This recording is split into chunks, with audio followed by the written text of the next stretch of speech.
Epic music unveiling.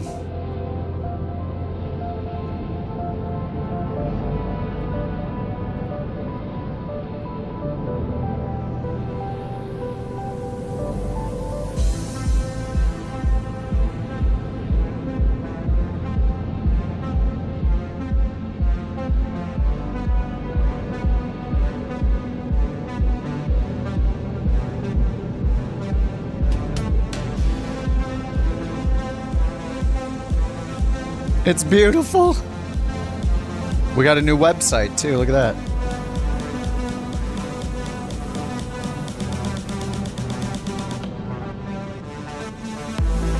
Will I ever do a face reveal? No. Yeah. I don't know. No. I asked a while back, should I use a camera? And the vast majority of people said no. They want to see through my virtual eyes in the sim. I'll do a face reveal when I have so many people watching that I can quit my job, and then I'll risk losing my new job as a full-time streamer by revealing my face, because it always goes well when you hype it up.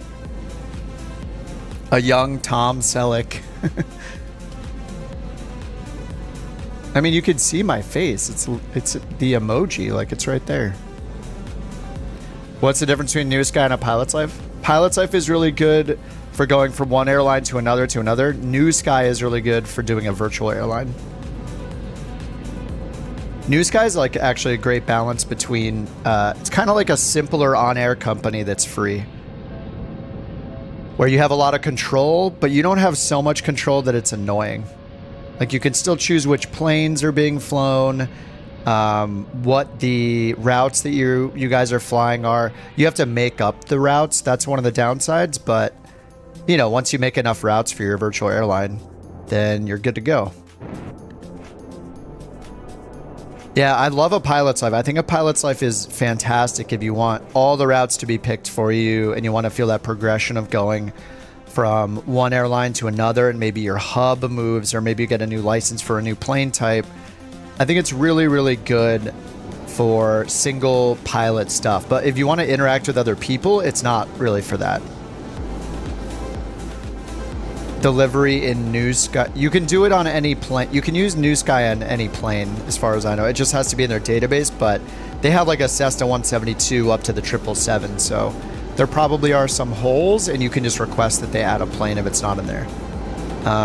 This livery was made by Chase. He's been working with me to make them, so he's gonna make a series of these multi-flights. Yeah, probably at least 2. He's gonna make a series of these with different colors, and maybe there'll be a little more unique things about them, but basically he's gonna take all of the existing emojis we have.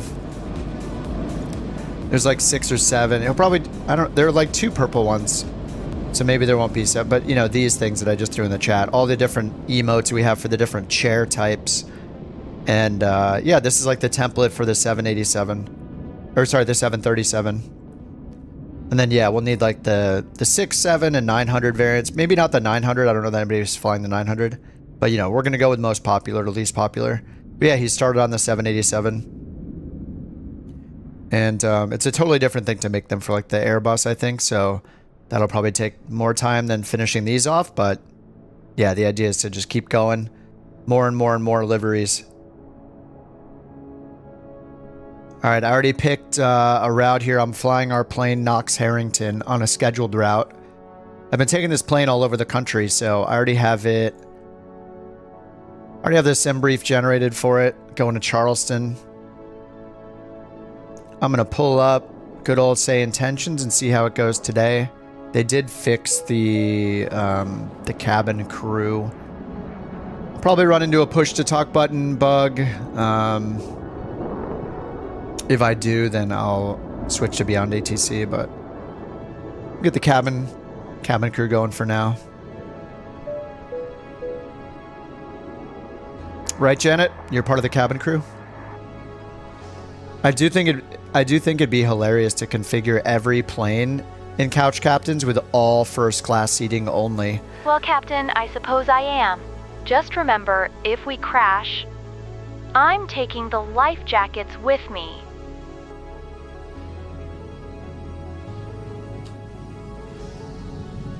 Is the airport a free add-on? I probably have an add-on for this. I have payware for lots of...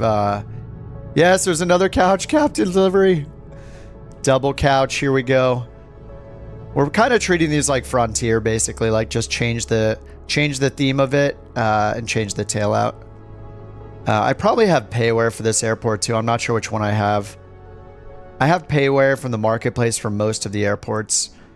As I go to them, I'll grab payware here and there. I don't know offhand which one it is, though. Whatever has the highest rating is generally what I'm doing. What's up, Underdog?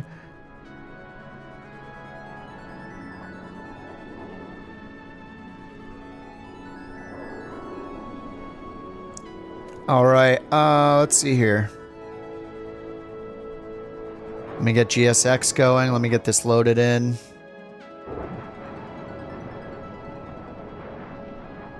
Versus in the couch captain's livery.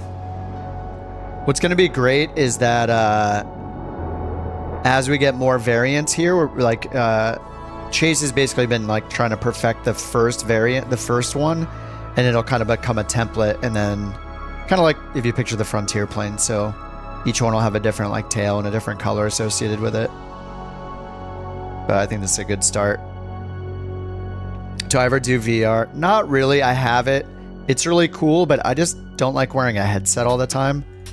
It's kind of, it's a lot. But for people that can handle the headset hanging off their head, and people that can not get super dizzy or anything, or lightheaded while using any of that stuff, I think it's awesome.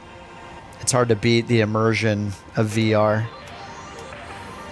You know, I like still seeing real physical objects with my eyes. It's better for my brain, I think. All right, getting this booted up. 11-hour streams. VR doesn't work well. Yeah, that's a good point. It's not bad. It's just having that hang on your face for so long. I'm not really a fan.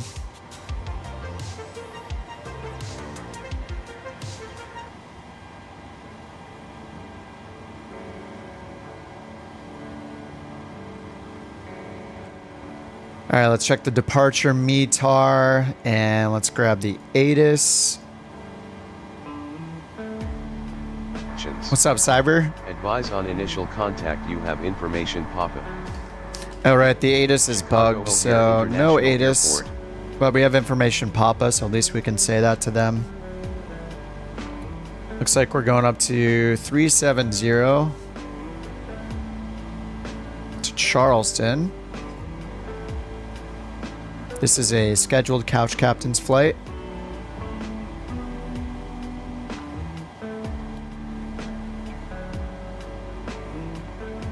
Looks like couch captain's 420. Nice.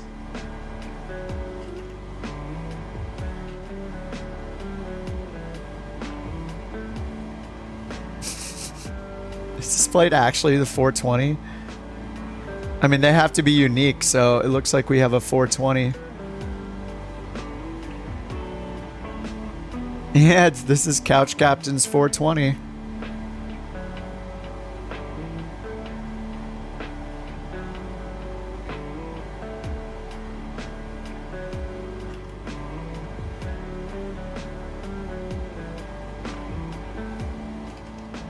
All right, I got 420 set for ATC. You have two helpful add-ons: Safe Taxi, Sky Dolly. I do have Sky Dolly. I just haven't made a habit of using it. And then Safe Taxi I haven't used, but I have been using GSX lately. So hopefully GSX does me good. GSX has been pretty good for the taxiing. All right, let's see if we're gonna get fuel. You know, this bug is so annoying. I've noticed that. So this happens like every other time. Every other time I load the plane, this CDU doesn't come on. The FO CDU doesn't come on, and I don't know why. I had them all turned on up here. Like all these options for navigation and displays are all set to normal. But for some reason, this one just doesn't turn on half the time. And when it doesn't turn on, I can't use it with GSX because it uses that CDU. And I don't think it's a... Oh, the sim is freezing now. Wonderful. I don't think it's a taboo problem either, because I don't have that screen turned off in taboo, and I turn the other displays on. So I'm not certain what the deal is. Why it doesn't power on sometimes. Like if I go in here, I have the chrono on that side turned off. Like let me turn the tablet on and see if it wakes the CDU up. No, it's totally separate. Yeah, the CD, this is on.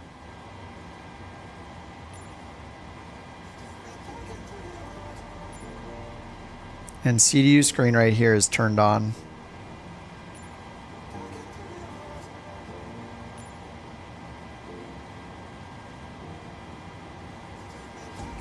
I don't know what it is.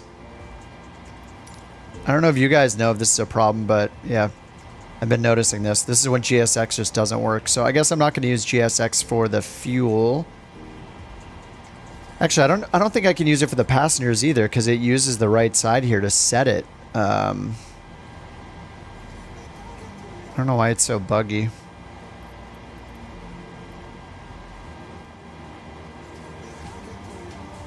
I guess I could reload it. I don't know that it's worth it. Is it possible that only turns on when the APU is running? Let me get the APU going and see. Well, I don't want to... That can't be it, because I don't want to use the APU because we're on ground power. What's up, Chase? The man himself.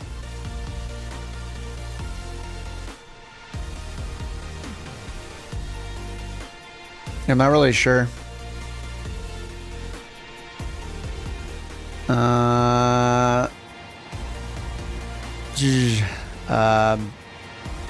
When does the screen turn on? I have no idea. Yo, that's dope.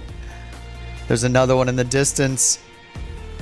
Now imagine when everyone has like a ton of different variants to pick from. We see all the different ones all over the place. It's pretty sweet. Pretty sweet.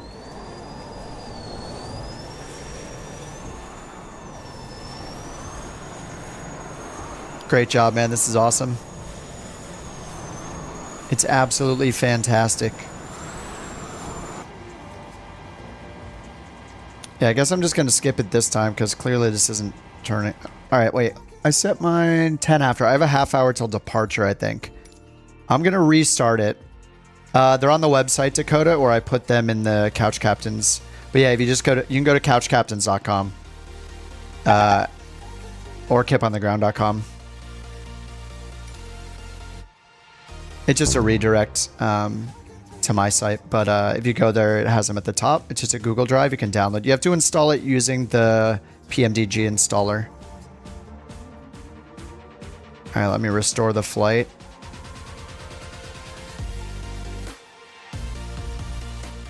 All right, restored.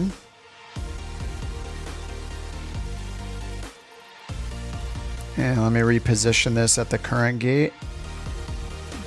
And we'll get this on again.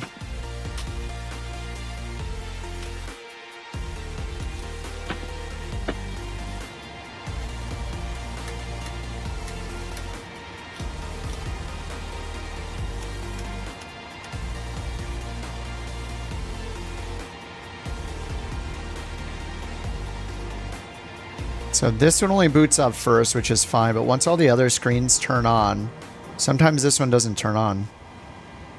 And then that breaks GSX. So I'm not sure what's up.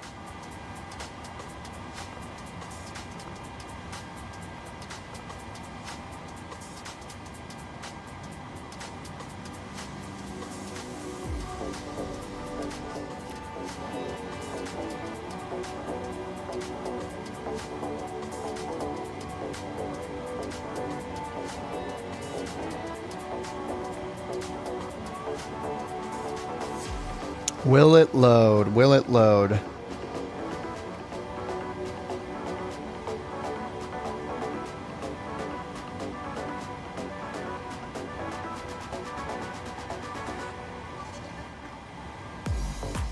Zero fuel wave 54.1.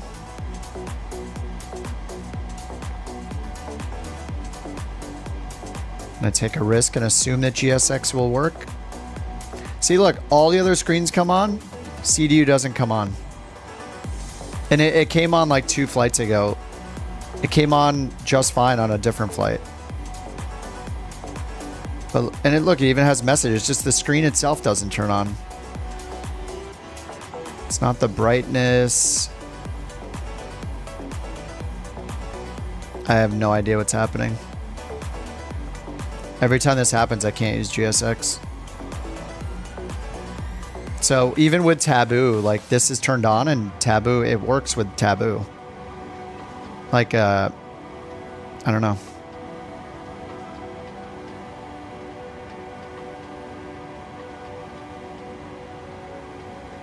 I don't get it. All right, rip, no GSX for this one.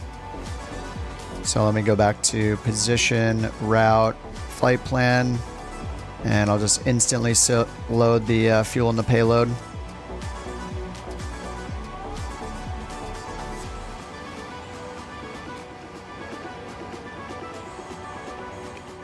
And maybe there's a button somewhere where I've turned this off. But I don't think that's the case.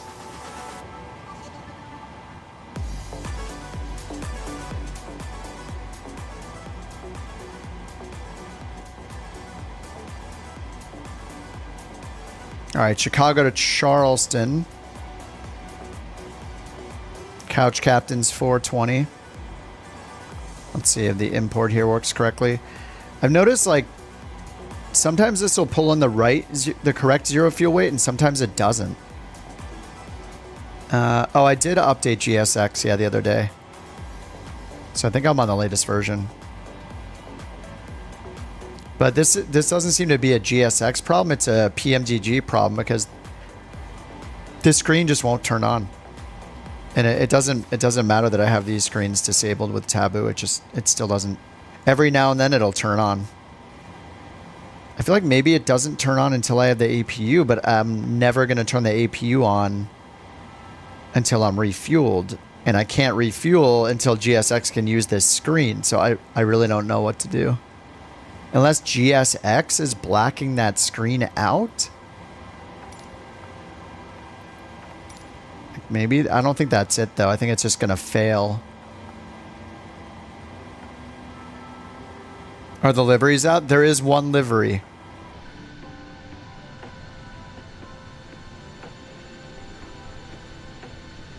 This will be used as the 737 livery variant, so we just have the one blue one for now.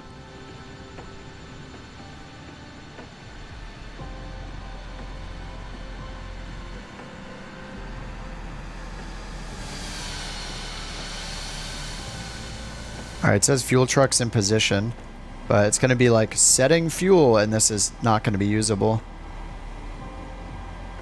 Yeah, you can go to kipontheground.com or you can go to couchcaptains.com. That's another way to get there as of today.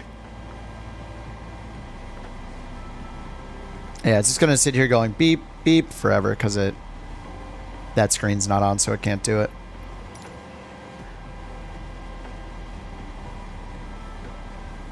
All right, let's get on the clearance frequency, 121.6.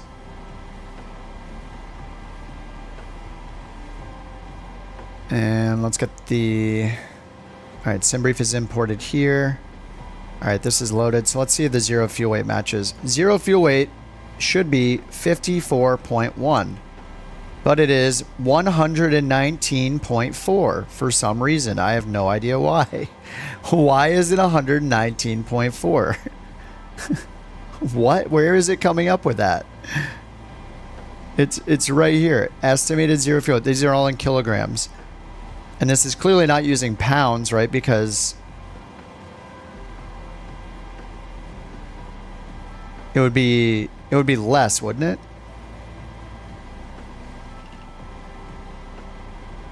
$54 kilograms to pound. Oh, that is in pounds. Why is it doing it in pounds? This is so annoying. Why is this importing it in pounds when I have this? I have everything set to kilograms to try to to try to standardize it because I was having problems with pounds, and now it's using pounds again. This is crazy. Is it under my account settings? In SimBrief? I don't think so. If I go to SimBrief and look at the flight plan, yeah, if I look at the same thing on SimBrief and I scroll down, it's all in kilograms here. So estimated zero fuel weight, 54.1 kilograms. But here it's doing pounds. If I go into the menu here,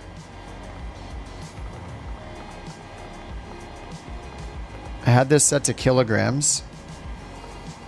Where is it? Aircraft, equipment. I don't know where it is. Displays, maybe.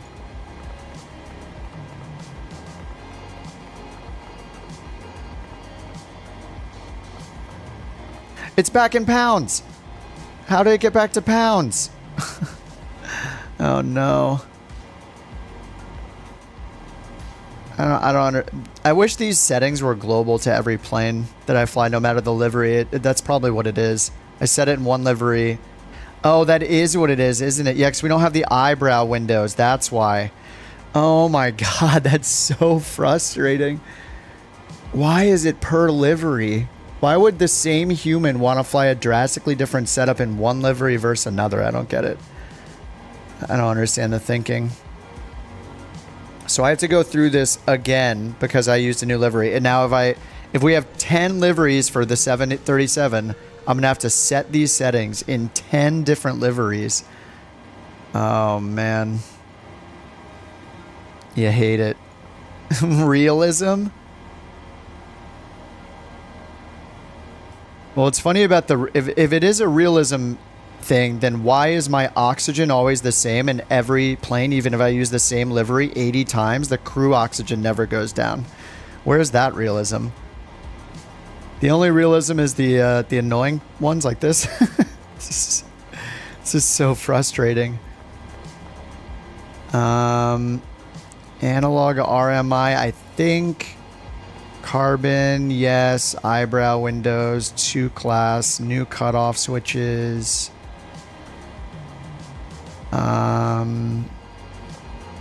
Wi-Fi antenna installed. I'll do the classic radio panel. Auto probe heat is the best.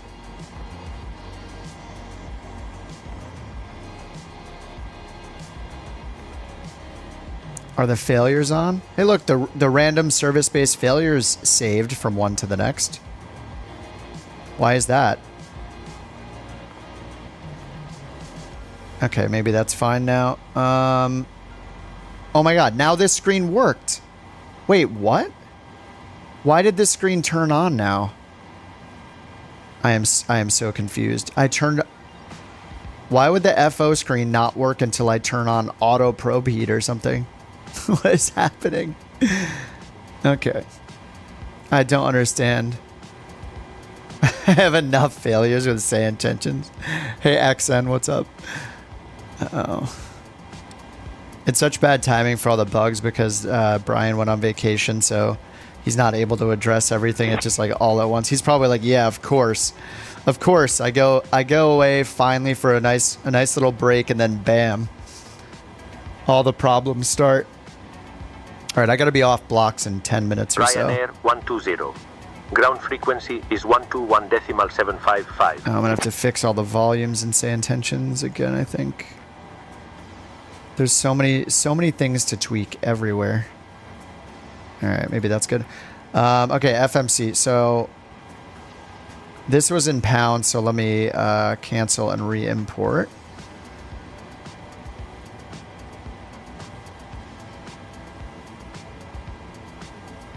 There's a fixed config box name. Oh, is there? That would be nice to have on as a default. I would have a hard time believing that the majority of people want a different configuration for every single livery they ever use. That you're saying that's in the settings, Luke? Let me try to find it. Maybe is it aircraft equipment?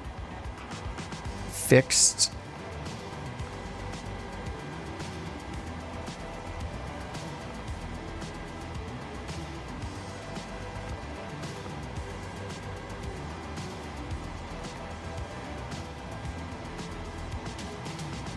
Only people using kilograms get the first officer CDU? Yeah, I guess so.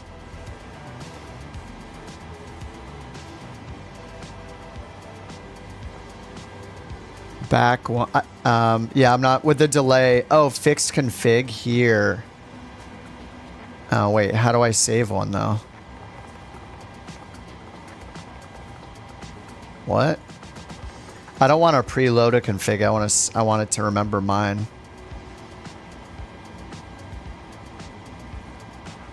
Is this just loading a config?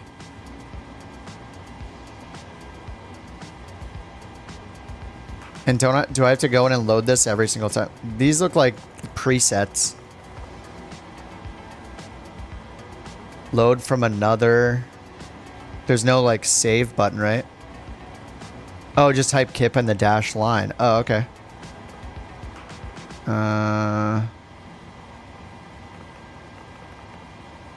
Maybe not. All right, maybe later. I don't know. I don't see how to do it. Yeah, I'm not sure. Okay, that's fine. I think those are maybe one of those presets is what I want, but I don't know what it is yet. So, all right, I'm under the cooker here. I gotta get going. We gotta get out of here in 10 minutes or so. All right, I don't want to lose money for being late. All right, performance tool import. We're expecting 22 left here at Chicago. Takeoff 1, 44 temp, flaps 5. 44. Takeoff 1, flaps 5, CG. Departure 22 left. And yeah, there is no SID. And then they Osprey 7 into runway 15. ILS 15. Osprey. Deafen. Transition. Okay. All right, back to a knit. V speeds 142. All right, 152. I'm going to start the APU here. Yaw damper can come on now. ISO auto. We're expecting flight level 370.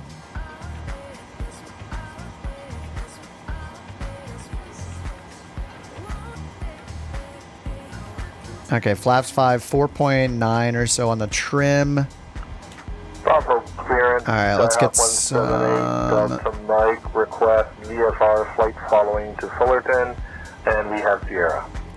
Airport info. There's no SID. We just need the star for the Osprey. Skyhawk 178, Delta Mike, Bob Hope clearance. Airport cleared info. out of the Burbank Charlie airspace. Rose Bowl departure. Maintain VFR at or below 1500 feet. Departure on 120.4. Squawk 5664.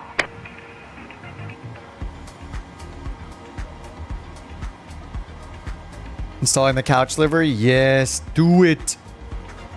Chase did an insane job. Absolutely awesome, man.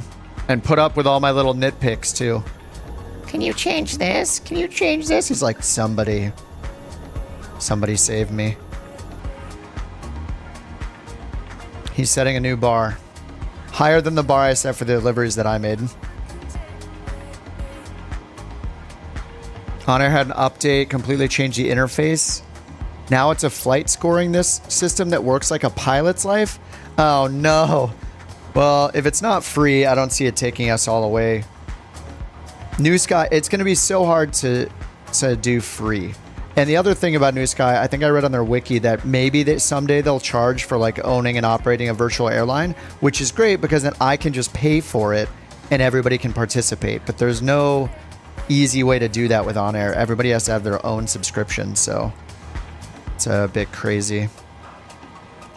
It's just less accessible. Like that's just, yeah. The C on the couch is blocking the window. Actually, to be fair, I had 0 notes about the couch placement.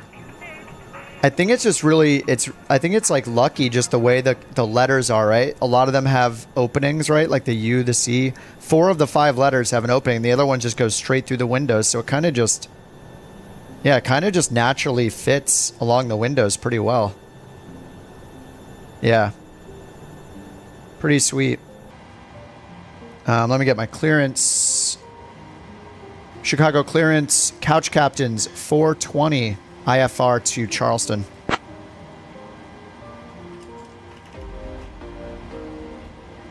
All right, we got info, Papa. Couch Captain 420, Chicago clearance. I'm working on that clearance. Stand by. He's working on it.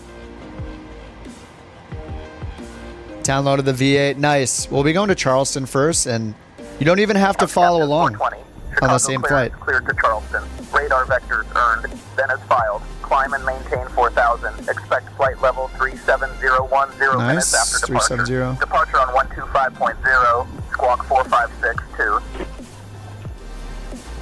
Clear to Charleston. Vectors earned, then as filed. Climb, maintain 4,000. Expect flight level 370. 125.0, squawk 4562, couch 420. Chicago O'Hare to Charleston International. Now, as we begin our pushback, please ensure your seatbelts are fastened. All right, read back correct. Your electronic devices are switched off, and your sense of humor is fully activated. We wouldn't want any of you to miss the chance to laugh at our captain, Kip, who is currently trying to remember which way is up. No, I did it! I didn't have the generator started. Which is just enough time for me to tell you all the things you didn't want to know about the safety procedures. Oh my god. In case of an emergency, Am I good? The exits are located. Oh. Well, just look I think for I'm the good. nearest door and hope it opens. I turned the GPU off, and the Toby, APU generators my weren't on. Sidekick, will be around Ooh, that to was assist close. you. So if you need anything, just wave your arms like you're trying to signal a plane that's already landed. Weather in Charleston is looking lovely, which All right, we're is gonna be able a to push nice back. change from the snowstorm Nose we left. just left behind. So sit back, relax, and enjoy the flight, or at least try to enjoy Chicago ground, couch 420, ready for push and start. his flying skills. Thank you. Oh, standby power is on. Yes. Oh, that's what it's for. Yeah, standby power was on auto, so it probably saved me. Couch Captain 420, Chicago ground. Push and start approved. Expect runway 22 left for departure. Advise ready to taxi. All right, push and start approved. Expect 22 left. We'll advise and ready to taxi, couch 420. Locking gear. ATC call sign. Our ATC call sign is couch. And the ICAO is CCX, which I've submitted to Beyond ATC. Livery shot. Oh, I need to tell them nose left in a second. And we need to get the engines rolling. We're actually good as long as I'm off block by 10 after. Yeah, Couch Captains is like the airline name, and Couch is what we're using for the call sign. I put them both in. I put them both into say intentions just because I can. So if I say either one, it'll work. Start at will. All right, start engines at will. Do we have any center fuel? We do have a little tiny bit of center fuel. Packs off.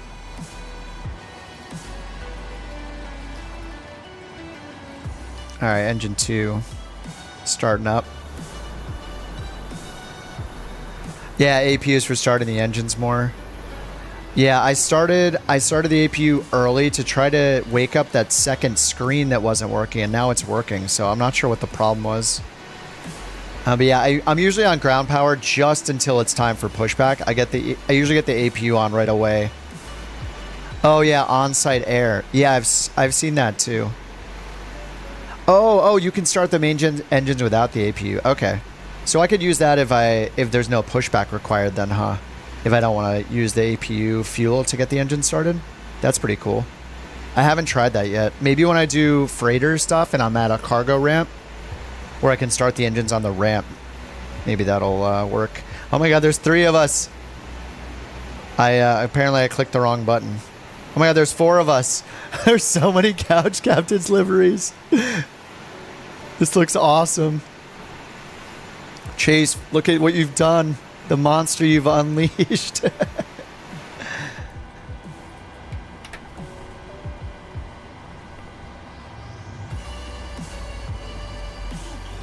Separate from air conditioning. Oh, yeah. You can change. Right. I think I've seen that instead of GPU. Yeah, I think it's the other option for GPU maybe. Anyway, I'll take a look at it sometime. Maybe after I start doing some freighter stuff. What add-on? It's part of Say Intentions, Darren. Oh my god, this is looking so legit when there's a bunch of us. Yeah, Chase is responsible for the livery. He's going to be working on a series. Like, this is basically the template. So we have, like, I don't know, 5 or 6 more with the different emojis. But it'll just follow the same pattern with different colors so people can choose the one they like. There's a lot of work to do. And don't worry, he's being compensated for his time. And yeah, if you guys want to get into it as well, just have to do as good a job as him. And yeah, I'm more than happy to give people gift cards and stuff for their help on other planes, because there's going to be a lot to do. We have GA planes to do. We have all the Airbus planes to do. Like the Phoenix and the fly-by-wire are going to be important. You know, start with the most popular, but then yeah, we'll need our Vision jets, and you know, there's so many. It did push me the right way. All right, they want me to set parking brakes. Unlocking gear. All right, I'm going to roll the time back. It's already sunset. I'm just going to roll it back 12 hours.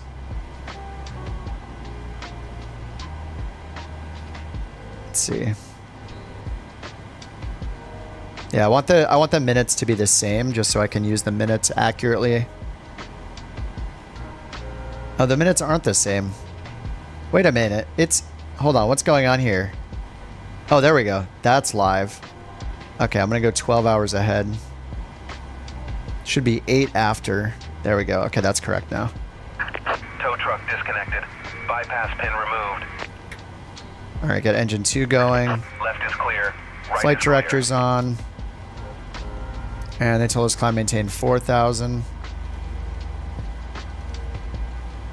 There we go. Initial headings 159. We are taking off on 22 left, though. I'm going to go 220 for now. 22 left is really close to us, and it's a 225 heading for 22 left. All right, there's the wave. Bye-bye. Bye-bye. Bye-bye. Bye. What's up, Chris? What's up, Mike? Did the VA start up? Not in on air, but in NewSky, which is free for everybody and very flexible.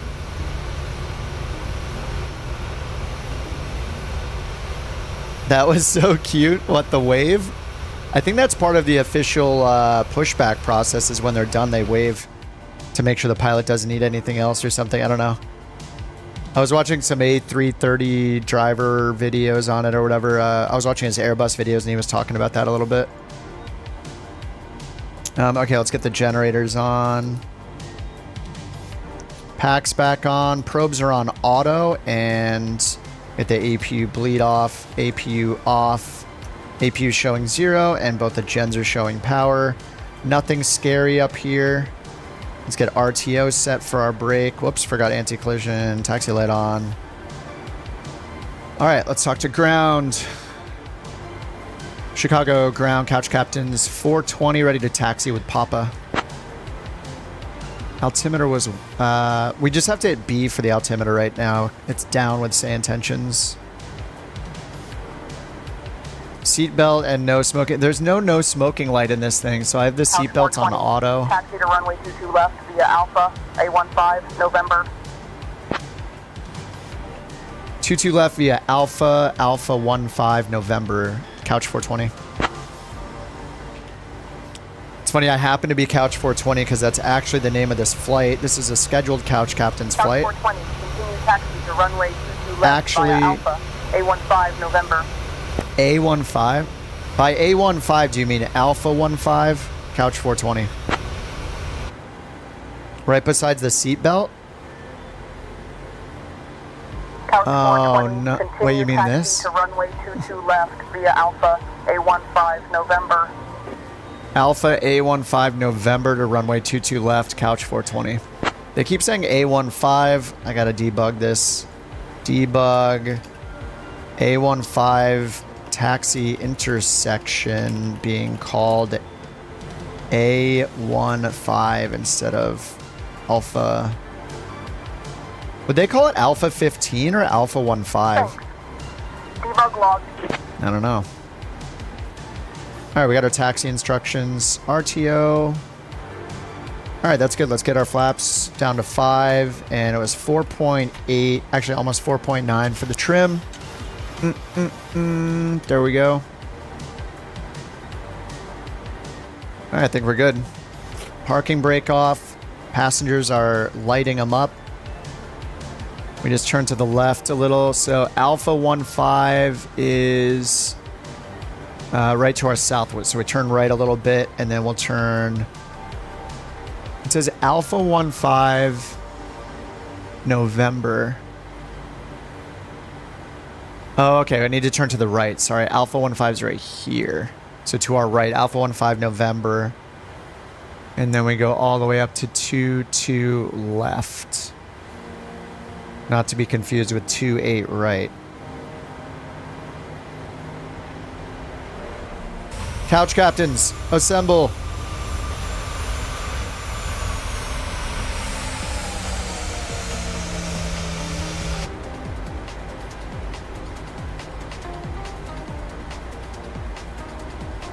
Oh, what'd they say? Alpha 15? Okay. The left one of the pair?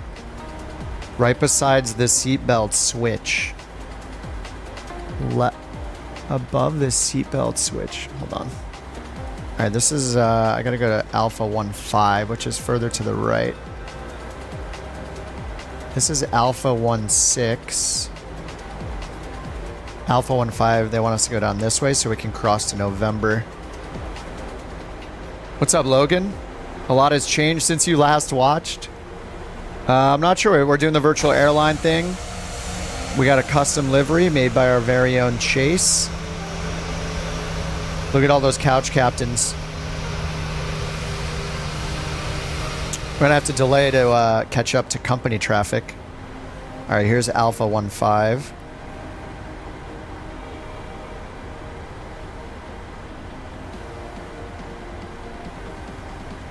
Was learning the 737 hard.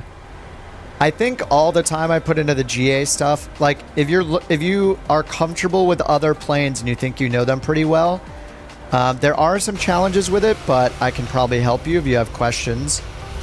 Since I've been doing this for the last almost month, learning the 737, I think it's very worth learning. I'm actually really impressed with it.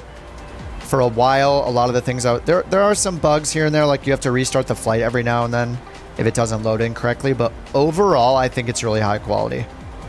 And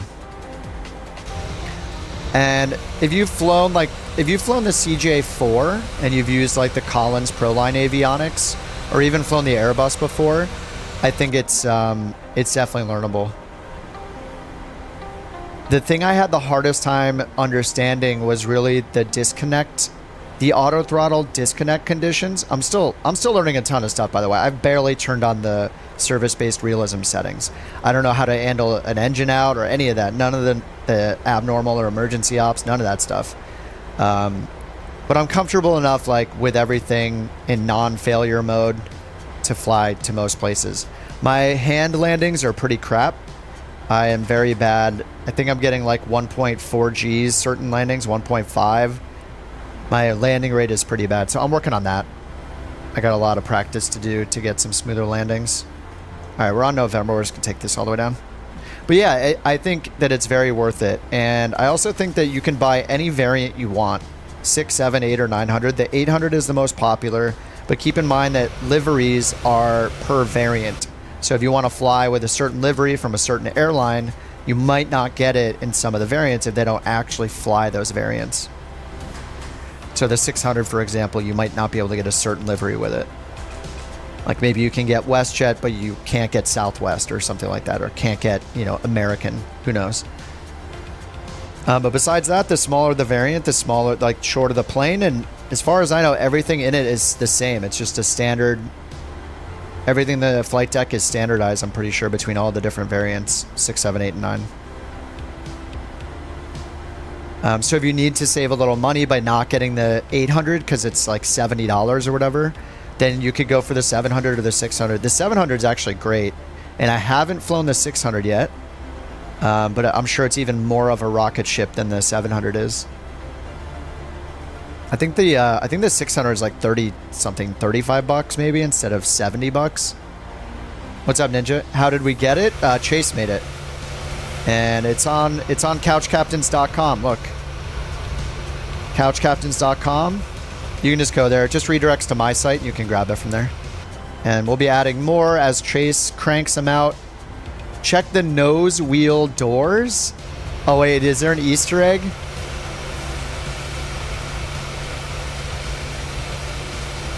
$738 smokes. It says smokes on it. It says smokes. Do all variants have the same engines? Good question. I'd have to Google it, but I'm sure somebody in chat knows. I think they might, but I'm not sure. I mean, then the 900 is a lot bigger, so it would make sense that they have different engines. But yeah, I have no clue. All right, November. That is such a confusing diagram. Yeah, I mean, the 2-2 left is rotated to let us know it's the one up here. What's up, Omar? Oh, this is your hometown again? Nice. This is our virtual airline base right now, is Chicago. We started at Midway briefly, but then moved it to ORD. Yeah, if you guys want to join the virtual airline, look, we have perks now. We have liveries. We have livery so far. More to come. All right, let me change to tower. All right, this is 2-2 left. All right, I'm gonna hold short here and watch you guys depart because I want to observe a Couch Captain's livery takeoff. It's gonna be beautiful. No love for Teterboro? Well, actually, Teterboro is where our it's where our on-air company, Virtual Airlines, started. We just wanted something more central, I think. But I think we'll probably end up flying routes there. I mean, any major airport.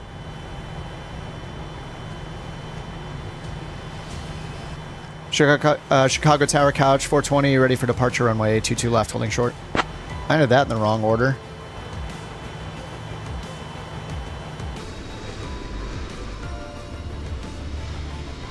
Oh my god, it looks so good lining up. Chicago Tower, winds calm, runway 22 left, cleared for takeoff. Runway 22 left, clear for takeoff, Couch 420. Need to get into flight simming? Yeah, dude. Try it out on Game Pass. If you have Microsoft Game Pass, Xbox Game Pass, try it on there. You get Microsoft Flight Sim. Is every flight Couch 420? No, this is the one I'm flying is actually a scheduled flight. So this is a unique flight from Chicago to Charleston is Couch 420.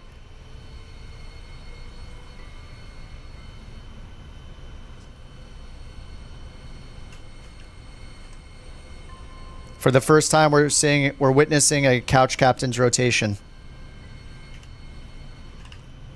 Oh my god, you love to see it. Look at that little face. There we go.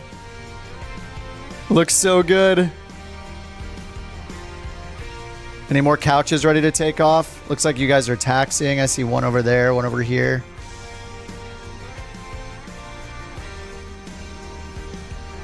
We're basically taking the Frontier approach. Each one of the liveries is going to have one of the unique graphics from the channel on it. One of the emojis back here. Oh man, we might need one later for like the smoking one. Smoking sign livery. Don't forget to start flight. You actually don't need to. Well, I did start it already. But it's very forgiving in NewSky. You just need to click the start flight button once you generate the OFP and you're like good to go. You don't have to do anything else after that. It's incredible. I'm definitely going to be late to Charleston, but that's fine. It's worth it. Oh, nice. We got another couch ready to go. Oh, no, that's me. All right, couch is staying behind me. I guess we'll get to see Qubits land. Oh, center tanks are out. Yep, you're right. One of the center tanks is out.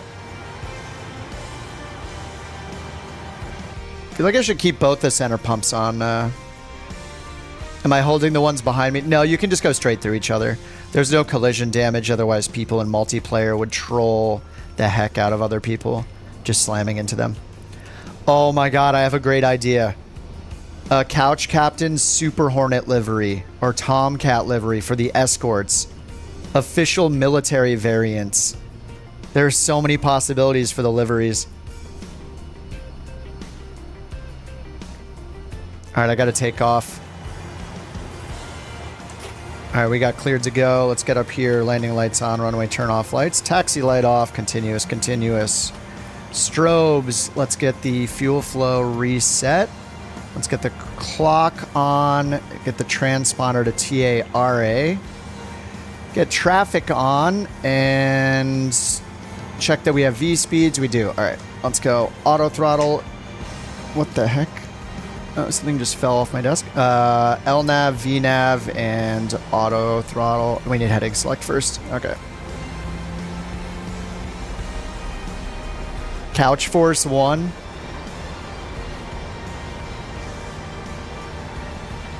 How are you able to see other players? It's built into the sim.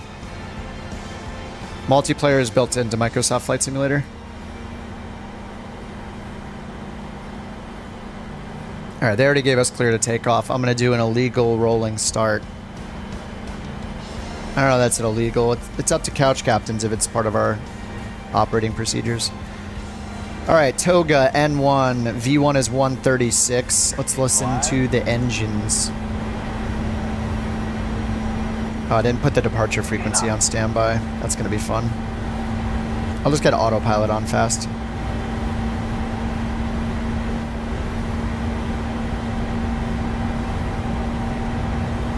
V1, rotate.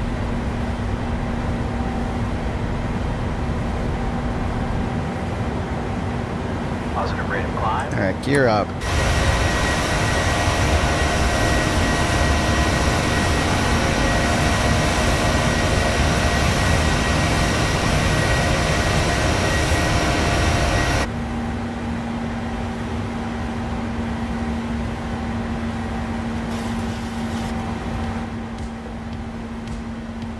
Alright, auto brakes off, autopilot's on, auto throttle's good, command A is on. Contact departure. On the free. Over to departure, couch 420, see it.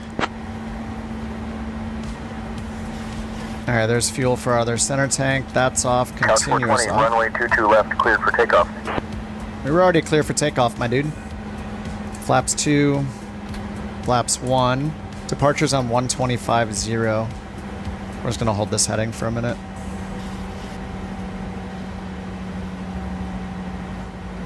Should have had this in advance. All right, 125.0. Flaps up. Chicago departure couch, 420, 3,000, climbing 4,000.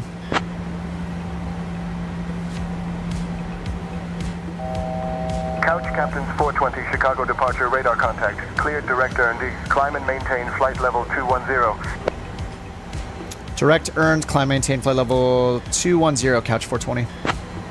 All right, direct earned. Tap, tap, execute, VNAV, LNAV now. 210 on the altitude. Total air temp 31, anti-ice is good. And flaps are confirmed up, auto brake is off, gear is off. Couch away.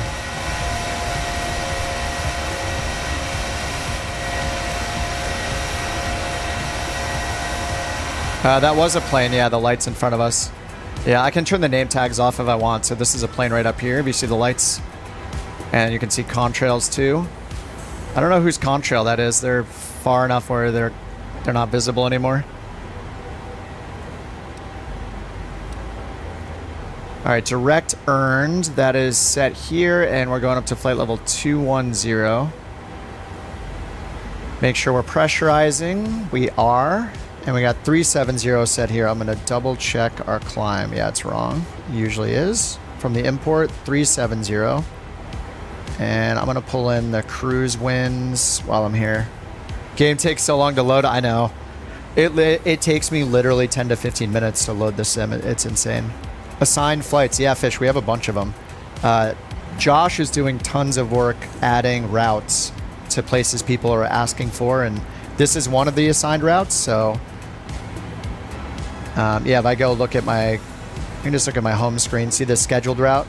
But what's really nice about NewSky is that you can just go in and say book flight, and you can just choose a free flight and pick any plane in the fleet anywhere, any to and from at any time, and fly it and earn XP and money and get ratings and all that.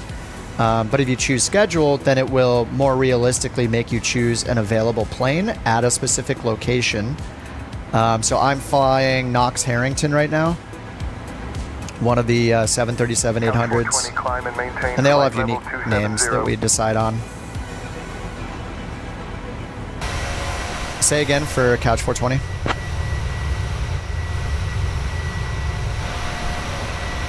Couch 420, climb and maintain flight level 270. I maintain flight level 270, Couch 420. 270. Hey, Jen, are you back there? It's time to pass out free drinks. As you know, corporate set the new rule that all couch captains, passengers get free drinks. We've just climbed above 10,000 feet, which is a bit like when you finally find 10,000, your keys thanks. after Landing searching light off. for them in the fridge. You can now use your approved portable electronic devices. But please, for the love of all that is holy, keep your seatbelt fastened. Even if the captain, who clearly thinks flying is just a fancy way of driving Looks a bus, so good, Chase. turns off the fasten seatbelt sign. Oh, the smoking switch, yeah, let me look. Couch captains, where our motto Up on is, the sixth we panel. aim to land. Eventually.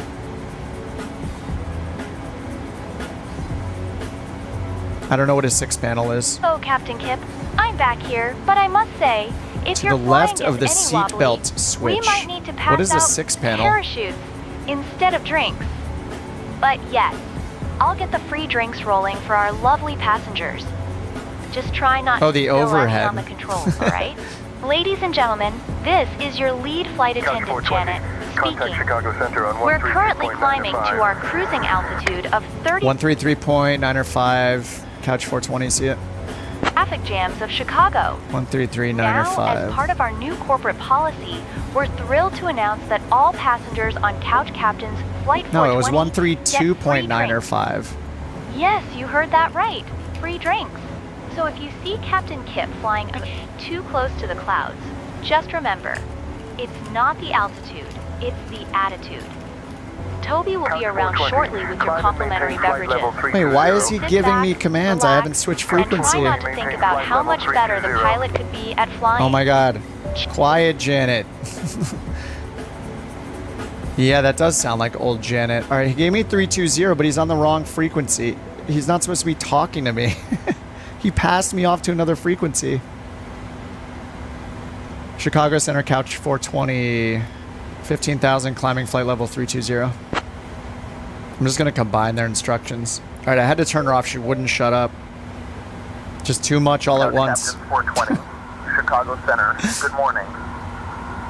Chicago altimeter, 29.80. All right, that's what we got. Oh, Janet is stressing me out.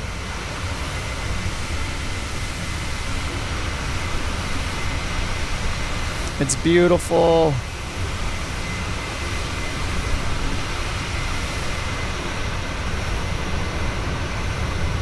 It's got a perfectly fresh coat of paint, this one.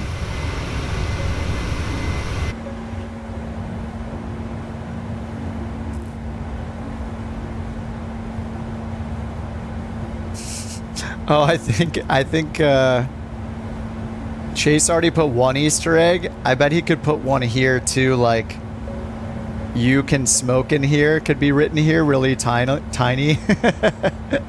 He put an Easter egg in though that he pointed out to me. Oh, look at the reflection of the emote in the tail in the horizontal stabilizer.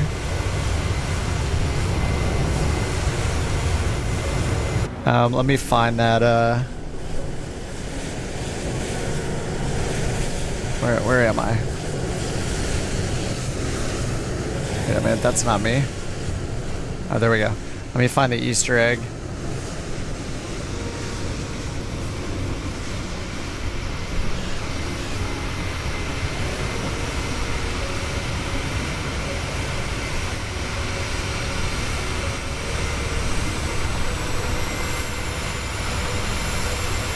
Oh, right, it's not, oh yeah, we can still see it, yeah.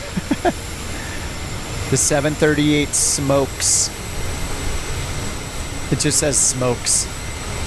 Couch Captain 420, Chicago Center. Are there more Easter eggs under here somewhere? What'd you put?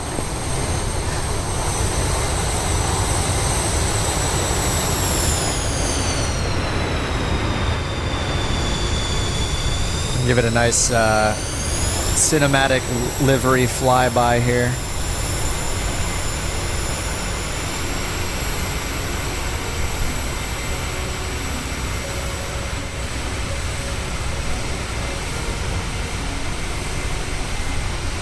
Wait a minute. That's Two-Tone Murphy. What's happening here? That's me. There's the face reveal, boys. We finally got it. And the question of how old I am has also been solved. 2 for 1. Say again for Couch 420, we're asleep at the wheel.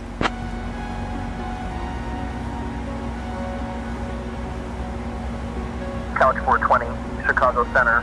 Climb and maintain flight level 370. Climb, maintain flight level 370, Couch 420. Alright, that's our cruise. Looking so young.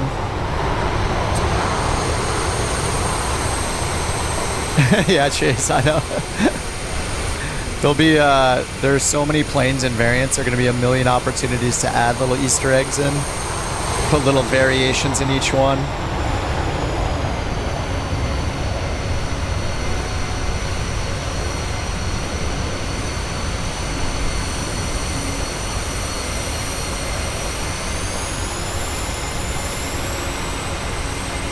Oh, a two-tone plus Couch Captain's flight. I didn't try to set anything up yet, but we ran into Fliggity, who's a streamer on Twitch that I'm familiar with. I'd watched his streams before. We ran into his group one time when we were all flying in, and they were all flying 777s out of a certain airport. But I think they do a flight like every night.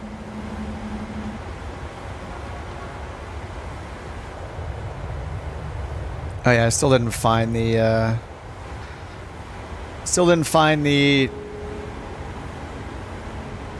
no smoking thing up here. Mask, boom, stall, passenger oxygen. Okay, it's not in this section. I gotta scroll back up and see where it is. To the left of the seatbelt switch. And the seatbelt switch is right here. And this one is chime only. So, I have looked at this thing so much, I would be shocked if I didn't notice a smoking switch anywhere. The other overhead? Yeah, the seatbelt switch is right here. Chime, attendance, ground call. What am I missing here? Oh, you're saying this switch is technically for smoking. Well, it's in the off position, but actually it doesn't have a switch. I think if I hit it, it just goes ding. Look. Oh no, it does trigger on and off. Okay. Yeah, it just makes a chime. It's taped over no smoking. Oh, okay, yeah. I knew the chime switch was there, but it doesn't say smoking on, off, or anything, so I've never touched it. What's up, Tommy? Well, I always leave that one off anyway, so I guess I'm following Couch Captain's protocol. We're already good to go. Standard operating procedure. Smoking signs. We should draft up some SOPs, I guess. Rolling starts are allowed. Anything under 2 Gs is a good landing. All planes must be configured in first class seats only, with no economy seats available in any plane, no matter how big it is. So we'd have like a 777, it'll have like 80 first class seats or 100 first class seats and nothing else. Because they're all couches, obviously. And it's one per row, alternating. Nobody even has to look at each other. Oh, number 5, smoke while wrapping yourself around the rack of DVDs, as the Moonanites do. Also true. You're gonna have to change those to please smoke signs. Can you configure the inside too? Imagine if we had like a blue. This would be like blue felt. That's just getting too much. We'll start with the liveries. I am for all the things though. That sounds fantastic. If it's possible and doesn't take an extra 24 hours of work or something, you know. All right, how's everything doing here? Our tanks are not very balanced, so I'm gonna go ahead and I'll balance them once we're up in cruise. It could get wild. Yeah, I don't have any requirements or requests or any... As long as we're putting in little tasteful Easter eggs, yeah, it's all fine. Yeah, I just have an opinion on the big things. These are cool though. Like I think like, yeah, it'll be fun to get to the point where we're like making special occasion liveries or putting people's names in next to the windows. So like say Josh or somebody is just like killing it with their routes and they're getting 10s over and over. Like it could have Josh's signature here, Couch Captain Josh, and then it's got like little smoking icons for each 10 out of 10 landing he's done. You know, those kind of funny things. A bunch of smokes instead of like a bunch of stars or X's or whatever, or skulls, you know. Balance the tanks. Yeah, somebody, I mean, you guys told me how to do it in chat a couple of weeks ago, so I'll do it once I get up to cruise, but it's really easy. All you do is turn the crossfeed on and then turn the pumps on the tank that is higher, or is lower, sorry. So you're basically turning off the usage of the tanks that are low. So with the crossfeed on, the other tanks will pump into the other one. It'll like balance out, and then you just turn the tank, the pumps back on when they're even, and turn the crossfeed back off. That's it. But I'll do it once we get up because we're at it's like 11 pound. Looks like there's an 110 pound difference between the two tanks right now. And I don't know if that's the perfect way to do it, but I'm going to do it that way anyway. All right, we're at 32,000.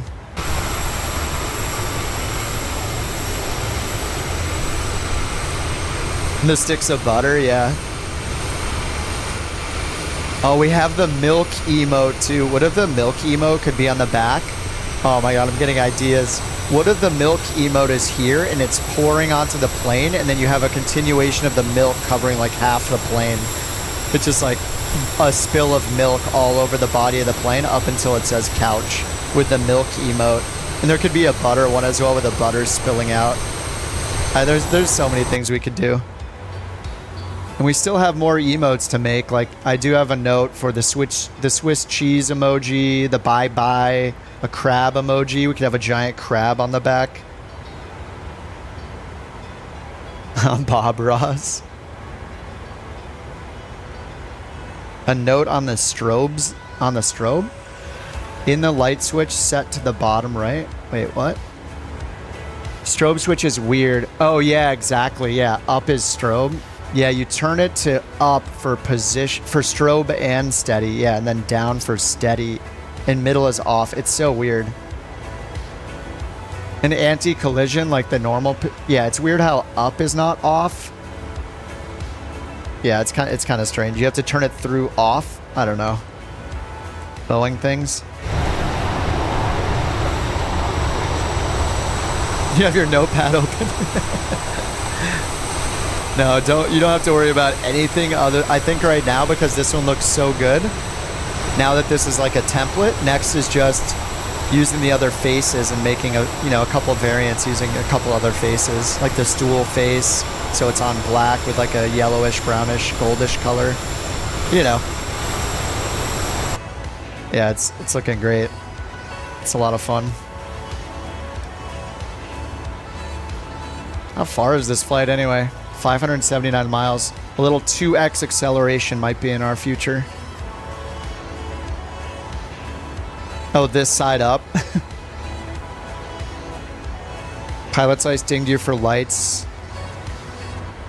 Yeah, I think so far NewSky has been very accurate with the lights, or the rules are a bit collision lights instead of anti-collision. How does it handle sim rate? You just get a percentage of the earnings taken away in the money if you use the sim rate. It just proportionally reduces it based on how often you use sim rate, how much time you accelerated. But the money in NewSky is interesting because it doesn't really mean anything. It'll show you like the general performance of routes you're making and if they're profitable or not. But there is no like balance sheet. You're never going to lose planes or be... or have to sell off planes or anything like that. Like, it's made to not... It's made so you don't have to, like, nickel and dime the company and figure out and worry about things. So the money is just a reflection of if your routes that you're doing are profitable based on the passenger demands. And they have a dynamic passenger system, like a demand system, so...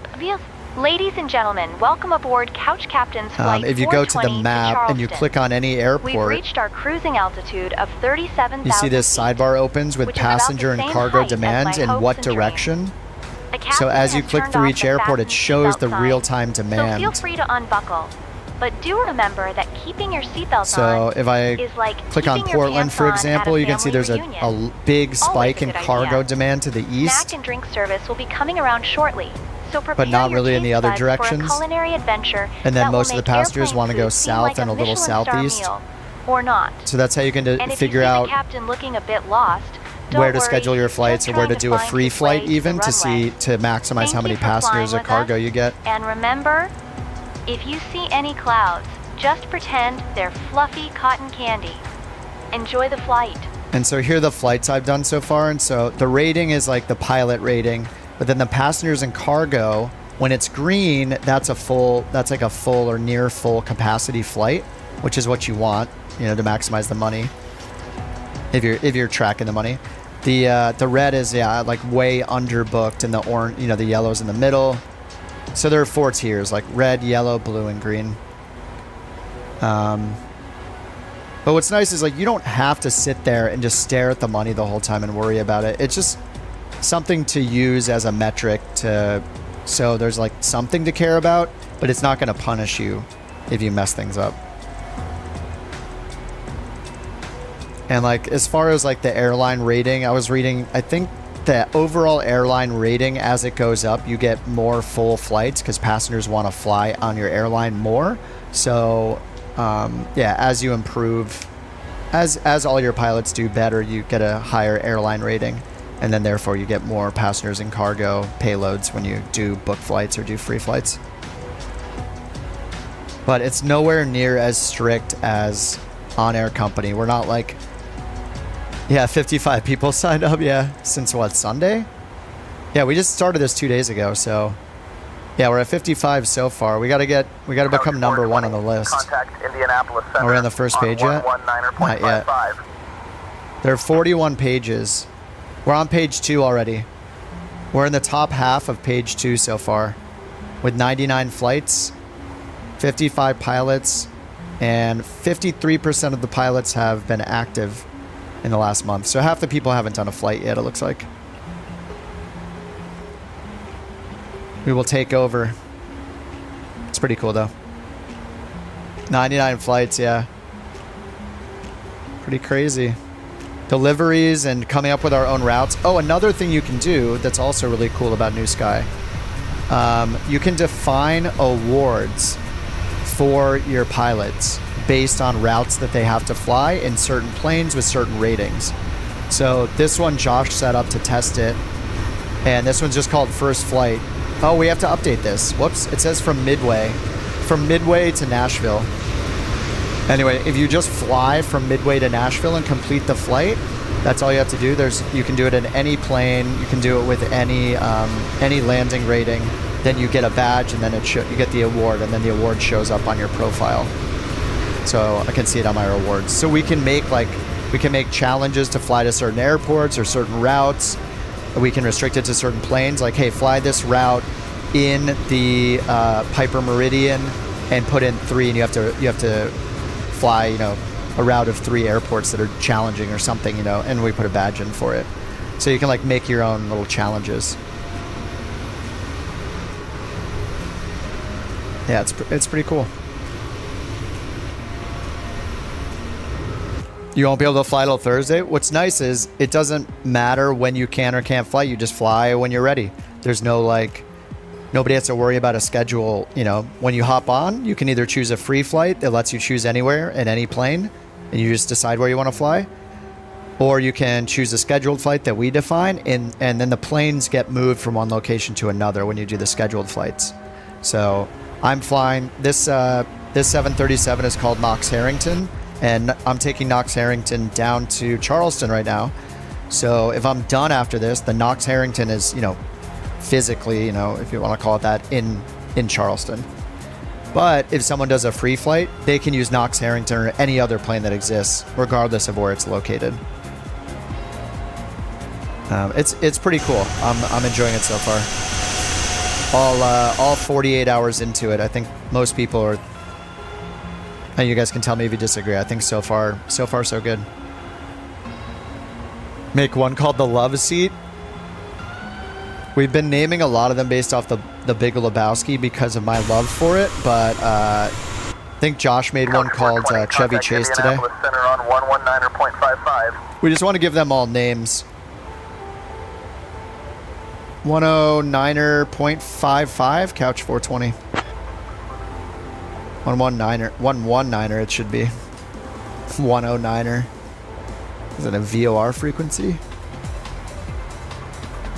See, it doesn't correct me when I say the wrong thing. All right, 119er 55 to Indianapolis Center.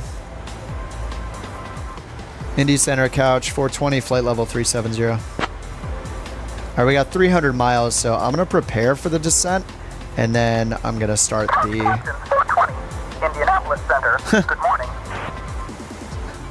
All right. He had some squeaks in his voice there. They just said good morning. No radar contact.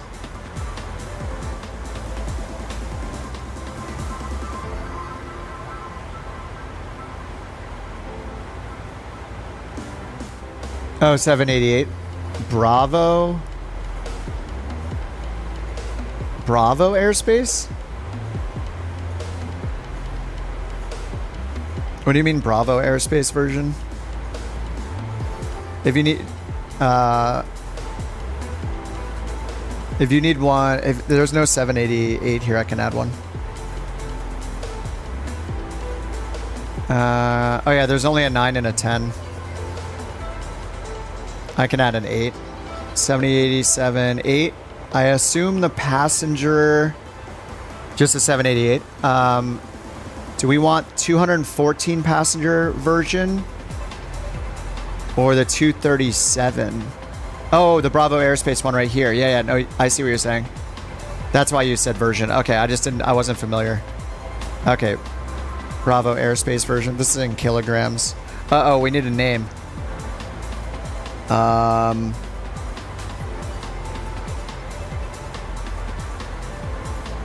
gotta think of a name. Oh, the Moonanites? Carl, Master Shake. How about Master Shake? There we go. And is it usually it's usually a 3 class, right? Balanced 3 class. Yeah, I'll do balanced 3 class. So we got first, business, and economy. I noticed we can like make it hold even more people, but I think balanced, there's something about it not going to absolute max capacity, and I think that passengers are more likely to choose a plane that's more densely packed. So if we do like high density, or we go to balanced 3 class and bump up, like max it out, so there's like more business seats and more total seats, or more economy seats, I think this reduces legroom and spacing, and that affects passengers. So that's why when you hit balanced, it's less than the actual maximum. But we'll just do the balanced 3 class. All right, done. Master Shake has been added and is at Chicago. Do you want it at Chicago, or do you want me to move it to another airport? I can actually move it to a different airport, Chris, like if you want to take it from Charleston or something like that, which is where we're heading. This is another nice thing, is we can go in here and just change the location of a plane. So if a plane gets stranded, I can just go in here and just move it down to Charleston and hit save, and it's there. So people don't have to ferry it back if they don't want to, or ferry it to a new location. We can just do it this way. Do you want it at Chicago, Chris, or you want it at no preference? All right, I'll just leave it at Chicago because that's our hub. And if you do a free flight, it doesn't even matter. It doesn't even matter where it is if you do free flight instead of a scheduled route. No problem. Okay, I'm gonna go to legs and see what the last leg here is. I think it was Osprey. Turtles or Osprey? Oh, Osprey. Then there's a couple more after that. Osprey, Luther, Mama E, Ashley. Okay, it's Luther at 4,000 for runway 15. All right, so I'm just going to put in 4,000 early.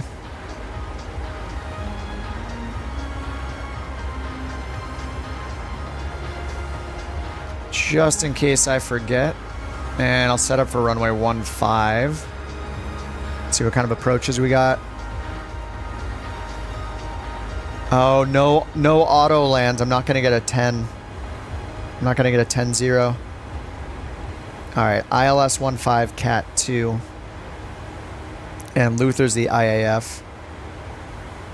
Luther, Mama? Yes. Luther, Mama, Ashley. 1600's the FAF altitude. Or the FAP altitude.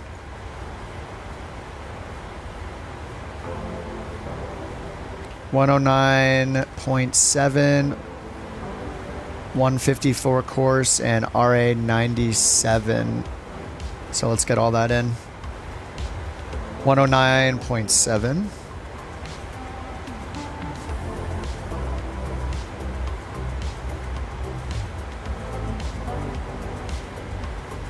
All right, radio minimums here. We'll set 97 feet. That's set down there. And then final approach course, 154.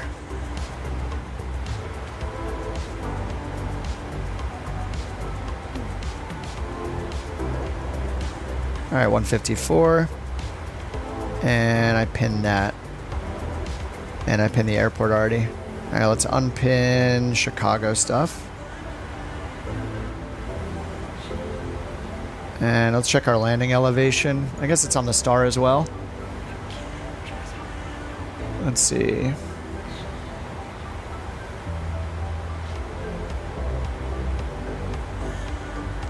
Charleston. Oh, it's 46 feet right here. All right, so we'll turn it to 50. Done.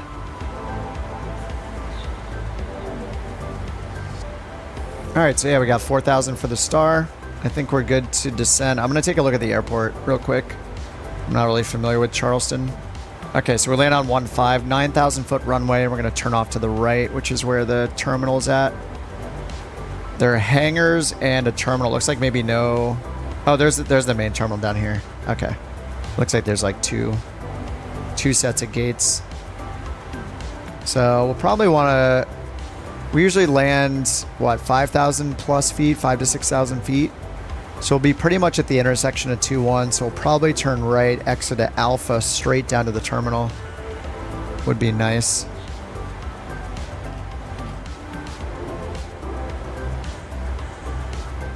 All right, I'm making those notes too. And I think you guys, somebody said that it's sunset. I pulled the time back, but let's see what it looks like in real. Oh yeah, it's past sunset. I missed it. It is very dark. I'm just gonna go back 12 hours, or ahead 12 hours. All right. I haven't used either FS2 or FSFO actually, Fish. I have not used the co-pilot program. I should probably give those a try at some point. Oh, what's up, Taco Man?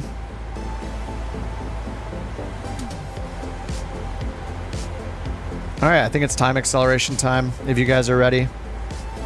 I'm gonna hit time acceleration in 3, 2, 1, now. And I'm gonna count 1, 2 for the delay, 4, 5, 6, 7, 8, and then hit it. Because of the stream delay.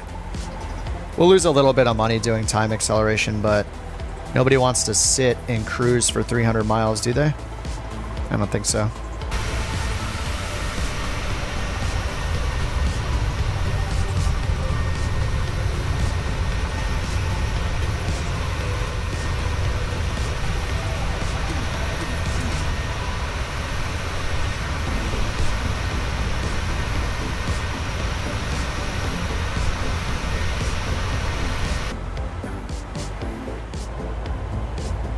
We're cruising.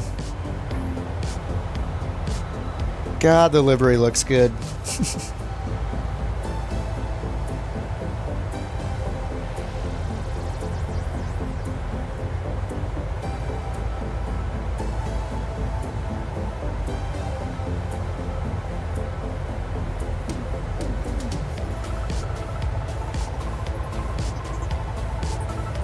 All right, standing desk time. I think I need to get in the habit of standing during cruise. I've been sitting way too much, and I got a sit-stand desk so I can just put it up. Haven't been standing nearly enough. Not great.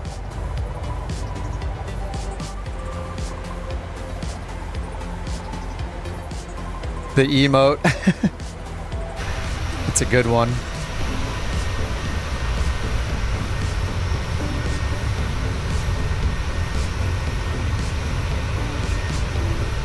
It's a professional right there.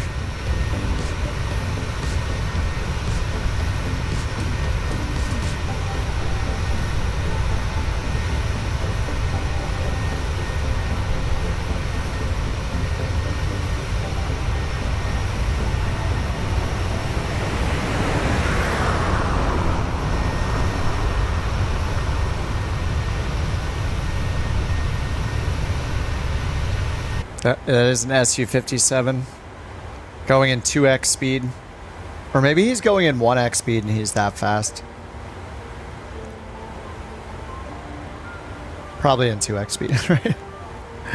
Unless he's going like 800 knots. I'm guessing that thing doesn't go like Mach 1.5. Your normal speed? Wait, how fast does that thing go? What? 1200 true airspeed? It goes that fast? Mine's 445. It does more than that? 2.3? Oh my god, I'm so wrong. 2.3? I think you told me that once before. It is over Mach 2. That is insane. I'm at double speed and you're just right here chilling. We're catching up to Chase right now.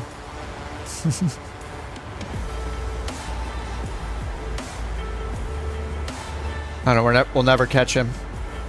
Can't catch a couch captain in 2x speed. Couch 420. Contact Indianapolis Center on 135.575. 135.575, couch 420. See ya.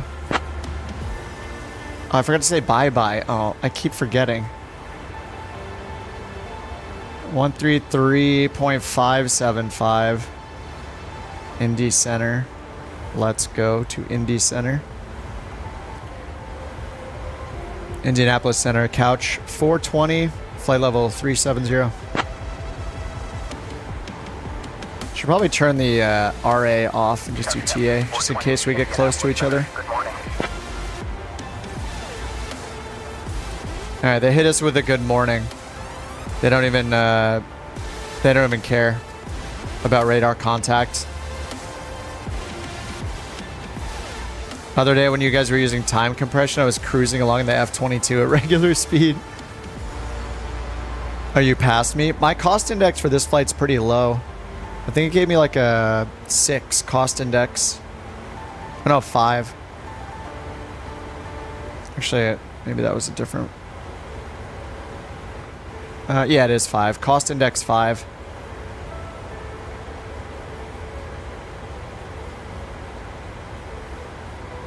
So if your cost index is higher, that's going to be why. I'm only at 245 indicated. Mach 0.76. I think with a cost index to maximum, I don't know if it's at 37,000 or maybe higher. I think it's about Mach 0.8, like 80. Yeah, yours is 67, yeah. I wonder why it gave me such a low cost index. Not complaining. Make some more money. 0.79, nice. Not Mach 2 though.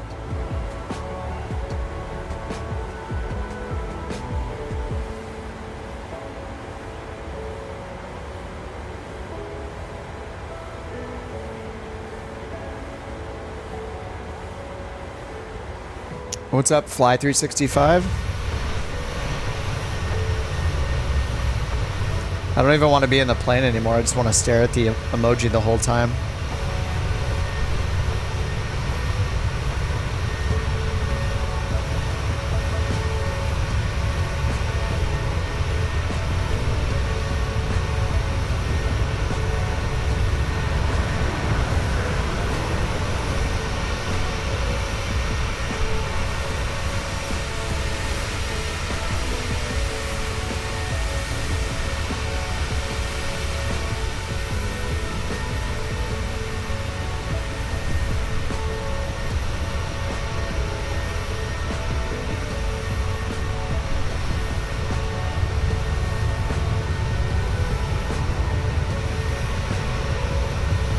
Pretty cool.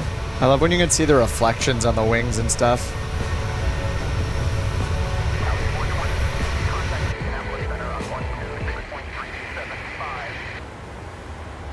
Can you confirm 126.375? Couch 420.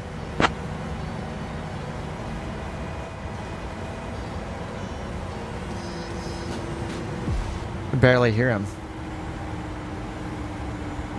Say frequency again for couch 420.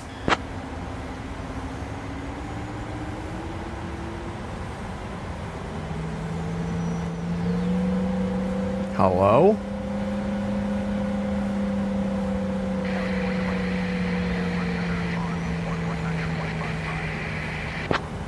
.55? Question mark? Couch 420? We're getting away so fast I can't hear him anymore. Yeah, 119.55.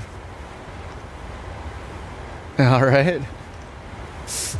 Indianapolis Center, couch 420, flight level 370.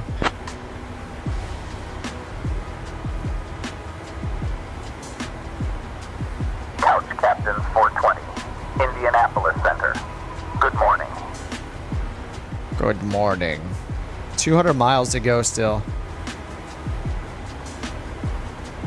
So what that says, 1503, or sorry, top of descent at 1437. What time is it? 1437. Okay, we got 34 minutes. So half of that. That's 17 minutes.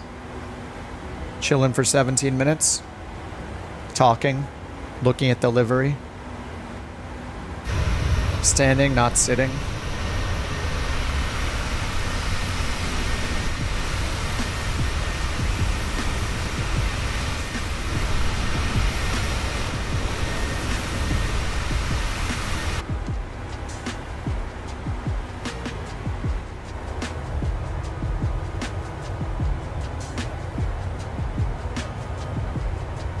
How about that weather? Yes, what is there to talk about exactly? I don't know. I guess we can talk about how my heading bug is not synced up to our current course. That's horrible. There we go. This is the longest straight line ever. 181 miles still just to get to this one waypoint. So we got any airports around us? Yeah, there's a couple. We got a couple airports around us.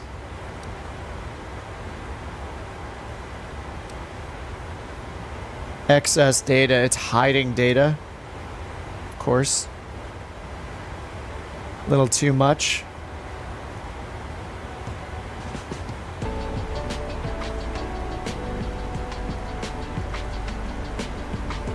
Couch 420, contact Indianapolis Center on 124.625. 124.625, couch 3. Correction, couch 420.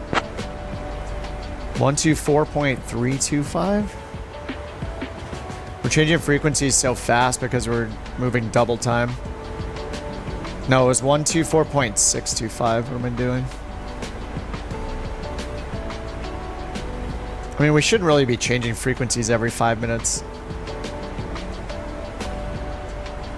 24.625, Indy Center. Indianapolis Center, couch 420, flight level 370. No Mayday. Couch Captains 420, Indianapolis Center. Good morning.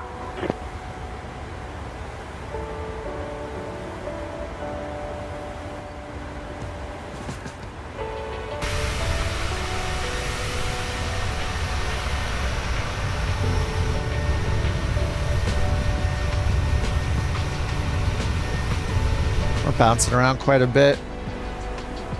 25 knot wind from the back. We got a little bit of a tailwind. I can see the tailwind component up here, right, in Prague. Yeah, 20 knot tailwind and 16 knot right crosswind. Couch Captains 420, Indianapolis Center. Expect the Osprey 7 arrival. The For what? The death end transition. ILS runway 15 into Charleston via Luther. They'll have your descent for you. In about 1 minute. Alright, Osprey 7 arrival, deafen transition, ILS runway 15, couch 420.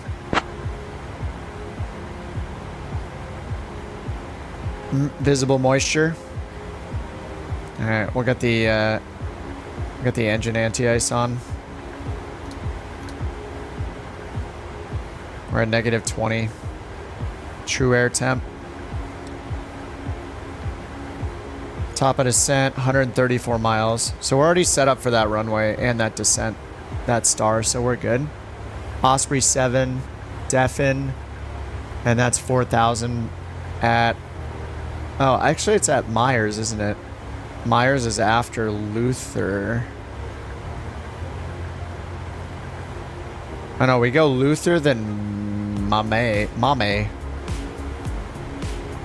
So it is 4,000 at Luther, and then we break off for the approach, I guess.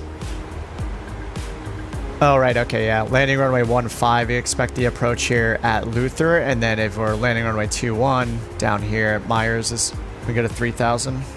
Couch 420, contact Atlanta Center on 127.55. 2755, catch 420. Bye-bye. Now we're going to Atlanta Center.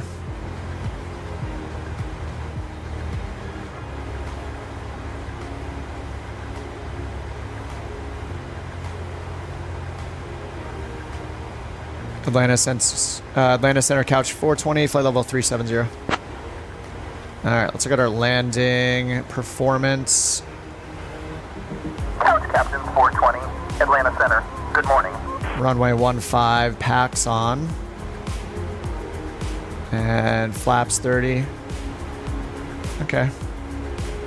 That is normal and good. True, North Air 1142, Seattle Center. Good evening, Everett. Altimeter 30.00. Yeah, it's a little, got a little bit of high-level clouds here, just a little bit. Here, trying to catch us all, 0.81. We're at, we're just doing 2x just to make sure everybody can do it. Sometimes some planes with 4x and faster are not very happy.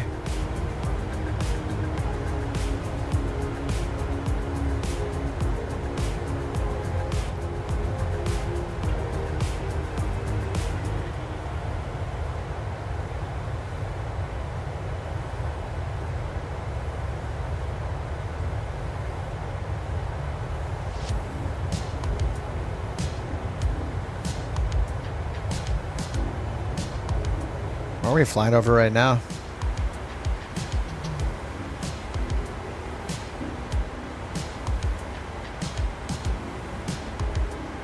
Bristol, Asheville.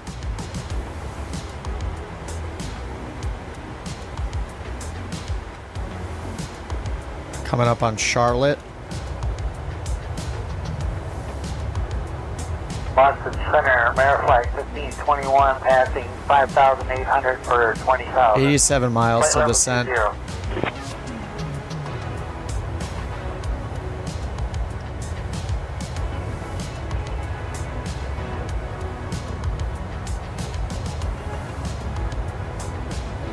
Altimeter 30.00, 1521. Yeah, the mountains look awesome from here.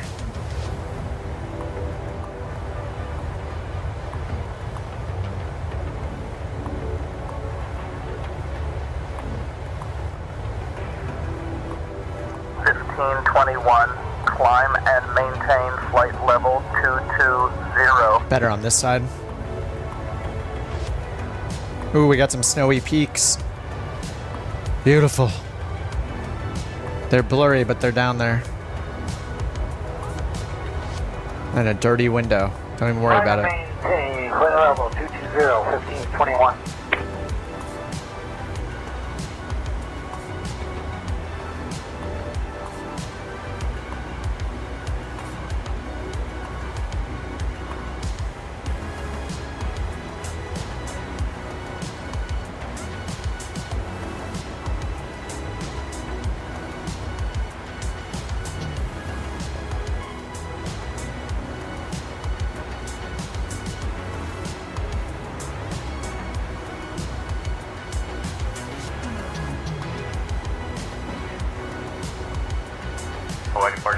All set for the descent. Oh, hi, puppy. 400 coming with level 180.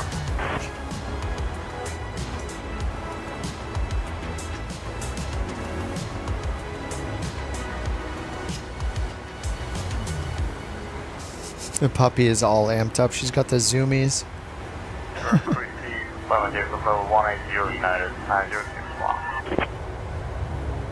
Need to do a southeast trip.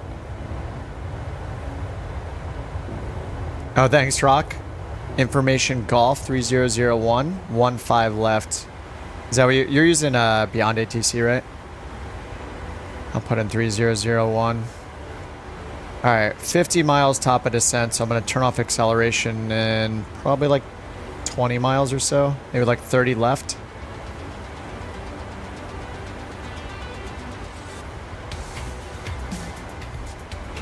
All right, we got clouds at 3,000. 3000 according to the METAR.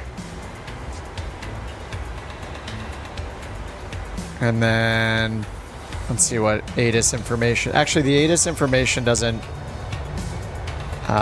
It's not going to give us the ATIS is like dead right now. It'll tell us the information letter, but it won't give us any details right now. Let's say intentions. Janet, Couch Captain's corporate called and said to pass out a round of free drinks to all the passengers.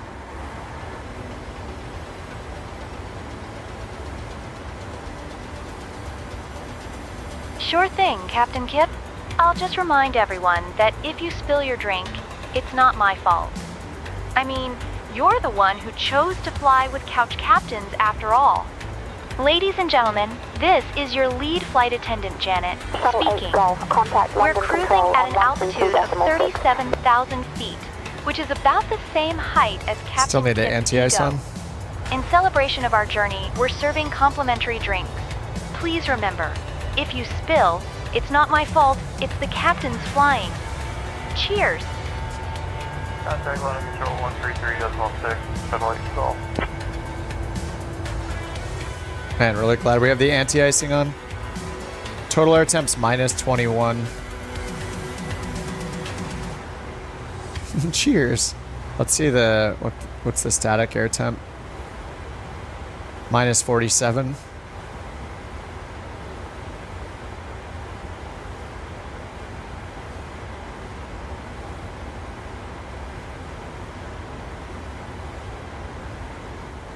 Yeah, we're getting some turbulence too.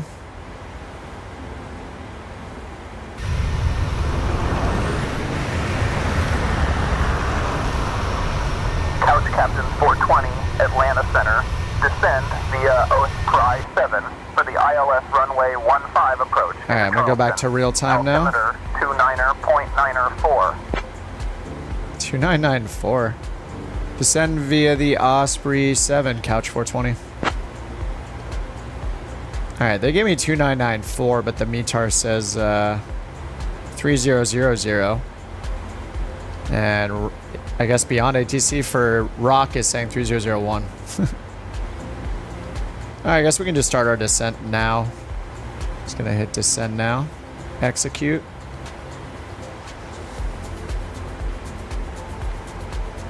And we got VNAV on. We start our descent 10 miles earlier. So. Ladies and gentlemen, this is your lead flight attendant, Janet speaking. Yeah, we were using 2X because we had a 300-mile cruise phase. So Charleston International no reason to sit here for the captain has turned on twice as long. seatbelt sign. So we did a 2X. Way of saying, please don't go wandering off to find the bathroom, because I can't promise we won't hit a cloud or two. Our cabin crew, that's me and Toby, will be making one last round to collect any trash or discarded items. So if you've got anything that resembles a snack wrapper or a small child, now's the time to hand it over. Thank you for flying with Couch Captains, where our captain's flying skills are as questionable as my ability to tell a joke. This is, I didn't pick it either. This is a scheduled flight. Apparently, our scheduled flight, Couch 420, is the one that goes from Chicago down to Charleston. So that's just happens to be the flight number. And they have to be unique, so this is the only 420 route. Yeah, if I go into the airline and look at the other flights. Delta, climb and maintain flight level 280. Oh man, there's so many of you flying right now. 1, 2, 3, 4, 5. 11 people are flying right now. That's crazy. Yeah, we have 11 couch captains en route to Charleston right now. And someone's going Seattle to Detroit as well. Pretty much all 738s. Cyber's in the 787. And A320. Kara's in the... Who's Kara? Kara's in the A320.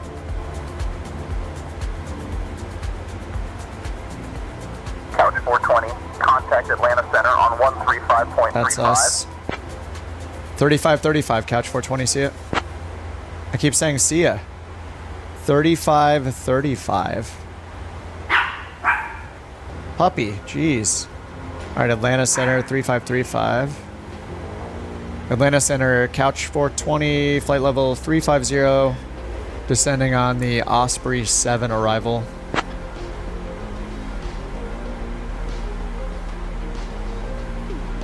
Couch Captain 420, Atlanta Center, good morning.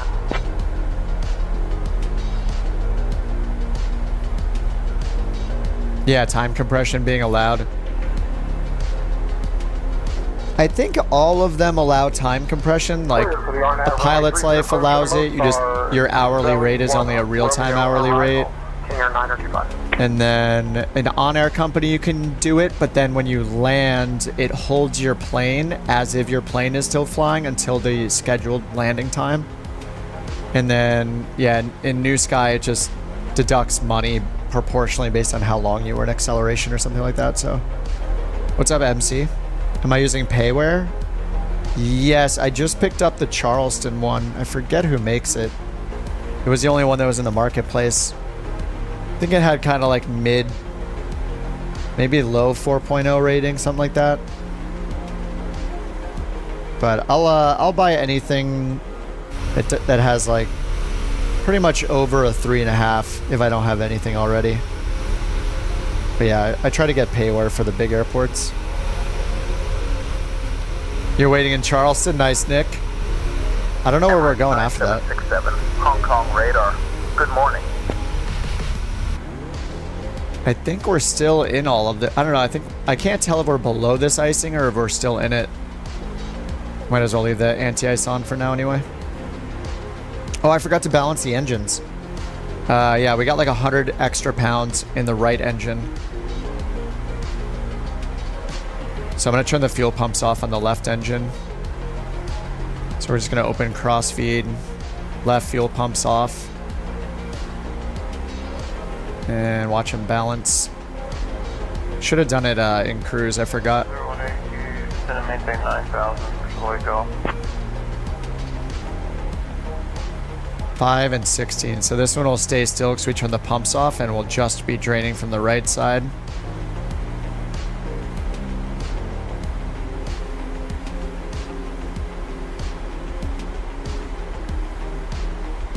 Crossfeed valves open.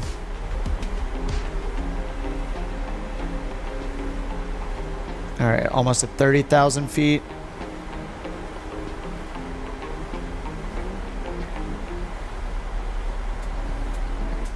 Just watching the fuel to make sure we lose 10 pounds out of the right side. It's been at 15, Couch 215. 420.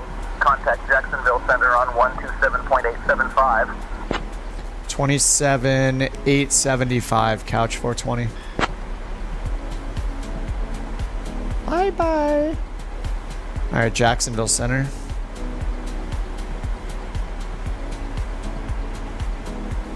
Jacksonville Center, couch 420, flight level 300, descending on the Osprey 7.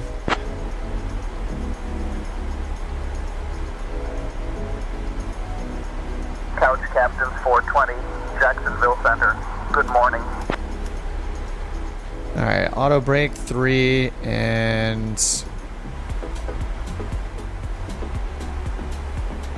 I need to put the flap speed in once we get on final just to make sure the final VREF is correct. I think it's just because the winds are changing.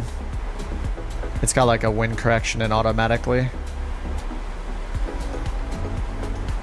1097, 154. We got 154 up here. And 1097. Indianapolis Center, cleared to Dulles. Direct VHP, then as filed. Squawk 6477 and ident.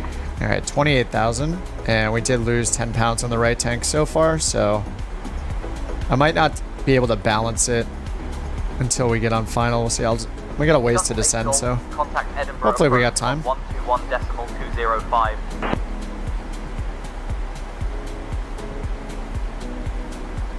And that's in thousands of kilograms, so maybe I'll give pounds a try again at some point, but I was having some weird issues using pounds. You know what it probably was? It probably was that I switched liveries and it switched it back to kilograms or something. So, yeah, maybe I'll reconfigure it all to use pounds again later. And I might need to save the state. That's something for me to fix when I get into the... when I just load into the plane the next time. Fix it before I start anything up or connect ground power or anything like that. Level 340 feet. Villa Glove, altimeter 29er, 0.85. Cleared direct VHP. Alright, so we're on our way to G-mast, then Turtles. This is all off scale, so we're not going to see ourselves until we're getting close to Turtles. 10,000 and above at Turtles. And then all the speed restrictions are under 250, so the FMC will take care of them. Actually, we don't even have any. Getty 589er, contact Indianapolis Center on 134.175. All right, 25,000 feet. think we get anti-ice off for now. It's going to get warmer. It's already up 10 degrees hotter than it was before, and we're not really in these yet. 134.175,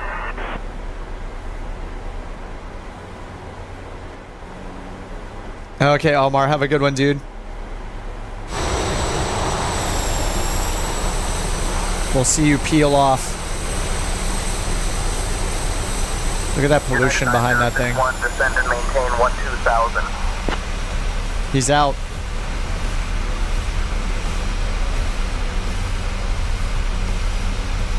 He just lost 10,000 feet that fast. He's at 19,000. Center pumps should be off already. Yeah, center pumps are off. We burned that fuel like while we were taxiing.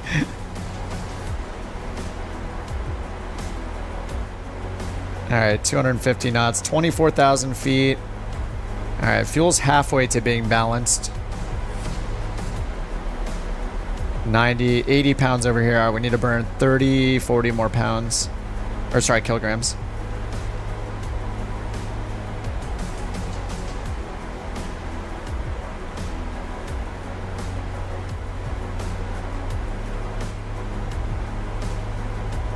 Nice chill flight. We'll see. The clouds on this one go down to 3,000 feet, so this should be a pretty fun approach. Not too scary. And we got an ILS Cat 2, so we can get all the way down to 100 feet. Yeah, it's not the worst weather. Let's double check. Yeah, a few clouds at 3,000 and then 10,000. So these must be at the 10,000, or at least the ceilings are at 10,000.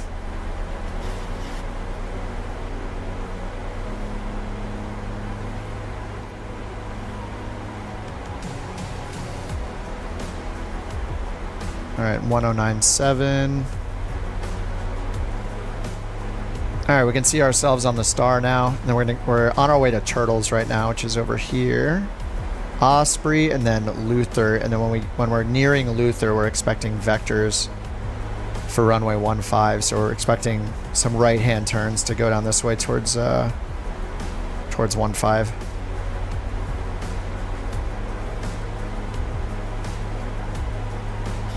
All right, 20,000 feet.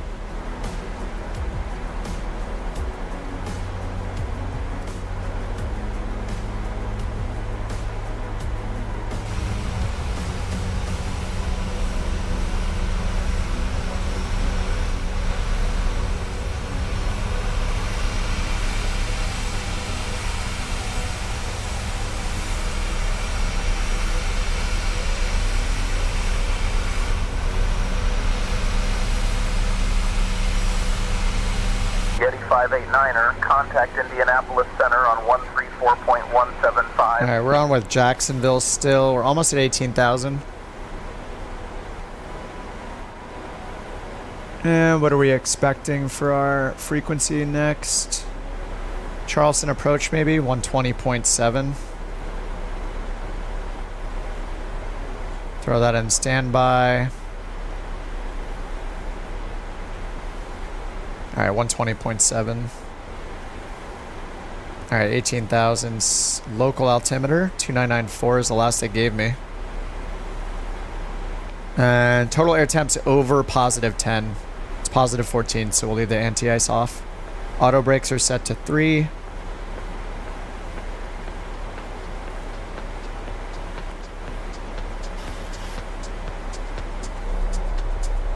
It's gonna be sweet.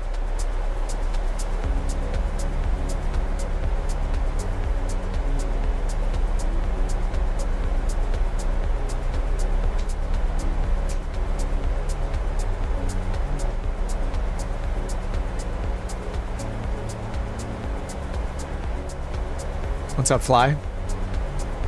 You were eating? Nice, that's a good call. That's a good decision. Not doing that might be bad. Oh, fuel's good. Alright, let's get the fuel pumps back on. And crossfeed off. Alright, valve closed. And we got the landing altitude in. Cabin pressure's at almost 3,000 feet now. Still descending. 15,000 feet. And we're going to need to slow down. Okay, drag is required. I'm just going to give it the flight detent. Need to get down to 250 before 10,000, of course.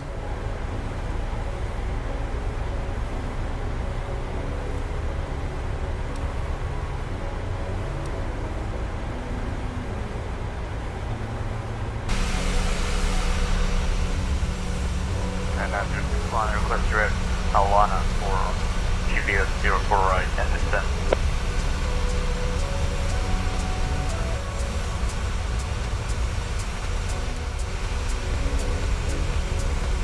3000 now, nice. I just pulled that off the METAR, but they told me something different. American 2080, Albuquerque Center. Yeah, 3000 is on the METAR. ILS runway 26 approach into Phoenix. Altimeter 29.74.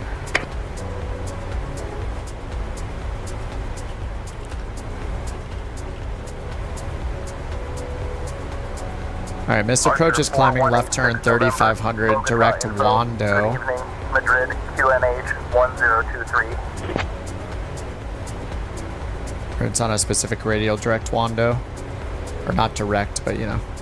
On that radial, 97 for radar altimeter, radar minimums. I have that in down there. I don't have commands. I don't have the points stuff enabled, but there are other commands just for like how to join the flight or how to join the virtual airline. And because I'm running two streams, there's a short stream and the main stream. Usually the bot only works in the main stream.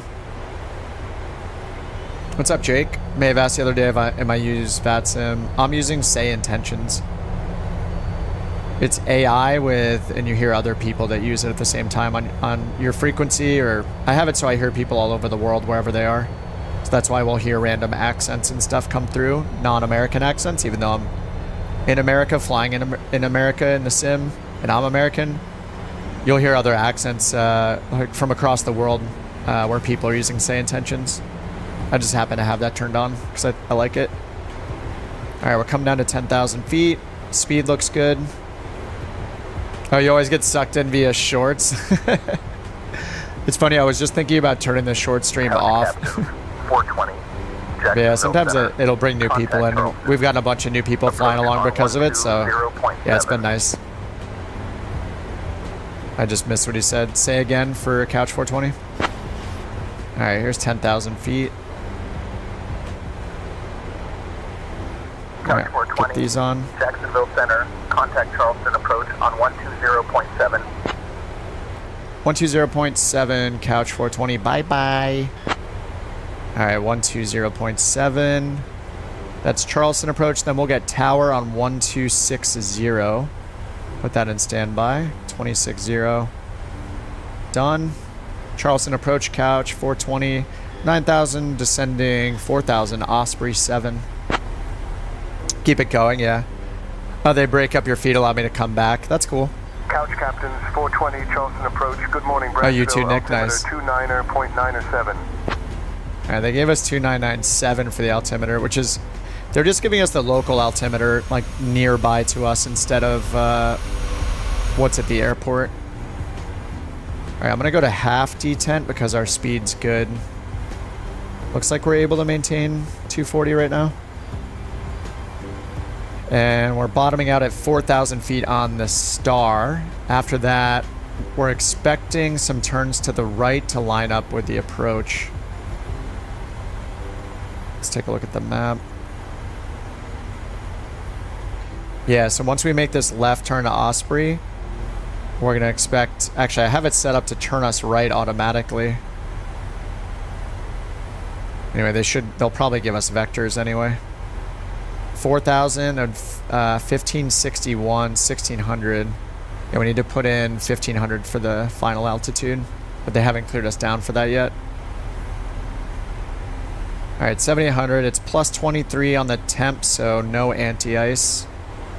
And it didn't say it was raining, so we just got some clouds to fly through. Ladies and gentlemen, we are now descending into Charleston, which is a fancy way of saying We're plummeting towards the ground. Please turn off all your electronic devices unless you want to use them as makeshift parachutes. Stow them away until we've parked this flying tin can at the gate. Also, Oh, the Aurora is supposed to be visible?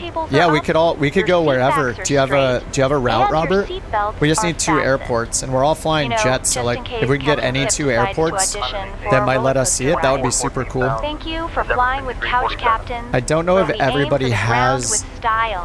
I don't know if everybody has like SimFX or the Aurora add-ons installed, right? Don't you need at least SimFX or one of the Aurora add-ons? I have SimFX, so I should be able to see it. 347 contact Atlanta approach on 124.6. Where's SimFX? Oh, here it is. Yeah, SimFX supports it. Under here. Yeah, live Auroras. Realistic. Shooting stars are also realistic. I don't think I've ever seen one, but I'm usually flying it during the day. Descend and maintain 2500, turn left, heading 090 vectors for the ILS runway 15 approach. Couch. Descend and maintain 090, or sorry, correction, turn left 090, descend and maintain 2500, couch 420. 0 until established on the localizer. Cleared for the ILS runway 15 approach. Oh. NorCal approach, Skyhawk 5255. Cleared for the ILS 15 approach, couch 420. Over. Skyhawk 5255 Romeo, NorCal approach, climb and maintain 3,000 feet. 191, number 5347. Oh, let's fix our, check our V speed again here. Yeah, it's still at 140, okay.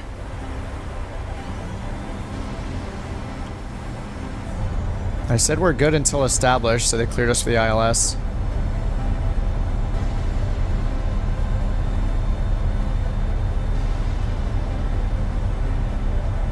Speed brakes are on. I don't think we actually need them on anymore now that we're lower. Alright, we're about to turn right, and do we have the localizer yet? We do have the localizer. Alright. Loc is set. And I'm gonna get flaps 1.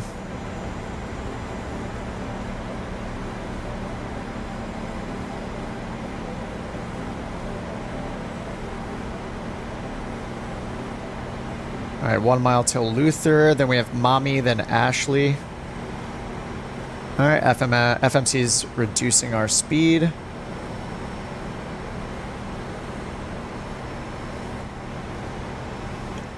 Alright, and Vorlok is green. Go ahead and hit approach. We don't have the glide slope just yet. Alright, let's get flaps 5.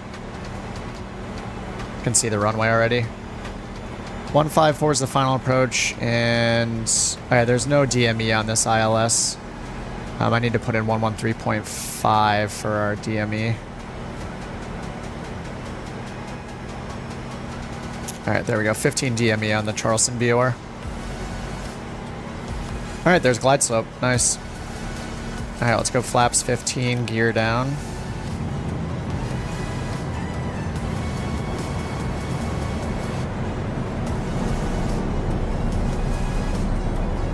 Couch 420, 2 miles from Mumbai. Descend and maintain 1500. Cleared for the ILS runway 15 approach. Descend and maintain 1500, cleared ILS 15, couch 420. Alright, gears down 3 greens, flaps 15, and we have control of the speed now. DME, 13 DME. Bring it down to flaps 15 speed, and 140. 140 is our VREF, so it's 145 for our final speed, and it's a Cat 2, so we can get down to 97 AGL. Kilograms. I turned it to kilograms because I was troubleshooting, and I think I just messed up because the airframe reverted back to kilograms at one point. I thought something was broken, but it's just because I switched liveries. They like each have their own setting, which yeah has messed me up a few times. So I'll probably change it back to pounds. Boston Center on 128.1. Oh yeah, I should probably sit down on my chair for this landing. Okay, I'm gonna get the desk back down. I'm gonna need the rudder pedals. Okay, my desk will go down. Okay, desk going down. Cessna 25 Juliet going to Boston Center 128.1. Thank you. Good day. Alright, desk is down. Alright, let's get flaps 30. And VREF +5, 145. And we're on the glide slope. Let's set the go around, which is 3,500 left turn.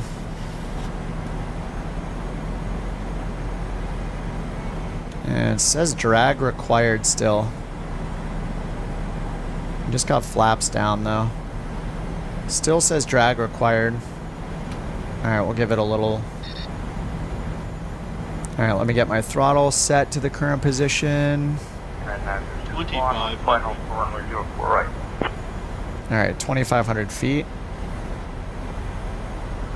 And 2997 was the last altimeter. 9061, contact Honolulu Tower on 118.1. They didn't pass us to the tower yet. Hey, can you pass us to the tower now? Couch 420. Tower 2991 here. Nope, they can't because say intentions mic button isn't working anymore. Okay, rip. It appears your microphone is stuck. No, it's not.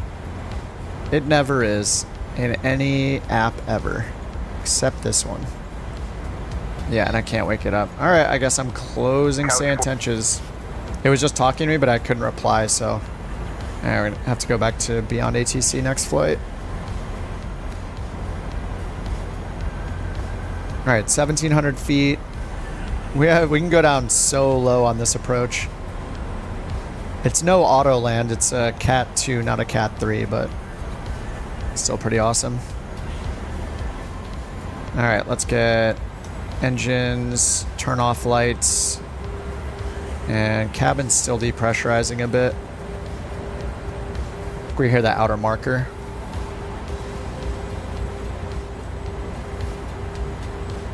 Still says drag required. I guess I'll give it the flight detent. It's probably not at like, it's, no, it's having to use more power for that. Why does it still say drag required? I'm just gonna get rid of the speed brake. That's a little weird. Alright, we have an 11 knot crosswind from the right. 1,000. Alright, I'm gonna bring it down to 140 and see how this works out. Bring it down to VREF and then get my throttle set.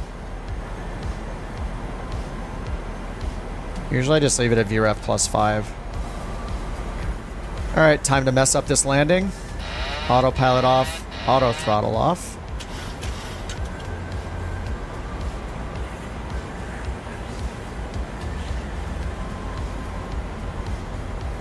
Speed still looks good.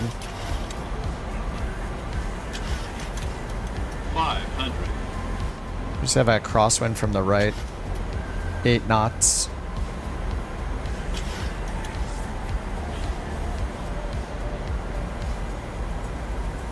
$400. 300.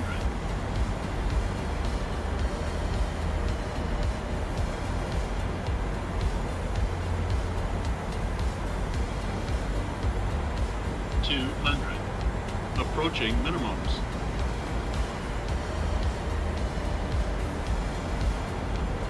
100. 50. 30. 20. 10.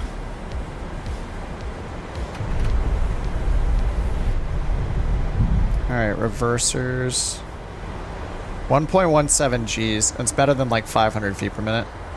Alright, we're still at 100 knots.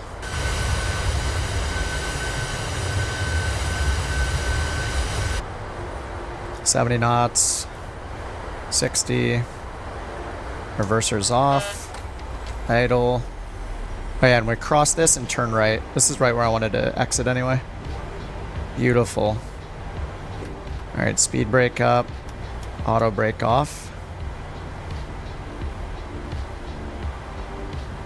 And this should be, I think, alpha right to the terminal. We don't have an ATC anymore, but... Alright, flaps up.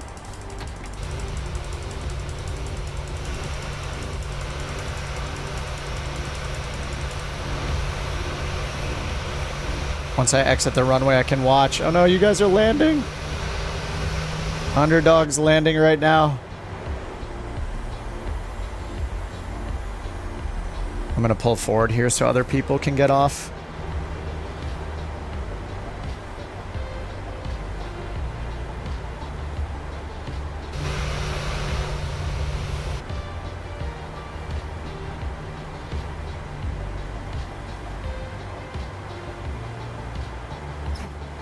Alright, parking brake is set. Probes are on auto, landing lights off, turn off lights off, taxi light on. And position to steady. TARA, we need this back to standby. And flaps are up.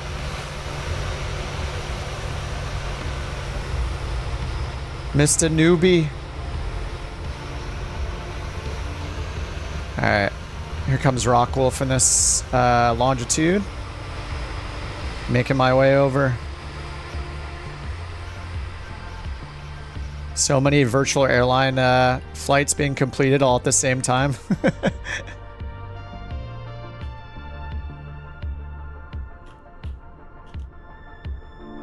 Nice, there's like 5 of you coming in still, it looks like.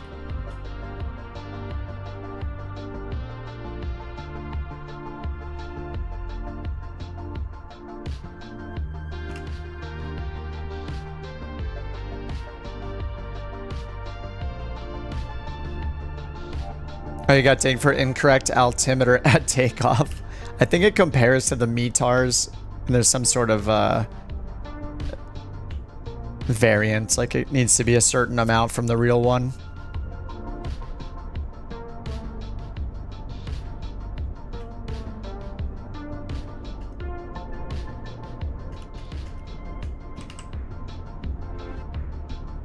You love to see it.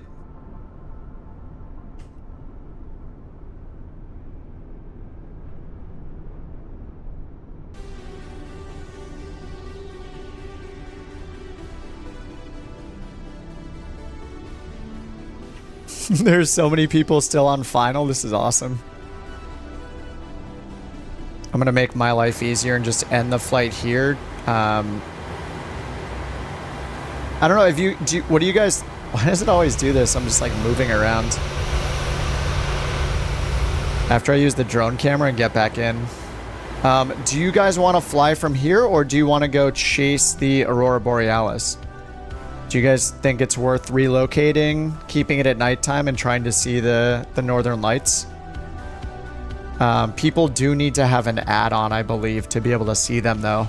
So you need, like, SimFX or another add-on that gives you the Aurora. You're down? Let me just do the poll. That's the easiest way to do it. Poll.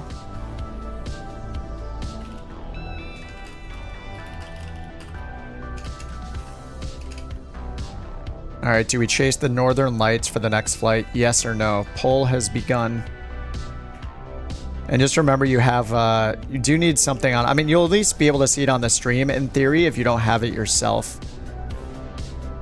I've never seen it in the sim, and I have SimFX on, so it, in theory, should show it. But, yeah, if you don't have it, I mean, at least you'll see it on my screen, if that's good enough for you, but SimFX is very much, I think SimFX is an awesome add-on.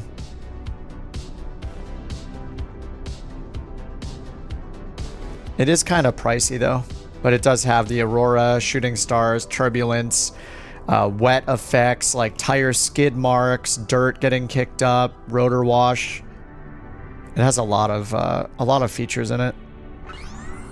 Cyber is pitching down like a maniac.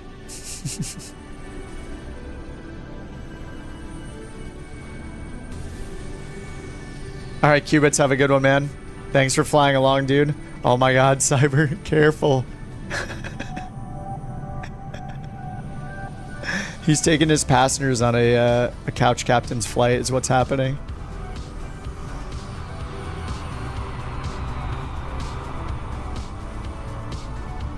It's so nose down.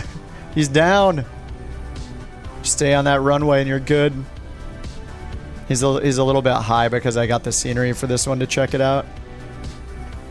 Now here comes Rock and his longitude.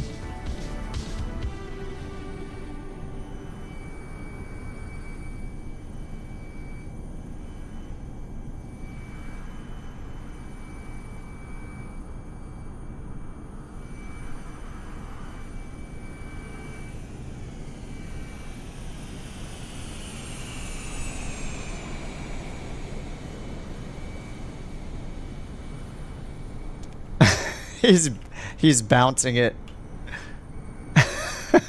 He got at least 3 bounces in.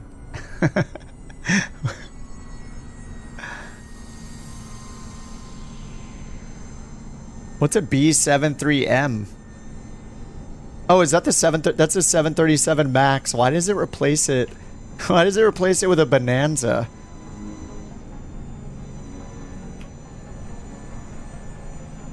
Alright, Octal's in a Honda Jet. And Dev is in a 737-700.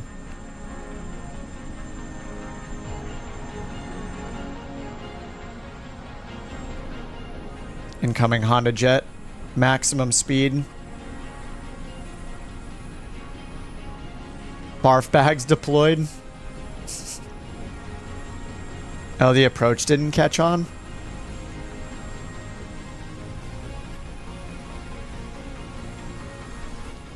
Alright, so far the vote for the Aurora is winning at 69%. Nice.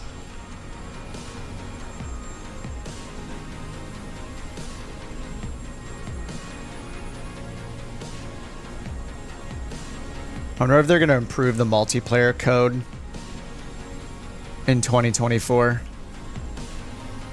I feel like 1 in 5 people it glitches.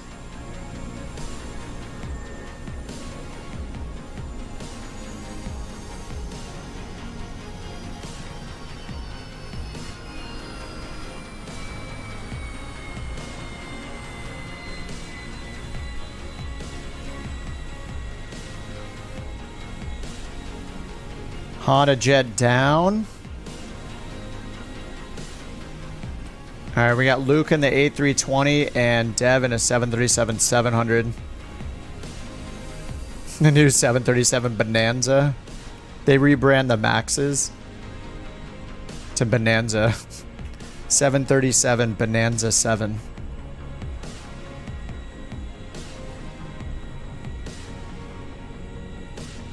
Oh, you're in the BBJ? Yeah, the business jet? Nice. Yeah, I haven't done the BBJ yet.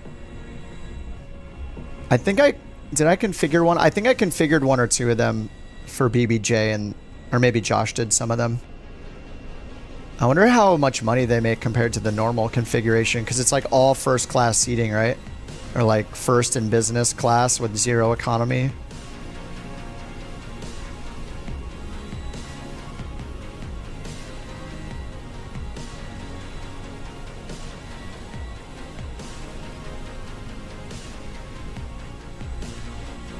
BBJ coming down. Yeah, the inside of the BBJ looks awesome.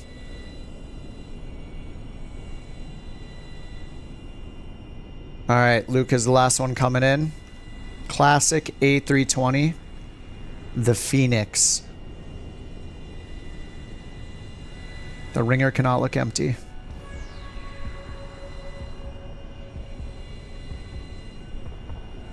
I should have went and taxied first, so I wasn't so late.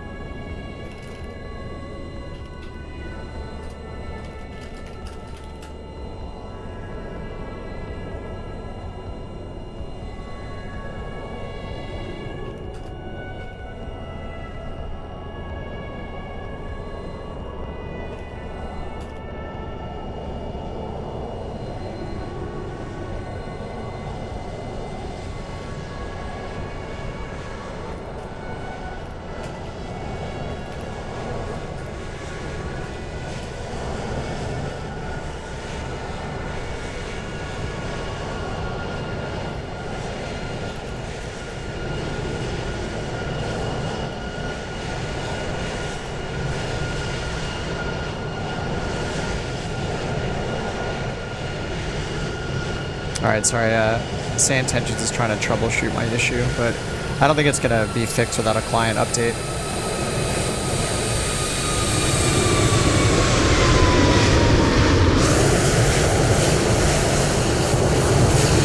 Man, that thing sounds good.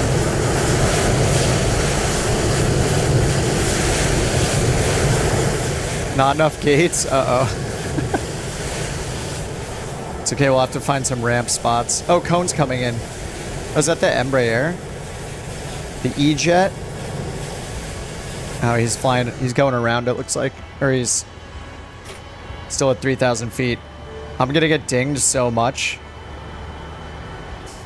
We just got a notification. Flight below rating.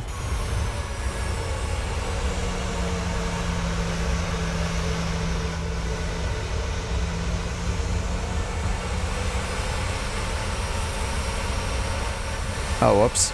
I went the wrong way. This is a runway.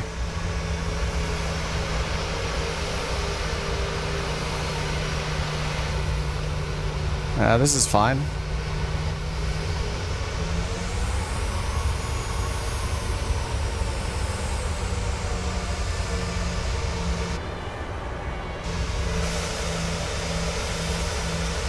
Shepard's coming in the longitude. Oh, I gotta get out of the way. I haven't picked up the 190s yet.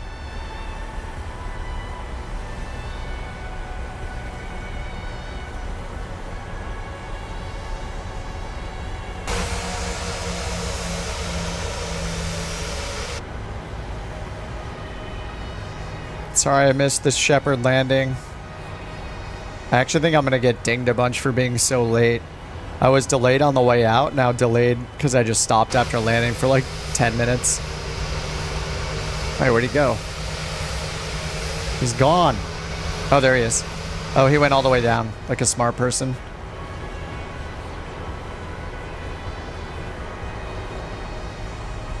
Low quality graphics,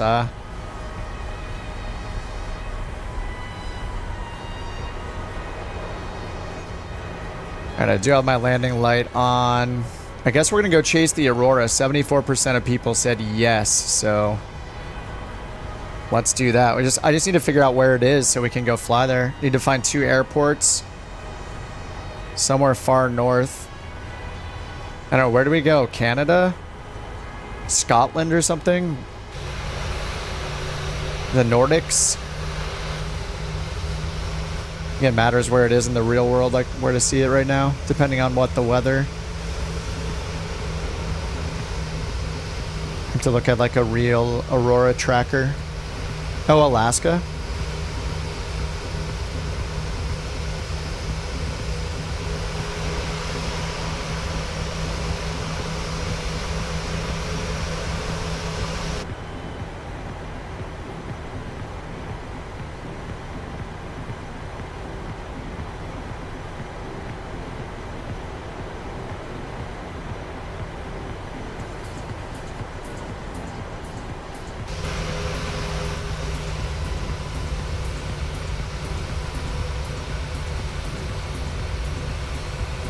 I'm going to assume all these gates are taken. Is everybody here waiting for gates? The site's taken. Site's taken. It's taken. I'm just going to go park over here in this dirty parking lot. All these dang couch captains taking up all the real gates. Oh, there are a bunch of gates around this side too. We're actually fine. There are parking spots all over the place.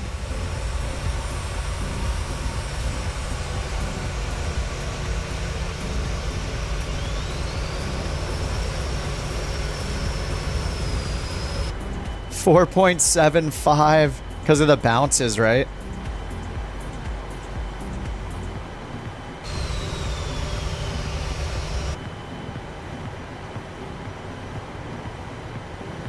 Was it? It's kind of catastrophic. I did a landing yesterday. I didn't realize my rudder pedals had gotten unplugged. I would have had a 10, but because I ran off the runway, I got a 7. It knocked it from a 10 to a 7. What I should have done is hit escape and plugged them in when I realized they weren't working. I should have paused by hitting escape. Oh my god, there's people walking around in this airport. What the heck? She's just walking around. Look. That's crazy. That's awesome. She's pacing. That's what a real person would do. Oh, center line. 2.75 isn't bad. Yeah, I paid for it. I just grabbed it off the marketplace. I think it's the only one that's available. All right, taxi light off and probe heat is auto. Let's just turn the engines off.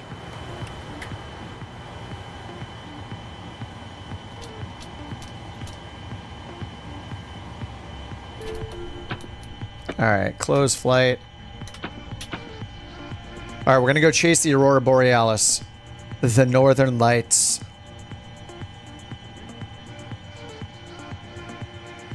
All right, let me see what my rating was. Definitely not a 10. 9.44. All right, I made 10K. Sweet. Let's see, I got dinged for no beacon lights when required at the beginning of the flight. Yeah, I think I forgot to turn it on before. It was either when crossing a runway.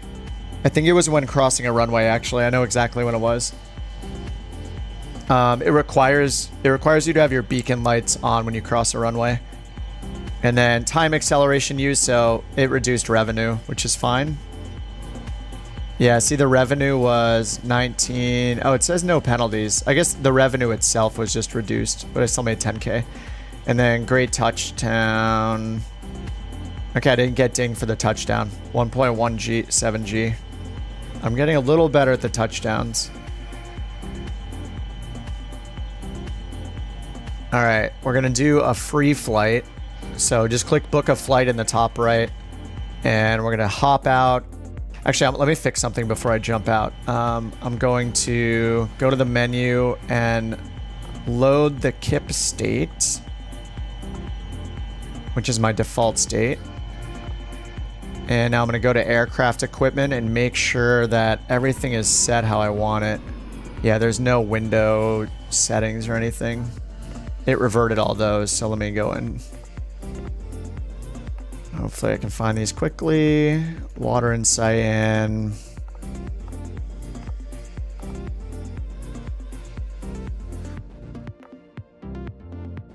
Auto probe heat is on. Eyebrow windows are on. New. I think it saved all this. Okay, this is all good. And then if I go into displays, I can turn it back to pounds. So I'm going to turn it back to pounds and then save my config again, just in case that's part of it.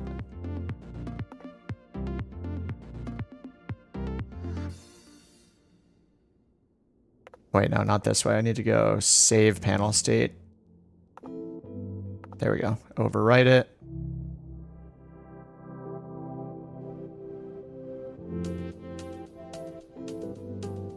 Sim is completely freezing. All right, there we go. Okay, we do have the eyebrow windows. All right, so now I just need to make sure everything is in pounds again if I'm going to switch this back. So I'm going to go here to preferences, switch to pounds. Okay, save preferences. I'm going to go over here into my settings, go to units and change to pounds. And I think that's saved automatically. And then finally, I'm going to go into SimBrief, edit a flight plan, scroll down and choose pounds, and then hit save defaults. I don't really use the NOTAMs. I don't think I need most of this.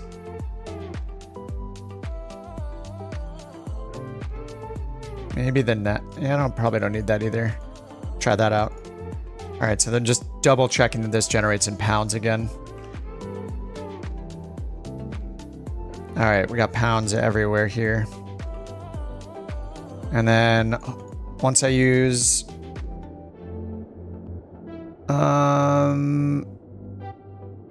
Yeah, once I use GSX again, I'll just make sure. All right, let's go find somewhere to fly. You guys said Alaska? I'm gonna have to like look up a Northern Lights map. Aurora view for tonight. Let's see, 30-minute forecast. Okay, yeah, looks like we can go to, yeah, Greenland will be boring. Yeah, Alaska for sure, for sure.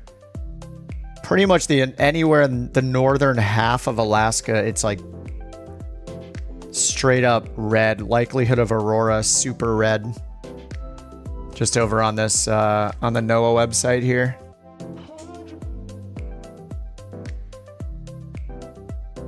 So anywhere up in this section of Alaska, I'll have to figure out which airport's up there. Let's just bring this up then.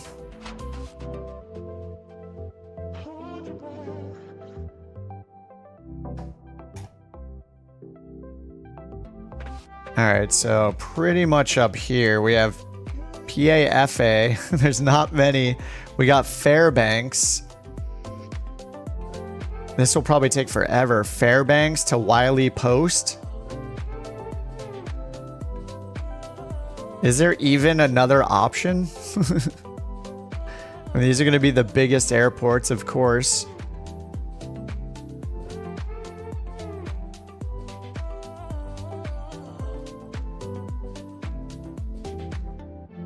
Oil Run.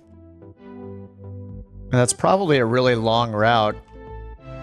So if I got a free flight passengers, I'll be couch 323. And we got a Fairbanks. This is going to be such a long flight, though. Okay, there are other airports along the way. Okay, hold on. The northern half. I think we want to start like in here if we can. PAPR. 4,900 foot runway. 5,100. 4,000. 4,000. 4,800. I don't know if any of these are going to have a long enough runway.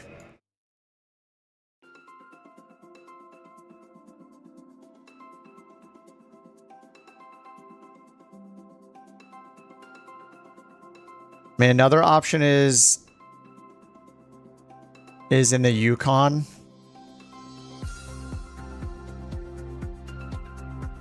It's a 9,500 foot runway. No, Fairbanks might be our best bet. 5K is plenty.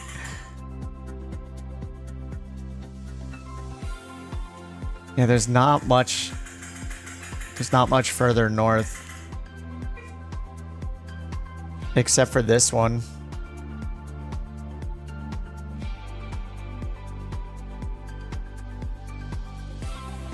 A 7,000 foot runway. There's an ILS there. This is probably way too far. PABR.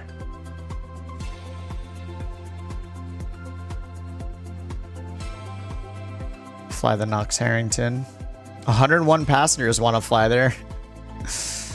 What is the time though? Oh, it says an hour and 30 minutes. I don't know if I believe that. KBRW? Wait, where's that? That's not in Alaska though, is it?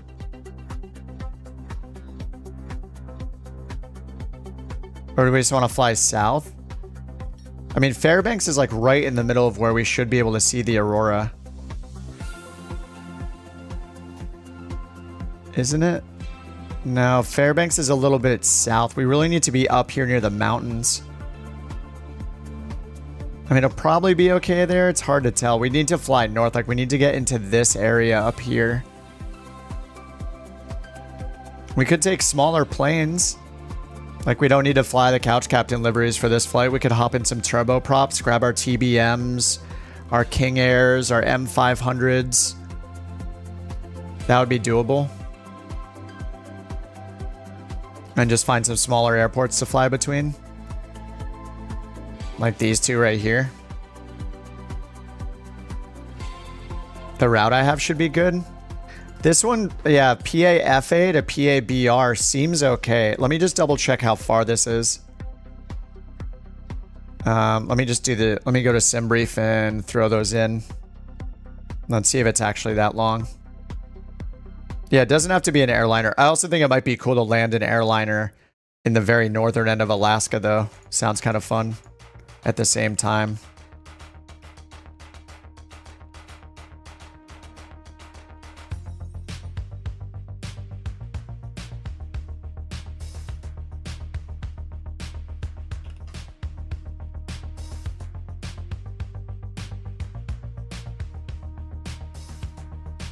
Yeah, I don't know if I have been that far north. I don't think so. Okay, it's only an hour and 17 minutes. This is doable. And there's a lot of passengers that want to go there too. Okay, I think this is doable. PAFA to PABR.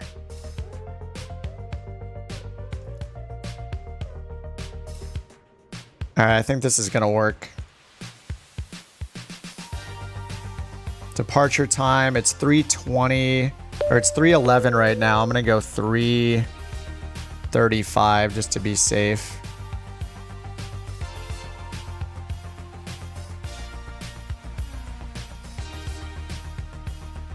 You make me hate my game. I wish I had a PC. I mean, look at it this way. If you didn't have an Xbox, then you wouldn't be able to play it at all right now. So it's a good thing you have an Xbox. All right, I need to load in before we start the flight. All right, Fairbanks. I think it's good. It's good that we're in a airliner too, so we can get super high. All right, these are all GA planes over here. All right, we got some gates. Limited amount of gates. There's some ramps too. I'll take gate number 1.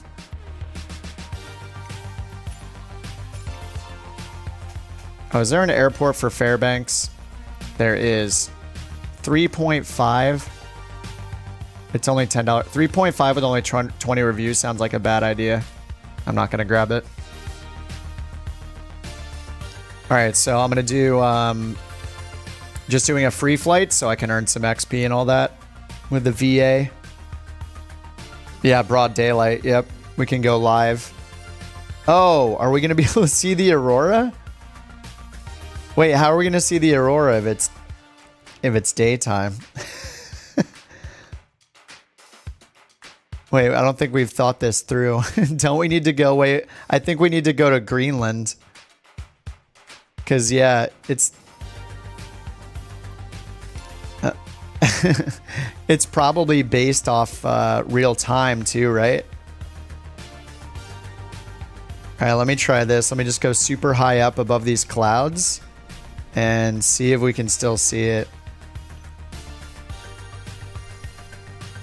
And change, I'm going to change it to nighttime, of course. I wonder if it makes us use real time.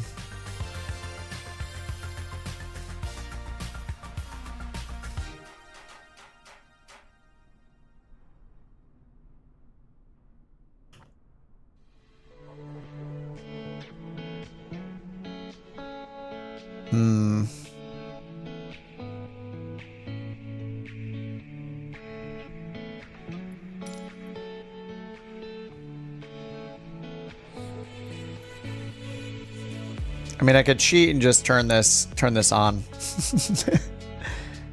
But it's not on right now. It says real-time realistic. Oh, it says hit this scan or click this. Oh, okay. Oh, nice. The Parallel 42 site has their own Aurora's map.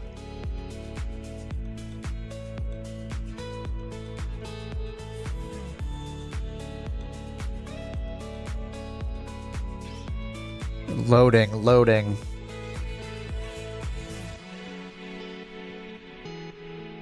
Is it still loading? Oh.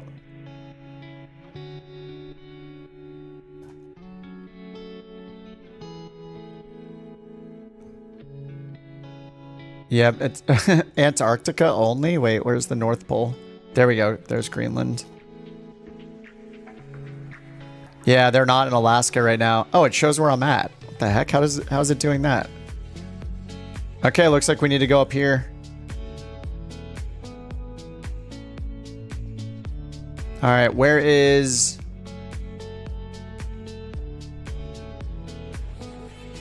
INUKJUAK. I'm gonna have to cancel this flight.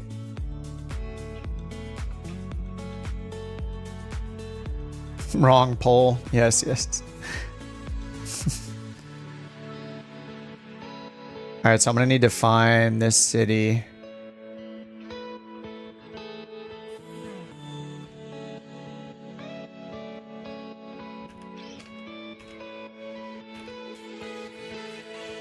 JUAK.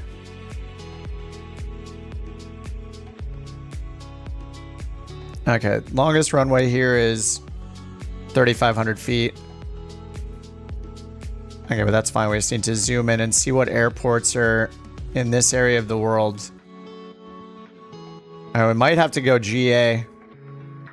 Yeah, 3,500 foot runway here and here. 3,500 feet. Yeah, these are all 3,500 foot runways. Yep, looks like we have to go GA.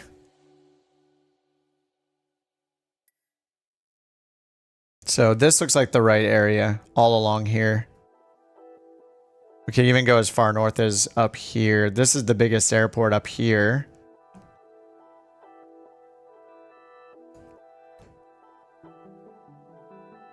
But there's nothing big enough for our planes here. Yeah, I think we're going turboprop. I think that's the only way to do it. So we can start here.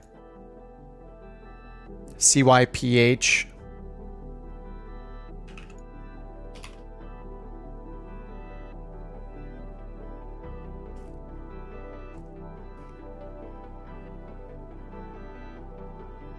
And is there an airport?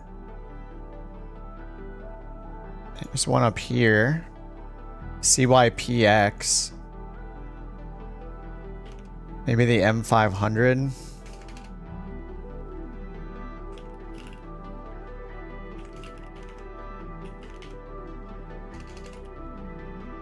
Oh no, do we not have an M500?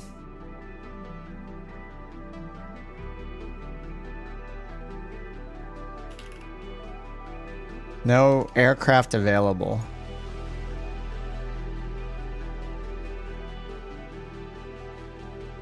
Oh, do I have to pick cargo? I probably have to pick cargo. I think that's what's happening. Let's go back. Free flight cargo. CYPX.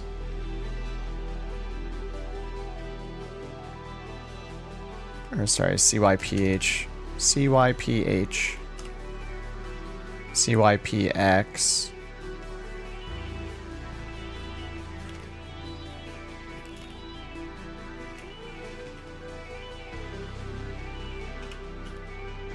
No aircraft? Wait, do we have TBMs? Why can't I choose any? I can't choose any of the planes. I'm doing free flight. It's not letting me pick a plane. We don't have any of those in the fleet? I thought we had a bunch of GA planes already.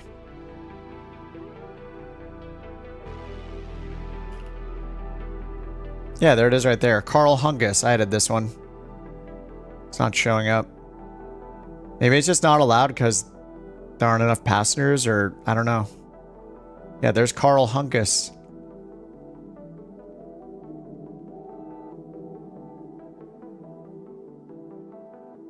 Free flight.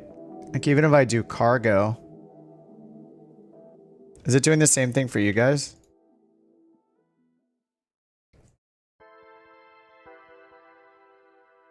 CYPH. Then up here to CYPX.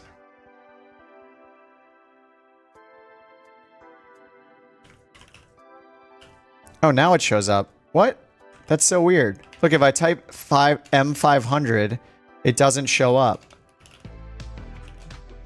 P46 Tango? Oh, it...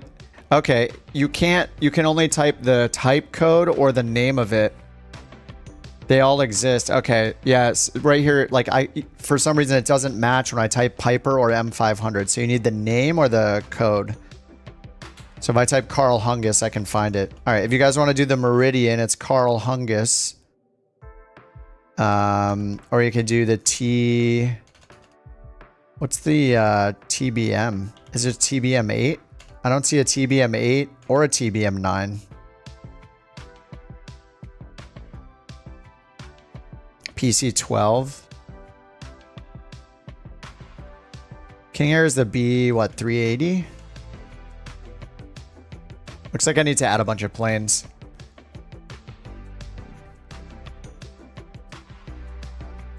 Okay, let me add a bunch of planes here.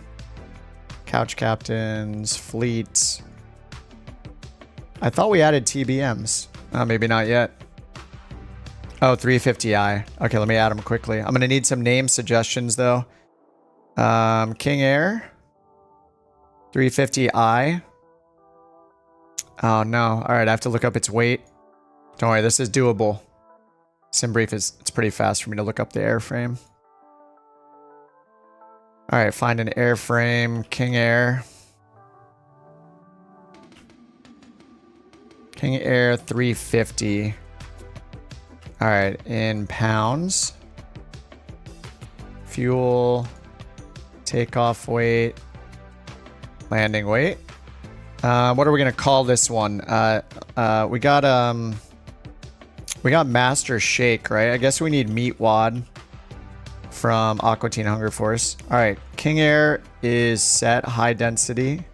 Yes, yes, yes. Okay, we got the King Air 350i. Or B 350i. Yeah, 350i is added. The Piper Meridian's in there. Let me check the TBM 850. Okay, TBM 850. Let me grab the weights. In pounds, yes. Okay, these are all in pounds. Okay, the TBM 850. What other characters are there? We got Master Shake, Meat Wad, Fryman. Then there's Carl and the Moonanites. We can always rename these later, it's fine. It's just a means to an end at this point. Oh, the Dukes as well, yes. Alright, TBM 930. And let me add these in. TBM 900, I guess, is the closest. Pounds. Wait a minute. Did I add the 850 in pounds? I did.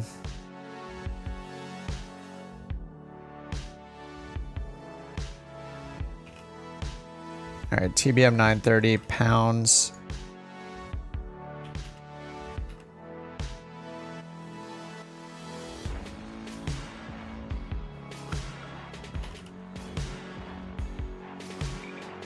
Moth Monster Man from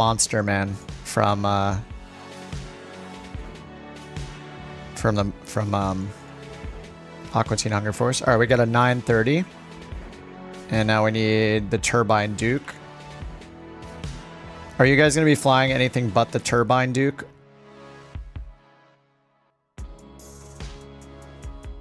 Turbine Duke.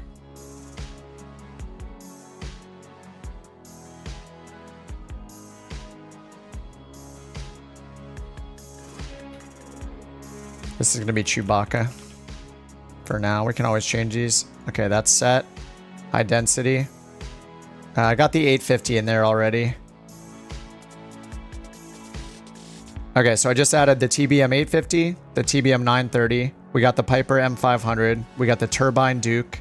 And we got the King Air. PC-12, I think we already have. Yeah, PC-12 is named I Mean Business. I don't know where that name came from. I need a name. What's a character name? All right, we're just going Star Wars now. I'm running out of ideas. All right, C-3PO is set. Wait a minute, why did that have a balanced cabin? No, high density. It doesn't make sense to have first class. All right, we're just doing balanced. All right, PC-12 is already in there. Kodiak. I think we have the Kodiak. Oh, we don't. Kodiak.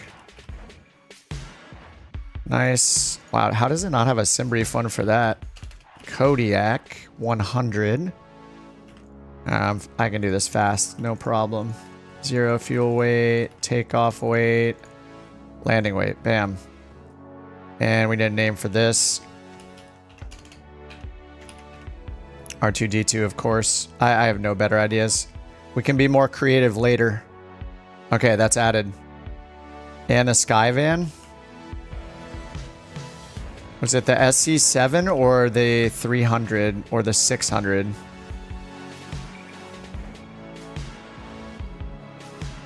Cirrus Jet, I'm sure is in there. Yeah, it's called the Josh, which makes sense.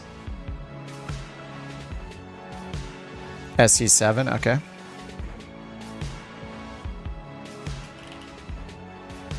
Oh, I don't know the weights for the SC7. Let me find it in here.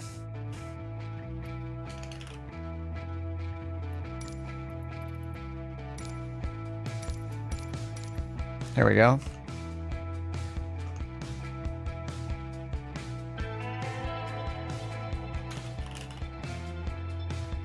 It only has the 330 and the 360, unfortunately. Bonanza. Are you guys naming every plane, or are you naming the plane you're going to fly right now for the VA? Because I'm only adding the planes we need to add them in the VA for this one flight right now.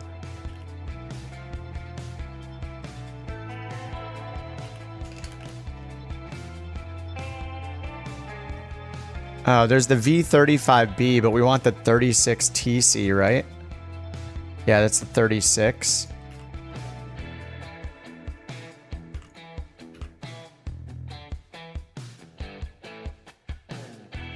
The Bonanza is going to be BB8. High density. Okay, I think that's enough for now. Hopefully somebody has one of those. I mean, everybody has the TBM. So we should be good. That was a lot. A lot of planes added. Okay, so let me go back to my flight again. I don't think I finished it. Okay, 323, free flight with passengers. I'm actually going to do free flight with cargo. Makes more sense. Okay, and we're going CY, I keep forgetting the airports, CYPH to CYPX. Hopefully, I don't even know how far these are apart. It says an hour is the estimate. All right, I'm going to fly Carl Hungus. Carl. Wait, why can't I find it now? What is going on? Am I going crazy? What's happening? I can't find Carl Hungus anymore. Well, I don't get it. I just found it a minute ago, didn't I? I'm going crazy. It's the P46T and it says no aircraft. Oh, they don't pop up in the sim? Oh no. All right, you know what? Forget the virtual airline. Let's just get in any plane together and just go check it out. One of you guys is already over there. Oh, Underdog's here. Oh yeah, it's right here. The airport's right here. Forget the virtual airline. Let's just fly around for a little bit, and then we'll do another flight after this for the airline. But let's go check out the Aurora. Somebody suggested it. I think it's a good idea.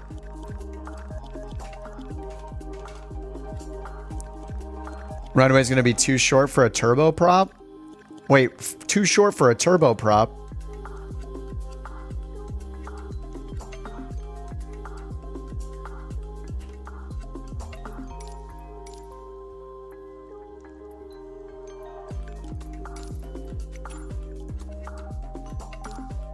Oh, it's 1,000-foot runway. It's 1,000 feet. I thought it said it was 3,000 feet.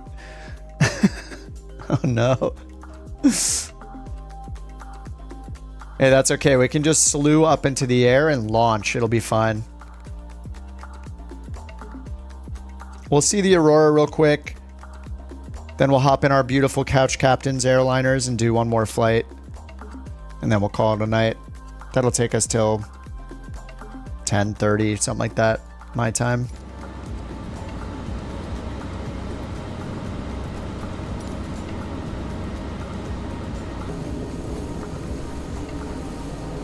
Are we going to be able to see the Aurora, though?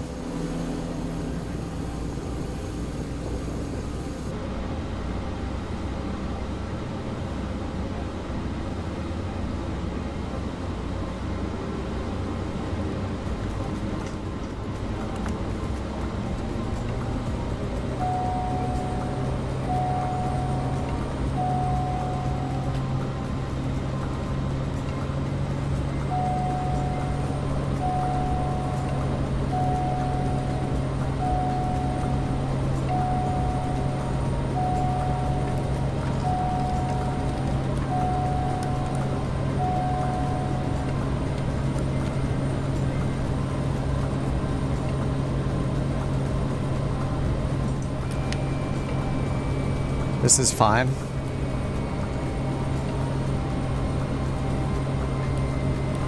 This is totally fine.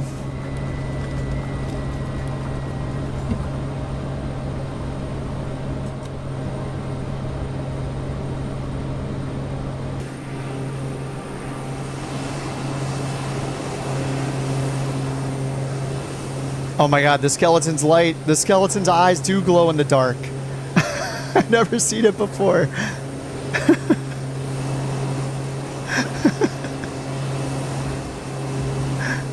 That is so awesome. There's no CYPH for you guys? Wait, how is that possible? Is it in one of the world updates maybe that you don't have? Like one of the 2 US world updates?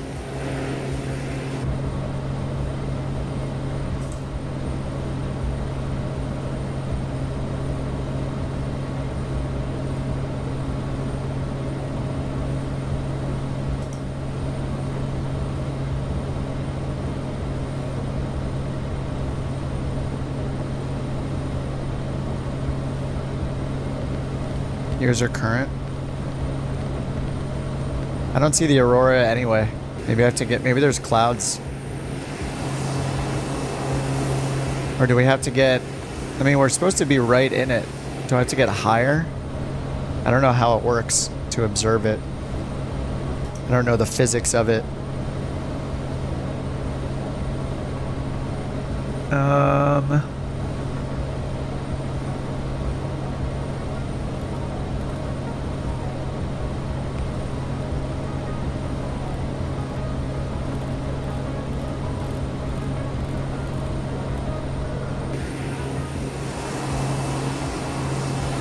I didn't turn it on?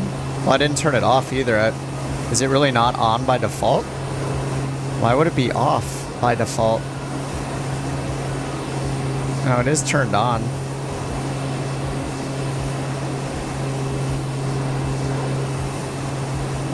It's just not live. It says conditions required: night sky, solar, wind, when real time. The only thing I have off is the simulated contrails because it shows planes that aren't there.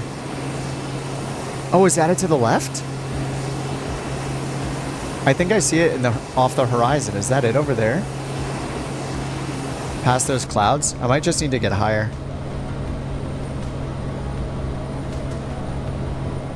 Gotta find the lights in this thing. These are blinding. I never fly at night, so I never know where the lights are. I think they're up above. Yeah. This is such an inconvenient place in the sim for these lights.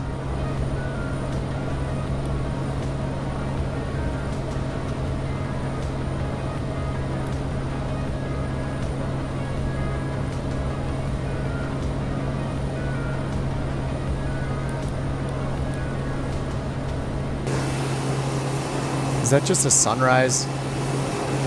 I don't know. Maybe there's a bunch of clouds above me that I don't see.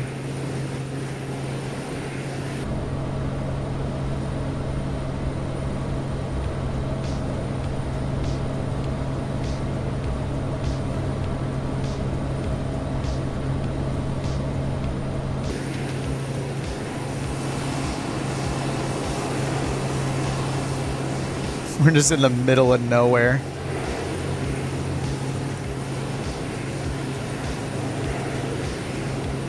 You don't see anything either. Do you have SimFX as well? I mean, I could just turn it on. I can force it on in SimFX, but I was hoping to see it live.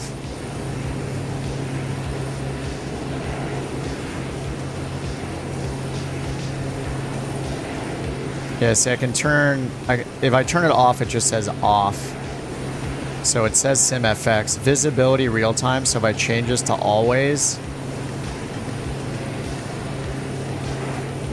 I should just turn the shooting stars on always. 1 per hour. 1 every 10 hours. 5 per hour. There, now we can see it. Yeah, if we turn it to always, we can see it.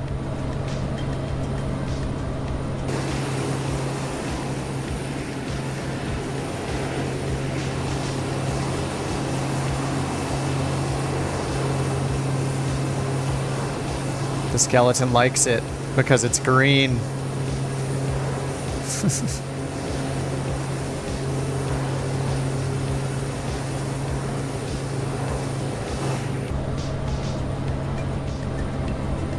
I mean, the only place to enjoy the Aurora is in the back with a coffee and some snacks.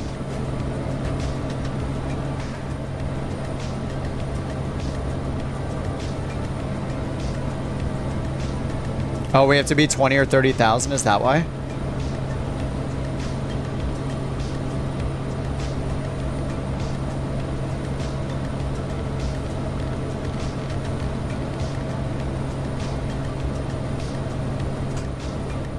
I mean, I'm seeing it when I turn it on here, but yeah, if we do real time, then I'm not seeing it anymore. Or the realistic mode. This is just showing it at all times.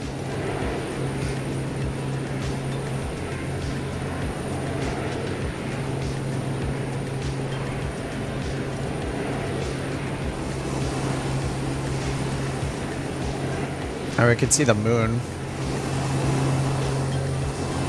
Alright. I think I'm over this. I think we go do another flight.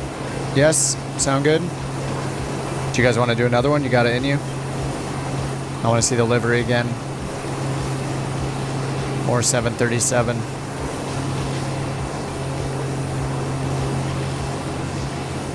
It's one of those things where I'll forget I have the add-on, and I'll forget I have the add-on, and one day, 3 years from now, I'll see it by accident and be stoked because it'll be a realistic, like, and random feeling sighting. What's up, Coding? That was the M500. We were just trying to go see the Aurora. But we saw it by forcing it on in the effects, but not the real-time one. It's probably got some, yeah, it's so dark. There's probably more logic, you know, to it.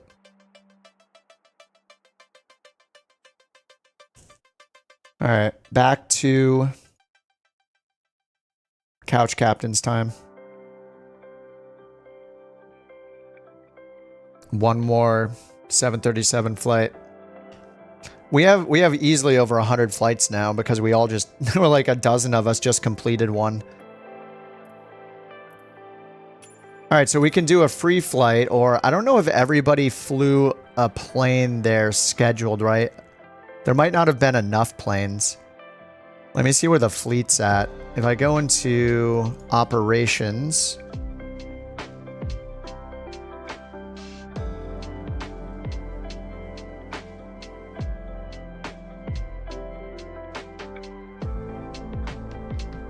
Let's make this a little bit bigger. So if I go into operations and you zoom in, we can see the locations of all of our planes in gray. See, it looks like most of them are still at New Orleans. Is mine the only one? I think mine's the only one here, which was I flew Knox Harrington down to Charleston.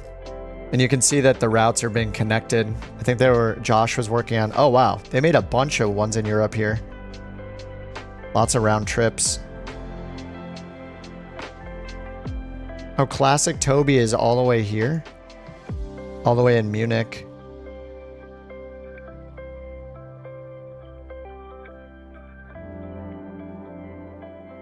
So we can do free flights. It doesn't really matter. It looks like we got some planes in Denver though. I don't want to fly the round trip backwards from Charleston, but maybe we could do Charleston to Dallas or Charleston down to Tampa or Charleston to Boston, Charleston to Philly, Charleston to Boston. Do either of those sound good? Probably earn some money going Philly or Boston, just making more connections here. So let me go add one. Charleston, maybe Charleston, Philly. Doesn't seem too long. Boston's always nice. Okay. All right, Charleston to Boston. Flight number 2017. It automatically made that one.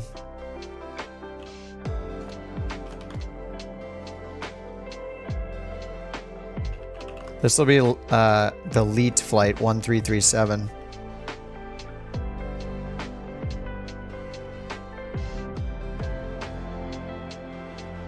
Yeah, we could do JFK as well. I don't know if we've added JFK yet. We're going to end up connecting everything. So I'm just going to do the Simbri flight plan real quick to get an idea of how long the route is so I can put it in realistically. CHS to Boston. 738. It's a passenger flight. An hour and 47 minutes. So I'm going to put in an hour 50. Hour 55. There we go. And this is probably only realistic for like medium-sized planes. I guess maybe you could do it in a 787. Oh, this is a dance club, this song. All right, Charleston to Boston, 1337. All right, schedule created. I'm going to do the scheduled one to fly that plane up specifically. Knox Harrington. There we go, 1337. Knox Harrington. Oh, nice, 111. I think our rating is going up, so all of our passenger counts and cargo counts like going up now. What's up, Jack? All right, departure 355. It's right now 343.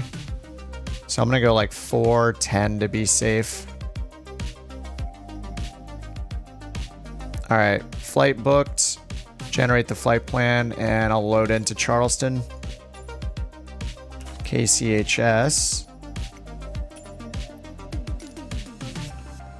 737, 800, couch captains, and find a gate. Yeah, there are a decent amount of gates here. It's not too bad. All right, I'll take all the way in here. Gate Bravo 2.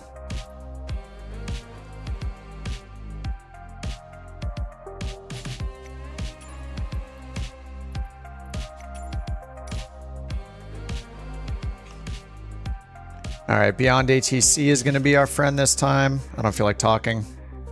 Give me a co-pilot and Volanta. Beyond ATC connected.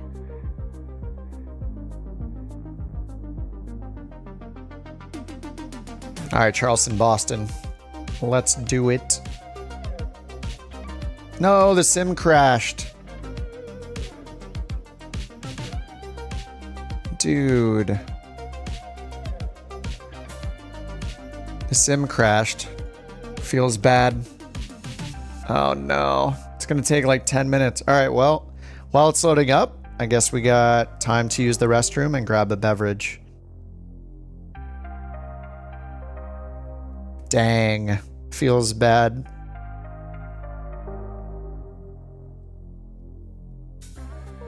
I thought I was crashing because of, you know, when I downloaded the INI builds or INI builds, A300, I flew that a couple times yesterday.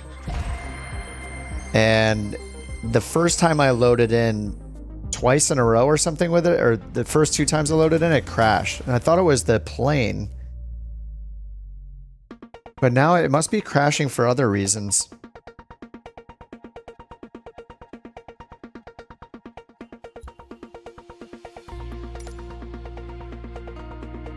It's cool. It'll be loaded in the next 35 minutes.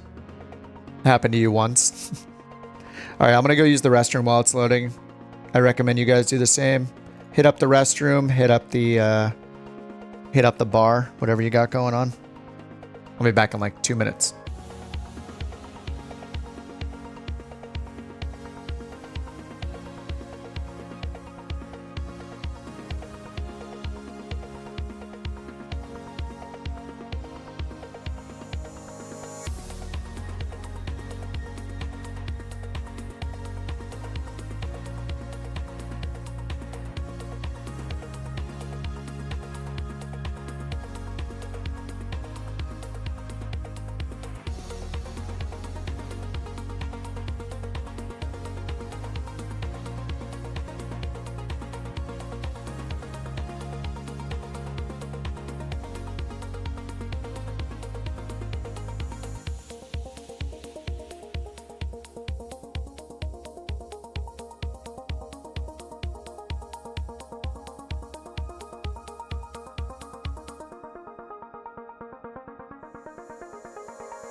All right, we're back. We're still loading. We're back and still loading.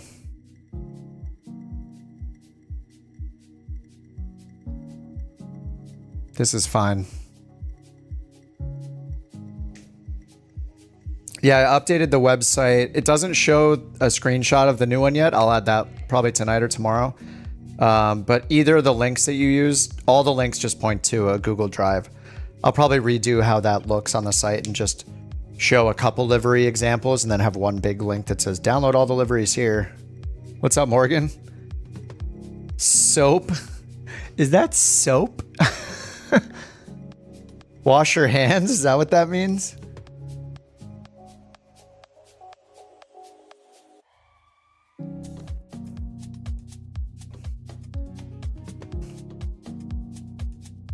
Yeah, the new livery is, I'm very, very excited about it. Chase did an awesome job. I'm not just saying that because he's here in chat, but at the same time, let me know when he's not listening anymore. Yeah, the inside of Charleston, I parked and noticed a woman walking around in the terminal. I don't know why the ratings were not very good. I think weren't they like 3 something or 4? It wasn't like super high, but it looked good to me.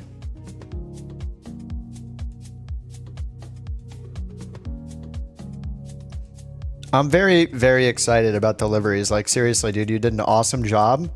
And I hope you're motivated to continue working on them because, yeah,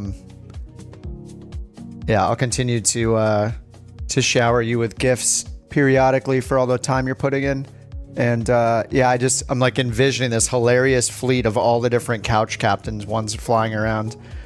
And I think the, like, using the milk one, like, you know, past this first set with just the emojis, we can look at some more unique ones, like one with the milk spilling all over it, one with like, I mean, we have like the smoking sign thing that could be hidden somewhere or just be a whole livery with the smoking sign on it. Or like the oof one's kind of whatever. I don't think I'd use that one. But like the milk, I think the milk one is a funny, unique one. And then there's like the original couch captain, like this one. That can be hidden places as well, or like we can make one with this. I don't know, we got a lot of options. I really like the stool faces though, and the chairs. They're pretty funny. You gonna work on the 700, nice. Yeah, I know it's gonna be a whole, like it's easier for you to work on the other variants and the other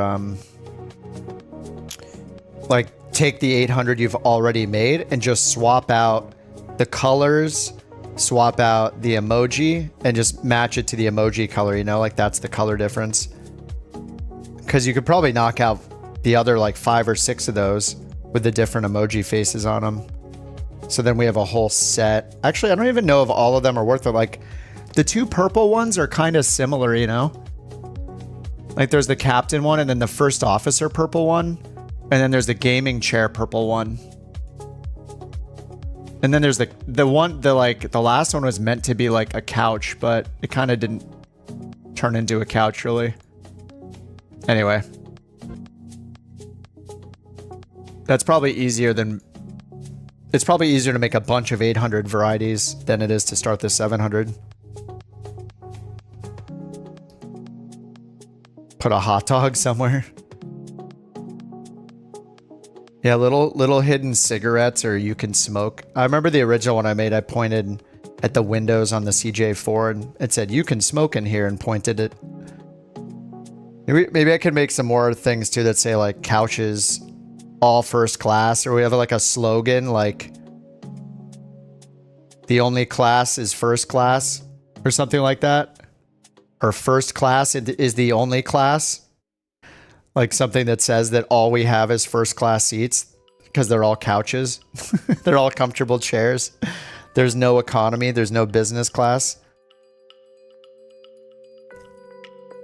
The couch class, yeah. The only class is first class. The only class is couch class. All couch class all the time.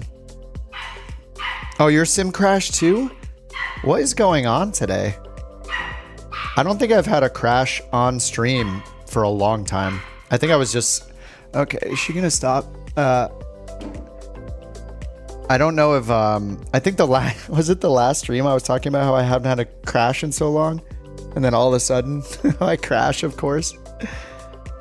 Yeah, exactly, Underdog. Yeah, for sure. Just based on popularity. Like, we have to start with the... Right now, the Boeings. I think the order will probably be like, you know, the Boeings. Chase has that under control.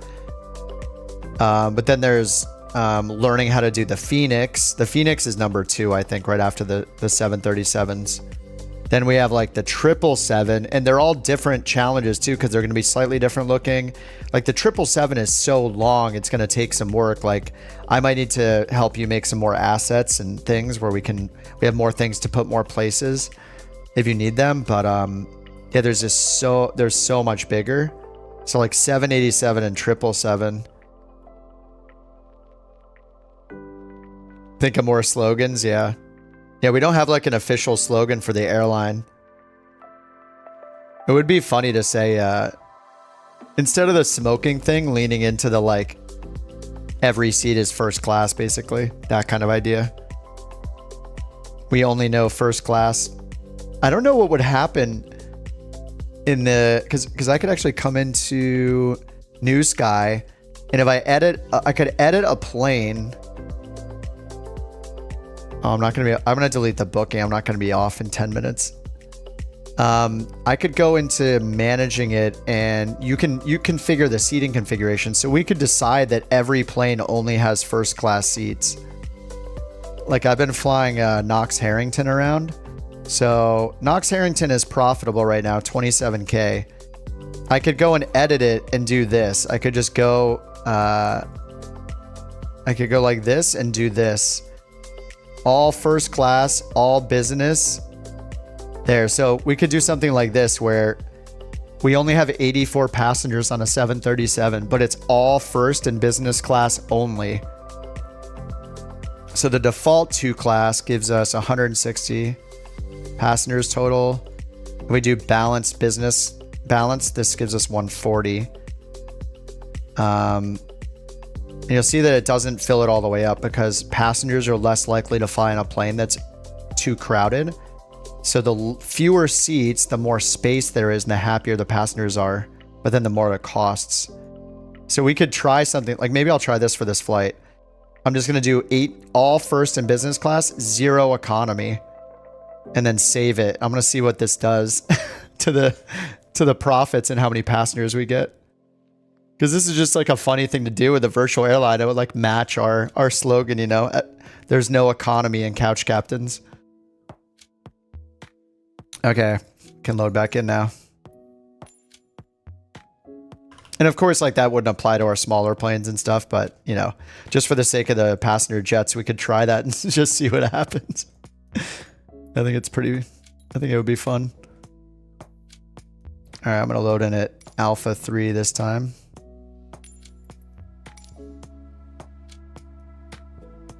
And let me book that flight again with Knox Harrington. Scheduled passengers. Knox Harrington. Oh yeah, see, so yeah, it's taking 62 out of 80 whatever passengers. So we're still getting it almost full, and they're going to be paying more because it's all, there's no economy. All right, I'll say 4:30 for departure.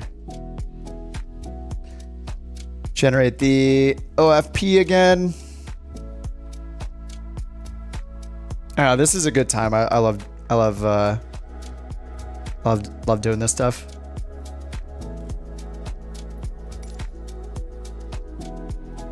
Big brain move. I mean, the demand has to be there though, I think. So like, that's kind of the interesting part. Oh man, the American flag in the background. It's gonna make a good screenshot for the livery.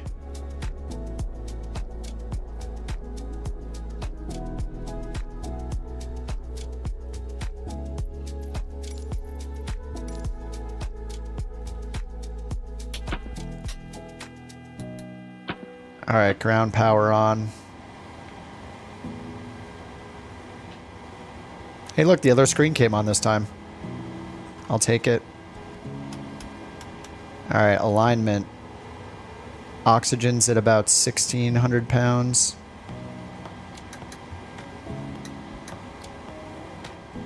Window heat hydraulic pumps.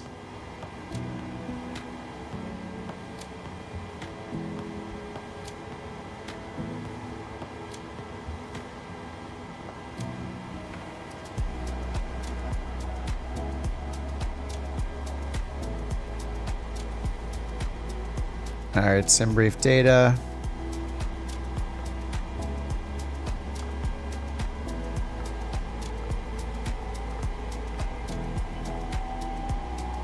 All right, GSX. I want to use GSX because I want to see it open up the couch captain's plane.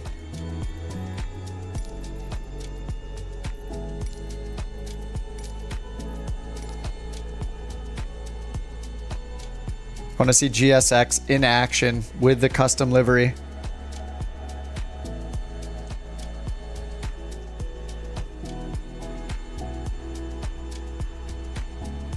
We have to be the most diverse airline in the world. 737-800. Yeah, there are a bunch of 800s. JJ, are you trying to do the scheduled route? If you're trying to do the scheduled route, I can find one and move it there for you magically.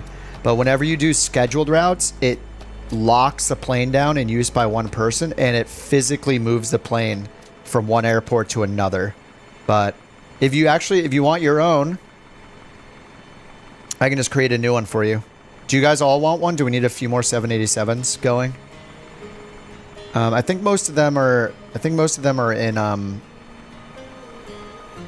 Chicago. Oh, free flight. If you do free flight, you can type in the name of any 800. Just type in 737 and you should be able to find one. So when you do a free flight, it doesn't lock the plane down. You could have 10 people use the same plane. So yeah, if you just type in 800 or 737, you should be able to find a 738. You should be able to find one. You got it? Okay, cool. Yeah, but if we all, like, eventually if we all start doing scheduled routes, which actually moves the planes around, you'll have to go where the planes are and move them, like fly them from where they actually are located. But free flight lets you do whatever you want. As long as we have the plane somewhere in the fleet, you can use it. And it doesn't actually move the plane. Sorry, I said that like 5 times.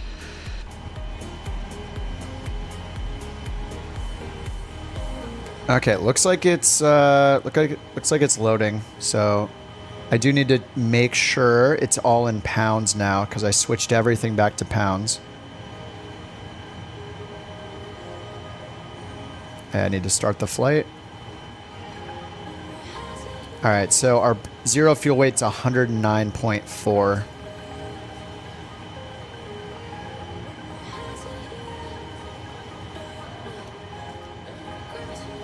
Cost index 80 this time. Fuel trucks take a long time. Oh, you've been waiting since I crashed? Are you sure it's not bugged? 109.7. Okay, that's close enough. 109.4. Cost index is 80. And the cruise, we're actually planned for 390, which is correct. Okay, nice. It imported it correctly. N1 limit. Let's go do the takeoff calculation. All right, fuel is still loading. What time? Oh yeah, let me fix the time. I'm gonna just go. I'll go real time, but then I'll back it. I'll probably advance it. Let's see, 6 hours ahead. Oh, that'll be right at sunrise. I'm exactly 6 hours ahead of real time. So 6:02 a.m. We're gonna have a sunrise takeoff here. It's not bug. Oh, it's approaching. You're just super far away.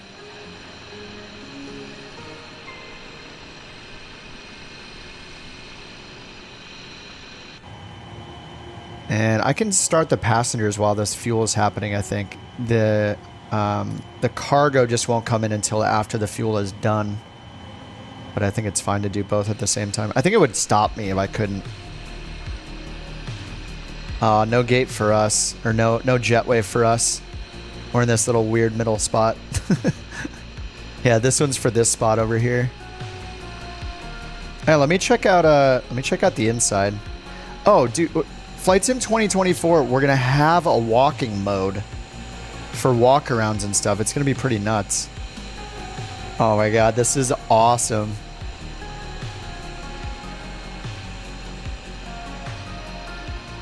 Oh, I've totally seen this guy before. I think that guy's a passenger on the M500 or something. Or maybe like the, maybe the TBM. I forget which plane.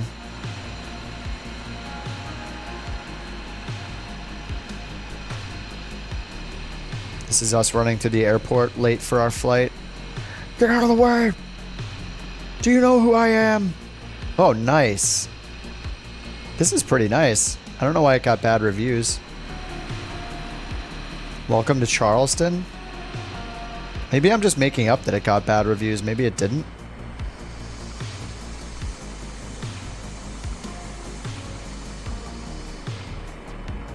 I mean, this is super detailed.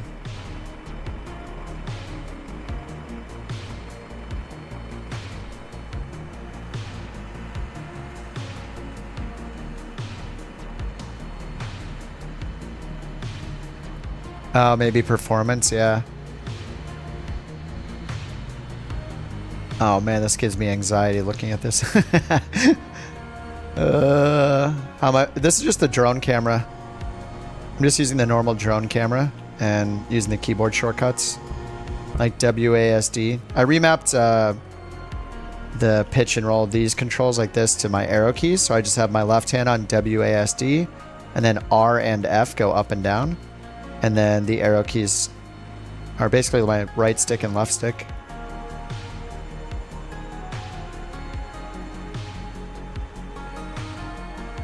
Yeah, I'm just using the drone camera. But we are going to be able to walk around in Flight Sim 2024, like do a walk around. So that'll be pretty interesting.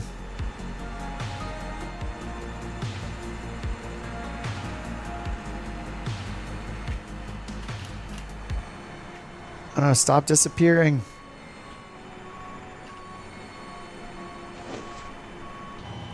All right, they're starting to load. I'm going to go ahead and do takeoff calculations here. All right, takeoff. Let me grab the flight plan. Grab the route down here and throw it in my notepad.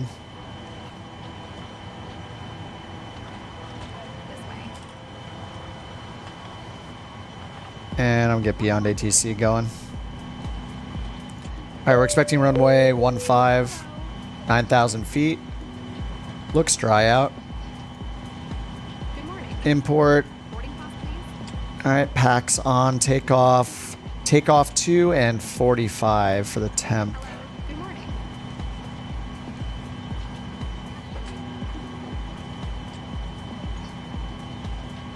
I don't know how to get the lights on in this thing. The brightness doesn't do it. Like the keys on this don't light up.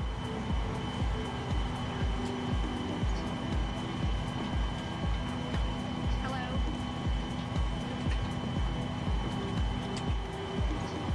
Oh. They're lit up. Is it part of this? Good morning. It must be part of the pedestal one. It must be part of this. Yeah, it is. Okay, the keys don't light up until you turn on like the pedestal brightness. Is this still called, is this considered the pedestal? Anyway, now they're on. All right, takeoff 2, flaps 5. Departure, we are expecting runway 15. The Palm 2, Plamto, Cray. All right, arrival, Boston 22 left, Roebuck 3. And the transition is JFK. We're gonna fly over New York, I guess. Sweet. Makes sense. Initial heading is 154.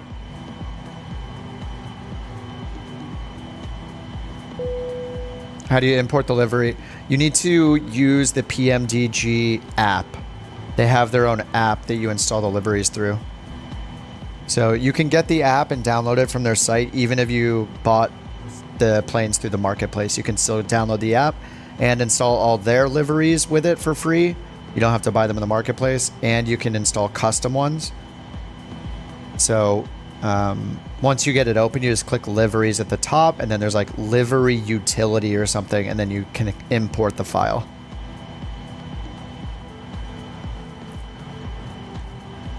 All right, 154 heading, and I'll go ahead and tell Beyond ATC to get loaded. Beyond 154. All right, and then back to our performance. All right, V2, 138, so 148 up here. Perfect. Are we done boarding? Whoa. Oh, I could see inside of it. What? What is happening? I think it's like glitching out because I'm so close to him, and it's like, it doesn't realize that I'm... That's cool. We can see like all the seats X-ray mode. Look at that. It just like happens in the... Yeah, it's because I'm so close to him. I think it's like confused about who to hide. Oh, someone else is right on top of me. One of you guys must be right on top of me. I see. I think I see what's happening now.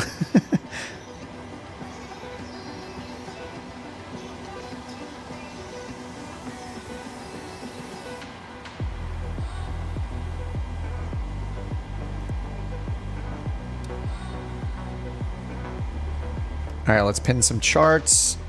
And trim is going to be 5. Takeoff 2. All right, EFB. So let's check the METAR first. 3001. Clouds at 4,000, 5,000, 6,000. That's going to be a fun departure. All right, I hit B. 3001 is set.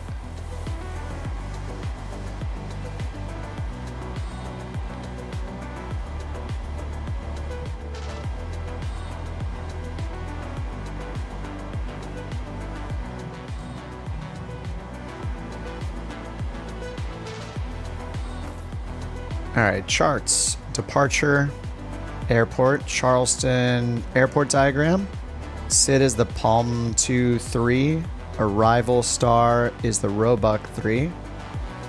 Expecting runway 22 left, but I'll pin them both. Approach, 22 left ILS, and then airport diagram, airport info.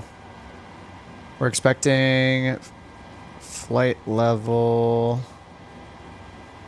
390. Okay, set the pressurization. And then Boston's at 19 feet elevation, so I'll leave it at 0. All right, let's get our clearance with Beyond ATC. What's up, Chris? This is work. How was work today? Work's pretty good every day. I work with, I'm lucky to work with a lot of really cool people. Good people.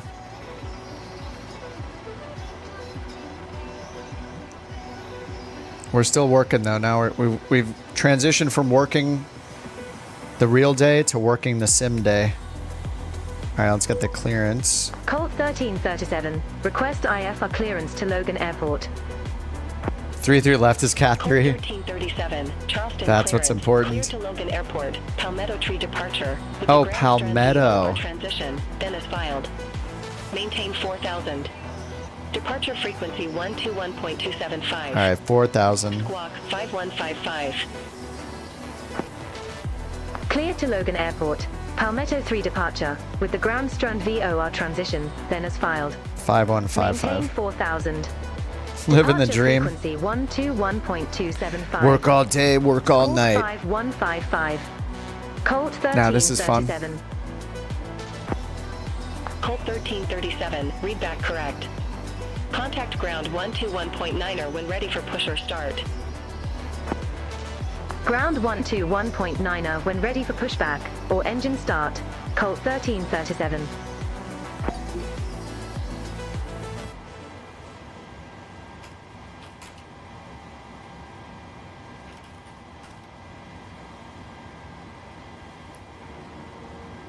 Oh, cool. Say Intentions is hitting me up about my stuck mic issue. I mean, I think I've seen a lot of people saying that they had been having the same issues I have. So I don't think it's an isolated incident that I'm having problems with the push to talk. Nick, you want to fly? Join us. Everybody's welcome to fly along. Everybody's welcome to join the virtual airline. There's no money involved. You can just join it.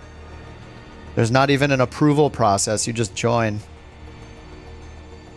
And you can fly what you want, where you want, when you want. You can fly along during the streams or not. Run it in admin. Yeah, it runs itself in admin mode. Whenever I start Say Intentions, it forces admin mode. So that hasn't been the problem either, unfortunately. Oh, in the back, yeah. Dude, I hope they add that. I'll give you some passenger views. Don't worry about it. But I hope they make it so people can join in the sim, walk onto the plane and be in the back, or just appear in the back. It'd just be awesome. Just have it on in the background. All right, runway. We're expecting 15, which is the further taxi, so we have to cross runway 5 and 21 or 3 and 21 at some point. I think everything is done. I think all the boarding is finished. Our fuel is set. Yeah, refueling. Let's see, 18.6 is how much fuel we have. Yeah, block fuel says 18.3, so that's pretty much there. Good enough. We do have center tank fuel, so I'm going to say to prepare for pushback. We're going to ask ATC for pushback. Request and we're going to get rid of the GPU. Actually, we can't get rid of the GPU yet. Charleston ground. Pushback approved. Face northeast. All right, let's get the APU started. Start approved. Face northeast. Colt 1337.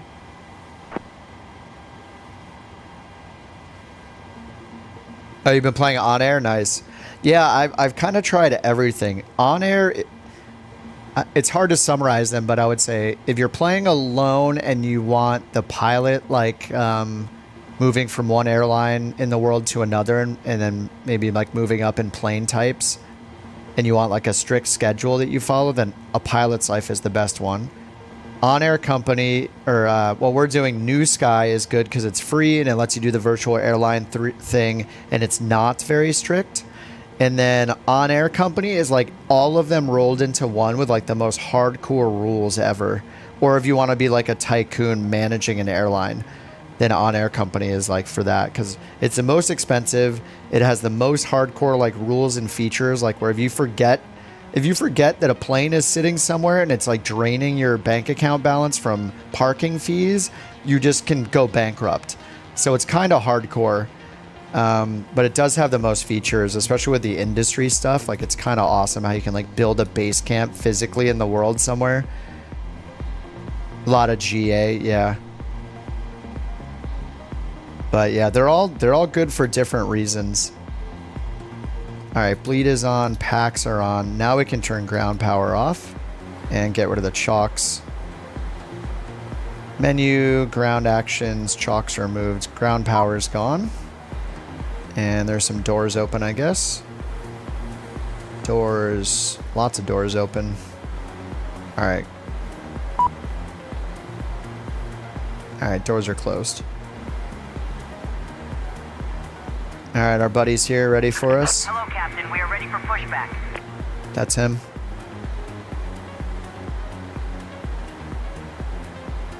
All right, APU is good to go. They said to face to the south, or sorry, northeast.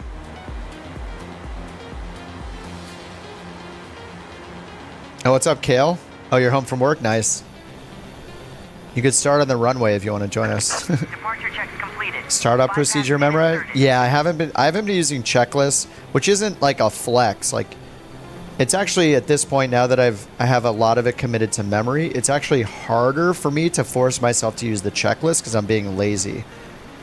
Realistically, I should force myself to use the checklist every single time without fail and never skip the checklist. But I've been doing it by memory just because it's faster and we can just kind of get going. But yeah, I think I have the startup pretty down. Sometimes I think was it like last week I forgot to turn on packs. So I had to do an emergency descent to 10,000 because we had no pressurization. That was not good.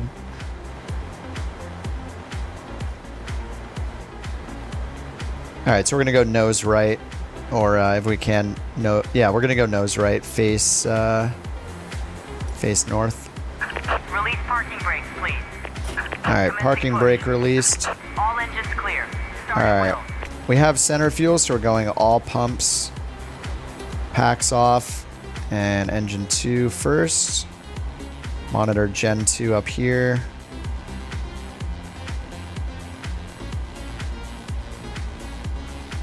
Last flight of the week? It's only Tuesday. All right, 18, 19, 20, engine 2 on. Or idle.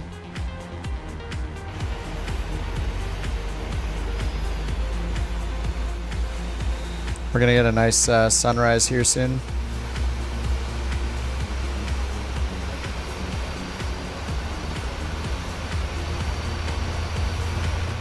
Of the night. Yeah, it's already 9, so yeah, this will be the last one.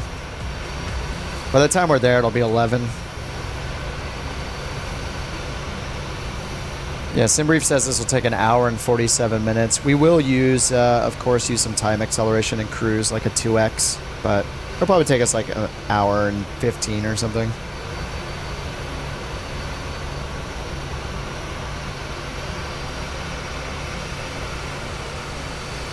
You know what, it's night. Oh, I forgot my anti-collision light. And I should turn the logo light on.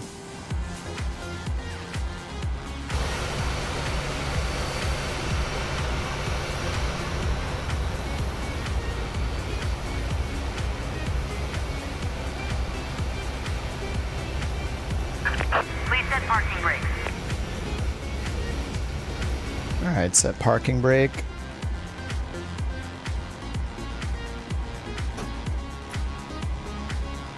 Engine 1.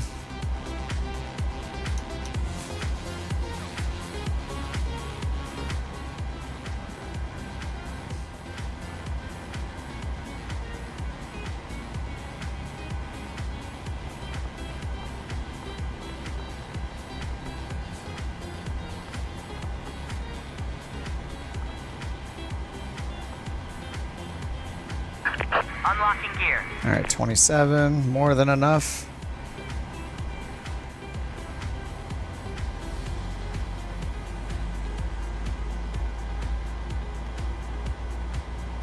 Now let's request taxi. Call 1337. Request taxi to the active. Tow truck disconnected.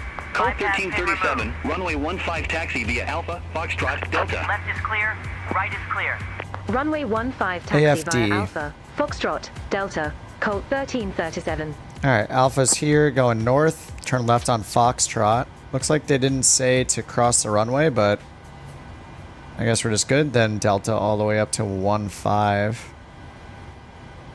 Whatever, is that runway closed? Maybe it's closed.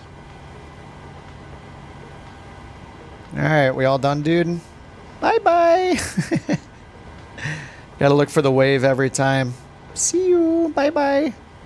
All right, dude. Thanks, man. Bye. I'm waving. Taking a wave. Have a good trip. Oh, there he goes. What a nice guy.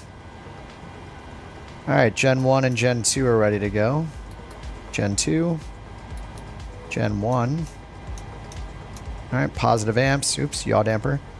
And we can get the APU. All right, probe heats auto. Let's get the packs back on so we don't die. All right, APU bleed off. APU off. APU showing 0. 115 volts, 48 amps. 115 volts, 52 amps. All right, yaw dampers on. All right, let's get flaps 1, 2, 5 set. All right, and trim was like 5, I think. Let's double check the trim. A knit 5.08, so almost 5.1.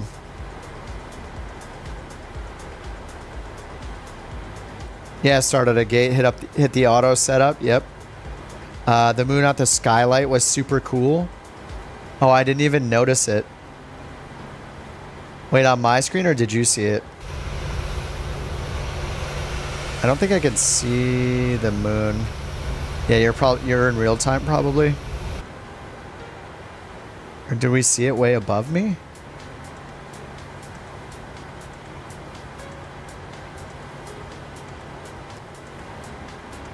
All right, we got taxi instructions. Auto brakes to RTO, taxi light on. We got logo light on. That's on steady. Anti-collision light on.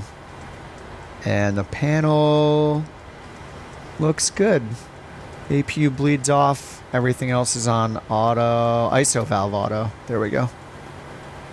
And probes are on auto. All right, parking brake off. Let's go. Oh, when I go to the top panel? Oh, right there. You're right. Oh, that's so cool. Yeah, right there. It is right through there. That's perfect. Yeah, good catch. I didn't even notice that.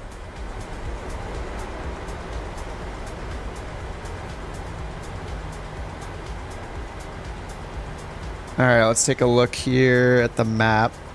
Just going to use the map here. It'll be easier.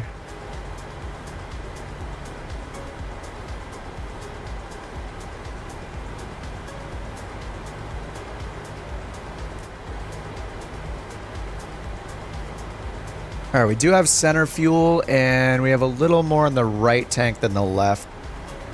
A little more in the right wing.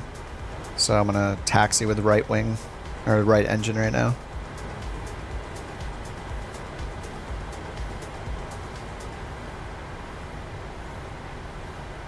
Looks like our other couch captains are almost ready. If I get a head start, I'll be able to see you guys land, so... Oh, whoops, where are we taxiing? Yep, this way. I should watch at least one of you guys take off with the livery because it's going to look awesome with the sunrise I have dialed in. My God, it looks so good. How is it going to look? It's going to look better than this in November. That is the craziest thing.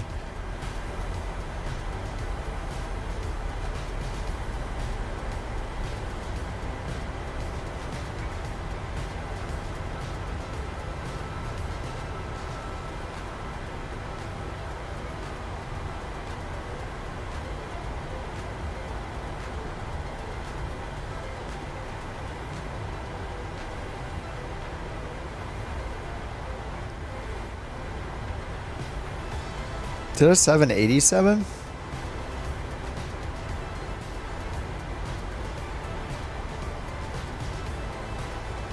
You don't know if you can get the Concorde up here? Oh, we need to add a Concorde. Wait, G-Tech, are you in the virtual airline? We need to add a Concorde to the virtual airline.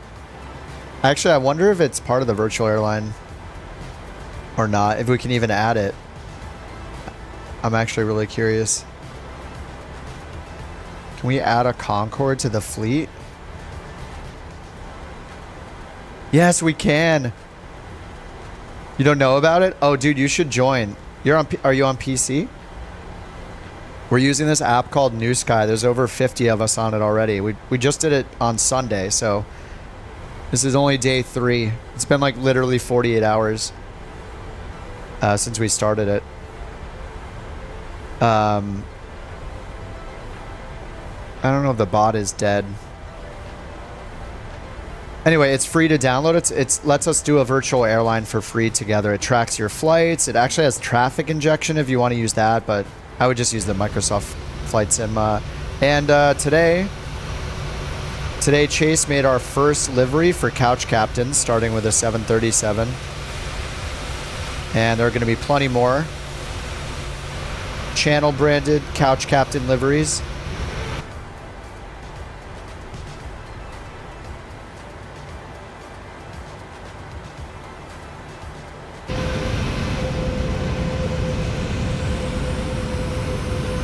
Man, does this taxiway actually come this close to the runway? That's pretty insane.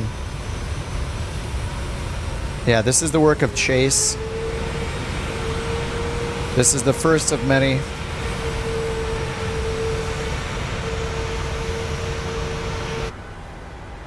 BBJ2 doesn't count for the standard. Wait, don't reload the flight.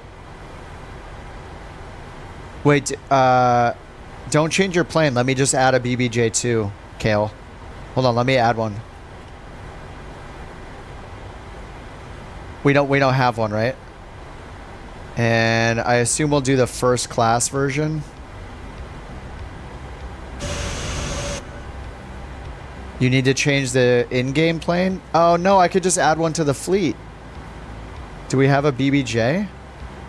We have one of them at least, I think.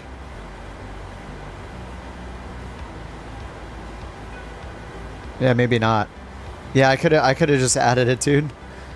Isn't it the 800 BBJ2? BBJ2.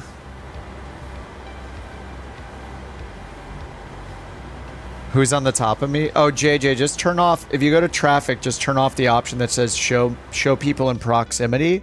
Then you don't have to worry about it at all. Look, JJ, if you go to traffic, go down to the bottom, and this second to last option, turn it to off. Show multiplayer traffic in close proximity. It'll make sure nobody can ever be on top of you. They'll like disappear when they get close. Don't worry about it. I feel bad. The airline app, it's called NewSky. NewSky.app.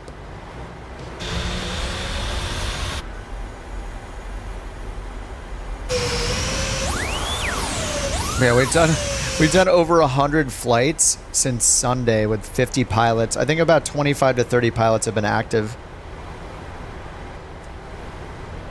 But yeah, we're moving up through the ranks.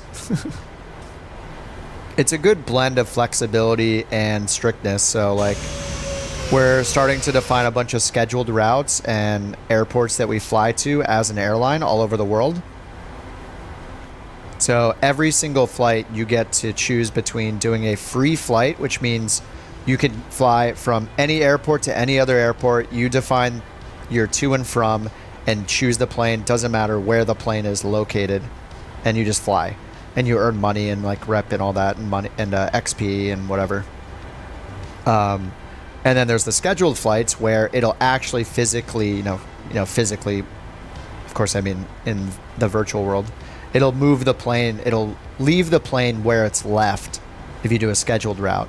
So then someone else can grab that plane, or we can add more planes. But it's very forgiving. It's very flexible. So it's been a good 48 hours of using it so far. And we can do GA, passengers, cargo, any plane type pretty much, except for like fighter jets. And yeah, if a plane is not available, just ask us and we'll add it. Because there's just so many variants and stuff that need to be added so it matches.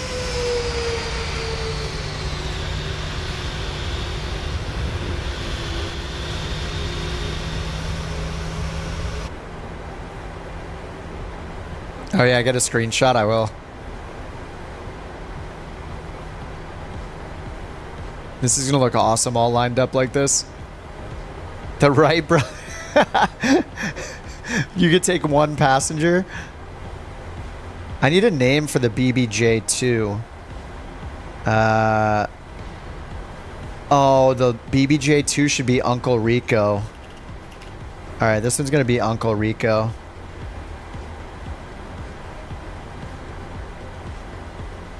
It's all first class. All right. Well, there's a new BBJ2 called Uncle Rico. We used a lot of Big Lebowski names. Now we started using some Napoleon Dynamite names.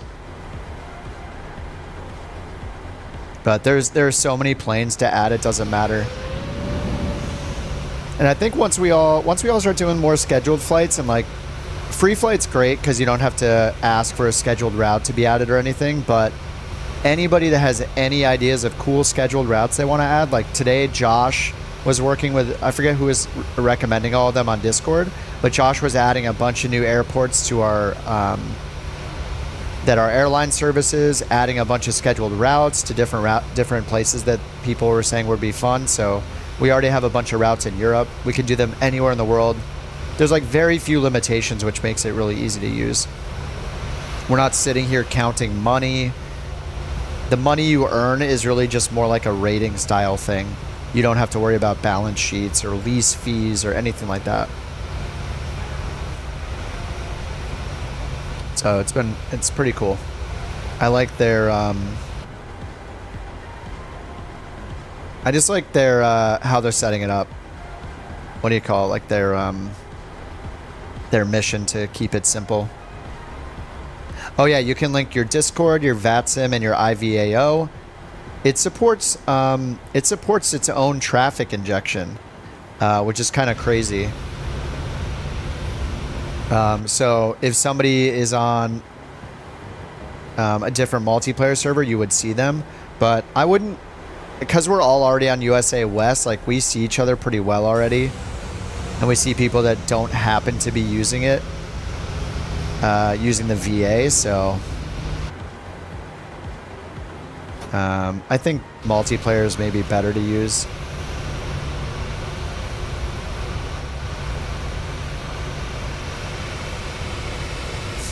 There's so many people on top of each other.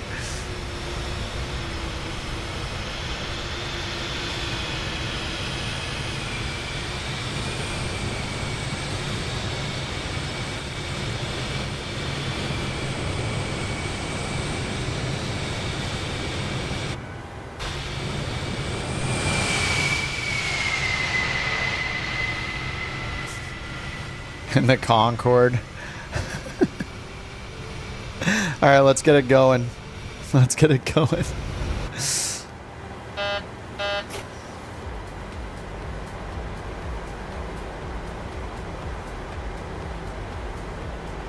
Raise your hand if you have afterburners. Negative.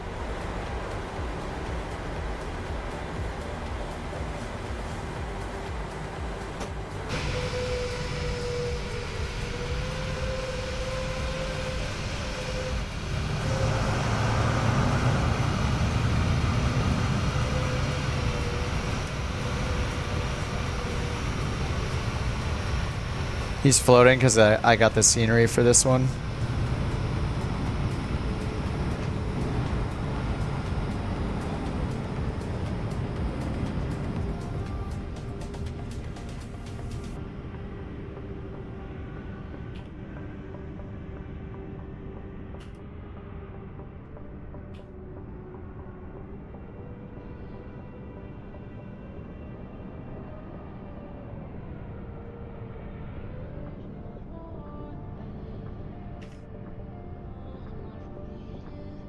Fearless on the takeoff roll. American A310.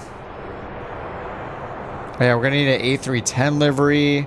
I think we're gonna probably start with the Phoenix after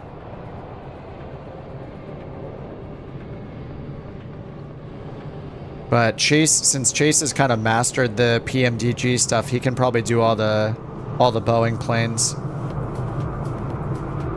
And then it'll take some ramp up time or whatever to start doing the other ones.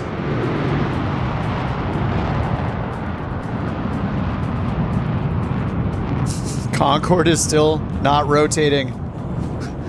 Rotate? Oh my god. Oh no. Oh, he's good. Easy takeoff. He's totally fine.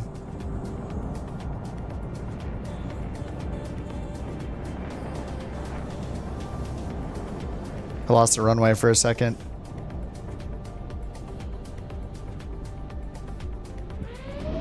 Incoming couch rotation.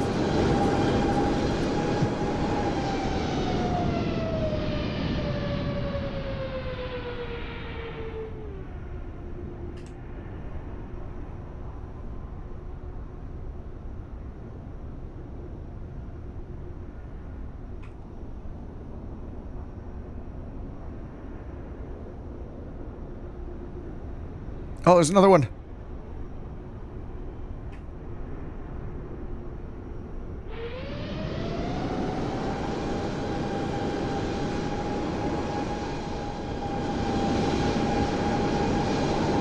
Another one.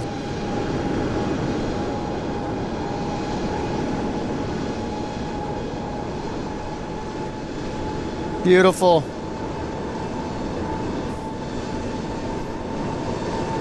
So many couch captain. It's gonna be so funny when we all have different liveries with different emotes on it and stuff. Somebody will be taking off with a giant milk emote. Ooh, that looks like a big boy. Oh, that's the A21 Neo?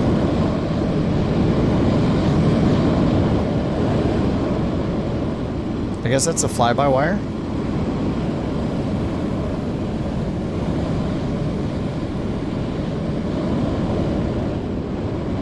Oh wait, wait, not A20, not A32N. What's the A?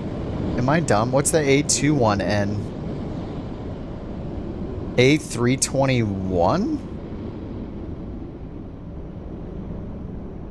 Oh man, I need to move. I'm gonna get dinged so hard for the departure time. One downside is LVFR. Oh, it's the V2. It's just the regular 320 Neo. I thought it was A20N. Is it A21N? Cone, I think if you just have Photoshop, you can do it. I think that's all Chase is using, but I am definitely not the expert. Back when I did it like 2 years ago, I used Blender and GIMP, and it was probably the hardest way to do it. Using the paint kits and Photoshop is probably better, but if Chase is willing to help you out, he might be able to help you. Oh, when you do the upgrade mod, it changes it to, oh, to the 321. Got it, got it. But yeah, Chase is the expert, so like I barely made one of them once, or two of them one time. So I think it's, I'm not the one to answer the question anymore. Holding short, runway 15. Call 1337, did not copy. Call 1337, ready to go, runway 15. Call 1337, Charleston Tower, wind 215 at 4, fly heading 090, runway 15, cleared for takeoff. 090. Fly heading 090, runway 15, cleared for takeoff, Colt 1337. Alright, let's get fuel flow, reset, clock on, traffic on, and we need TARA down here. We're just going to do TA. Oh, PMDG is optimized for Photoshop. Got it. Blender. Luckily, Blender is free, and you can also download GIMP, which is like a Photoshop alternative, which is free. And back when I did it, I found a long tutorial on YouTube that worked. It taught me how to do it. I've forgotten it all, but it's definitely possible for free, like if you have the time. So yeah, if you're willing to put in the time, and you know, if you see what Chase has done, as long as they're like to that quality, then yeah, would love to have more help on them. There's just so many planes to do. I sound like a Linux guy. I'm actually a Mac guy. Professionally, I'm a Mac guy. Anybody that works in any tech, especially web or making apps or any creative field, pretty much everybody uses Macs. I would not use a PC for work if I could avoid it. Macs are just absolutely incredible. And if you do any work with music and audio, music, just in general, programming and creative fields use Macs, like almost exclusively. Colt 1337, contact Charleston departure. But for gaming, Windows. Contact Charleston departure. Colt 1337, take care. Charleston, Colt 1337. Oh my God, the sunrise. 2000. Colt 1337, Charleston departure. Radar contact. Clear direct Jalen. Resume the Palmetto tree. Climb and maintain flight level 190. Cleared direct Jayon. Resume the Palmetto 3. Climb and maintain flight level 190. Colt 1337. Alright, Jalen LNAV. Oh my God, this is so cool with you right in front of me. JJ's right in front of me. It looks so cool with the sunrise. Alright, I think our center tanks are dead. I'll turn off one of the pumps for now. Dude, how epic is this?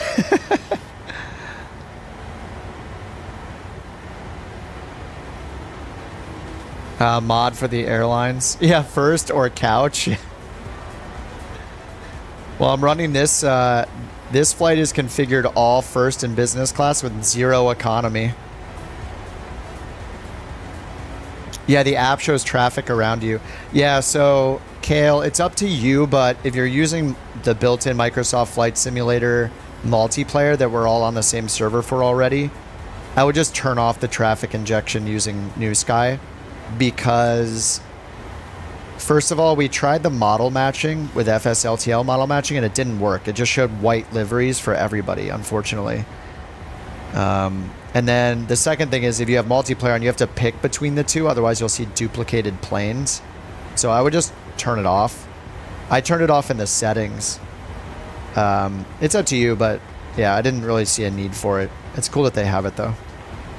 But if you go up here and click your name and go to settings, you can scroll down traffic injector and just turn it off completely down here. You can see I was trying to get the FSLTL rules working and it just didn't really take. I think it's enabled by default. It's like a button near your name in the top right. You might have to click it to turn it on, but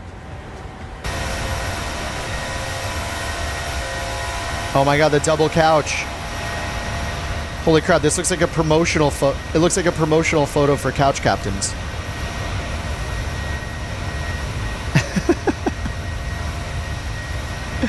Join us.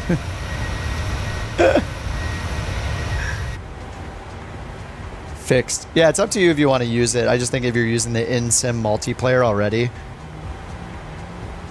A full sectional? What's up, Jeff? A mod, yeah.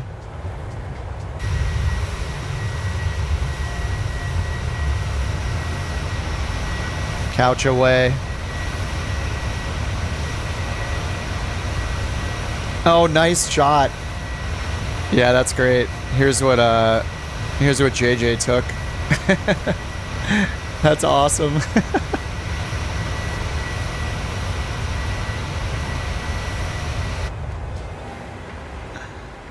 All right, 10,000 feet, landing lights off. Oh, I forgot runway turn-off lights and everything. I didn't even do my after takeoff checklist. Off, off, that's on. We can turn the logo off now. And our other center tank is empty. Pressurization is working. That's off. Everything else is on auto probes. Okay. And I think we can turn off the panel lighting now that it's getting bright out. Panel lights off, and down here, off. My God, there's so many of us right now. So another fun thing about NewSky is just go to the map. Just on the left side, click the map button. This is a global map of everybody using NewSky right now. So if I like, what is this orange flight? Oh, it must be a charter. Yeah, that's a charter flight. Nice. Orange flights are charter, green are scheduled flights, and then blue are free flights. But you can click and see where people are going, what airline they're part of. And then if you look over here, the US is not super busy right now, but if you scroll in here, dude. Oh, someone's way ahead of us. Who's way out here? Austin is flying Maud Lebowski.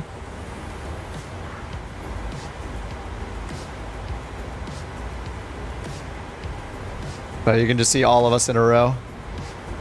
I'm green because I'm doing one of the scheduled routes. So if you're blue, that means you're doing free flight. You can pick wherever you want to fly. If you do a scheduled route, you get a little more money and passenger count. But it doesn't really matter which one you do.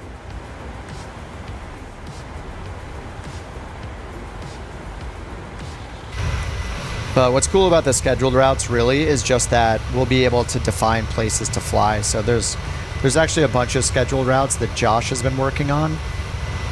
So if you go into the airliner and then you click on operations, this map will show you all the locations of our planes. So everything all the gray planes are where they're parked. If you do a scheduled flight, it actually moves the plane from one spot to another. So you have to be in the location the plane is if you're doing a scheduled route. And then all the blue lines represent, well, all the blue dots represent any airports we've added as airports that we fly to or from. And all of the blue lines represents routes. They represent routes that have been defined. So we're building our own, route network, airport by airport. You can see not all of them are like, some of them are very star look. They're just all from one airport to another and back. But you can see we're making connections between the other ones here and there. But yeah. And then this just makes it so it's you can find somewhere to fly. Because you can just filter for the plane you want to fly, see where our fleet is located, and then decide if you want to fly a route from that airport or not, and see what the scheduled routes are, and then fly them. So it's pretty cool. Colt 1337, Jacksonville Center. Climb and maintain flight level 390. Oh, nice, JJ. Climb and maintain flight level 3. JJ just shared this one. Colt 1337. Everyone's getting beautiful, beautiful screenshots right now. Looks so good. Yeah, what's up, Tucson? Yeah, we got one livery. The first one is done. Chase is doing the PMDG planes. So we got the 737-800 so far. I think he's going to be doing the other emotes and colors. So this will be a template, basically, that he's going to use on the... so, like, with the different faces on it. So this is just, just got the captain face so far. And then we'll have one for the stool that'll be, like, more of a gold color instead of blue. And then I think he said he's going to work on the 700s. Anyway, we kind of got the template for this first round figured out. And yeah, it's looking awesome. So he's going to make more of these. Where should you spawn? We just took off from Charleston. We're going to Boston. And I missed my climb again. 390.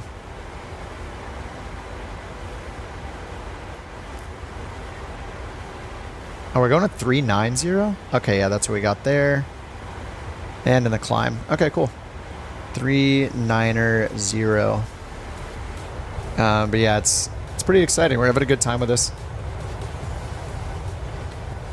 And where you should spawn, let me see. We're between Charleston right now, so...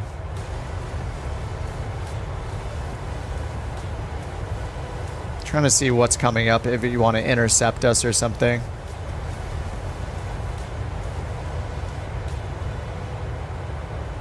Myrtle Beach, maybe, if that's a big enough runway for you.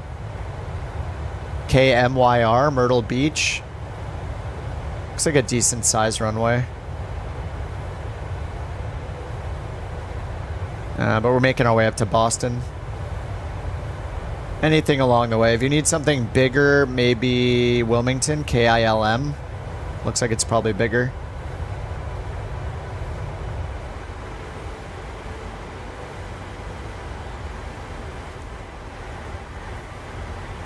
You like the color scheme? Nice. Yeah, we have, I mean, because we have all the different emotes and all different colors, I mean, we got like the colors of the rainbow here. So it made sense to do like a black livery. And so, I don't know if we'll do all of these, but probably at least half of these. So you can pick between like the blue one, the stool captain one, the purple one, the teal one maybe. I think like 4 of them might be good. Blue and gold. Yeah, this one could have gold on it, really. Couch or the engines could be in gold, but, you know, it's a V1. This one's good enough to go, to ship it. And we have so many planes to make. Like, so far, this is just the 800. This is the first livery, and I don't mean this in a bad way. I mean this in a good way. This is the worst the livery will look, probably, right? It already looks this good. It's only going to get better from here. So, yeah, like... what Chase could do is when he makes the 700 or the 600 or the 800 variant, he could use gold somewhere instead of blue. He could add little, you know, it's totally up to him. Swap the black to blue. I mean, we could do an inverted one, right? So like we could take one, there could be one that's blue, all this blue color, like bright blue with black text, right? And on it instead, but the problem is fitting the emote on it. It'd have to be like a black tail maybe, or black wingtips. But yeah, there's so many options. This is just getting us started, and you know, we kind of have the standard set already. Like this already looks good enough where everything after this will be even nicer and better somehow. So yeah, it's great. Yeah, dude. Yeah, we can make, I think it'd be cool to have a fighter variant because so many of you guys like doing escorts. It would be hilarious to do, yeah, the stool emote, like, basically, what Chase did on this one, he could just take it and quickly crank out, like, 3 or 4 more of these using the different emotes, right? Everything's the same. You swap the emote out, and then it's gold to match the stool emote. It's, you know, it's teal to match the office chair one. It's purple to match the gaming chair. And then we have 4 liveries, and people can decide what they want. But then there's... Wait, is that the song? No, I'm not doing it. Is that actually the song? It is. How does this happen every stream? There's 250 songs. There is no way. There is no way. I can't. Can I? Can I divert? Can we even divert?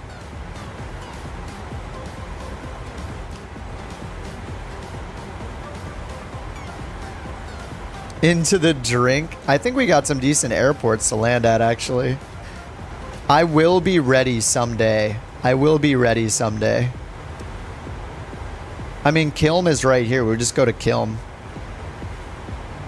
You're in the store. What's the biggest airliner you can get?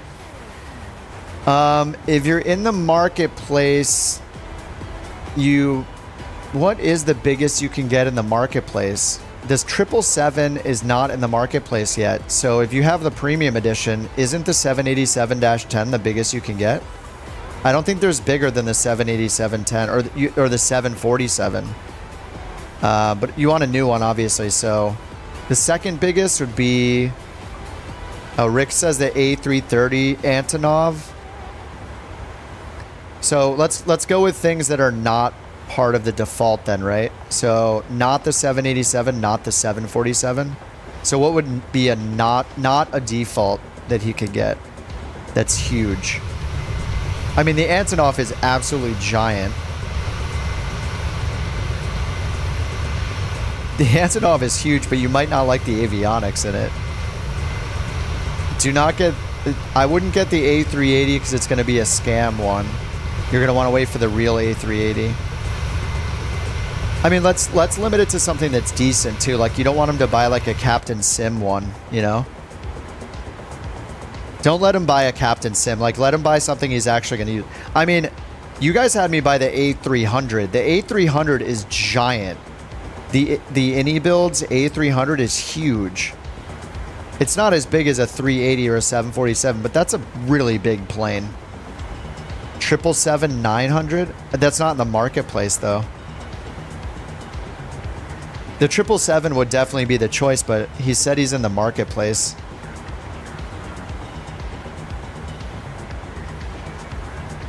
And the 777's not in the marketplace yet. Yeah, the A300's a heavy, so it's huge.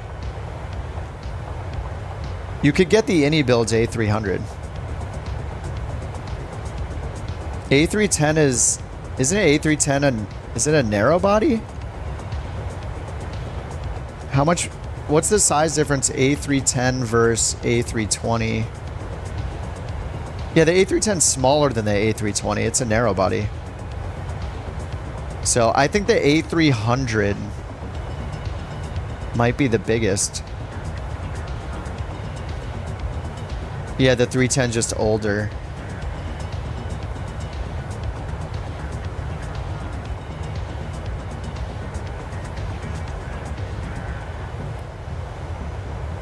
I mean, the A300 is going to be awesome for flying cargo as well. Like, I was flying it yesterday, actually, when I was not streaming.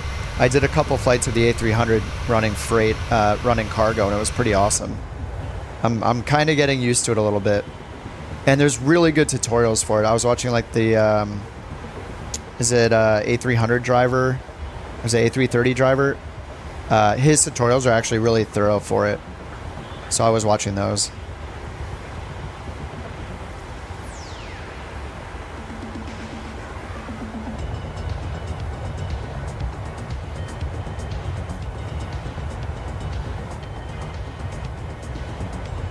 Yeah, the Antonov 225, the 225 is going to be way cheaper too, right?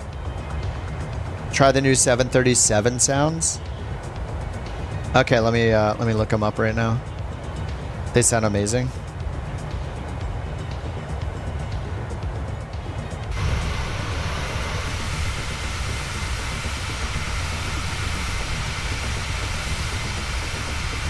Above and behind me. Oh, I see you guys. I see you time accelerating. Drag and drop. Yeah, it's just a community folder thing. If you say they sound awesome, I'm down to try them.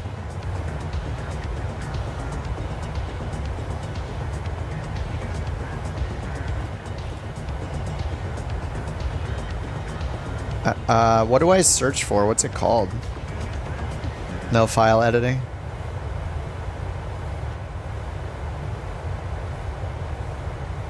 I'm trying to find them. I'm not sure if I see them yet.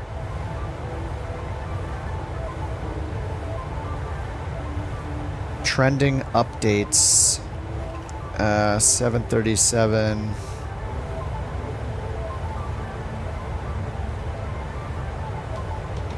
Okay, yeah, shoot me a link. I'm down to give it a try.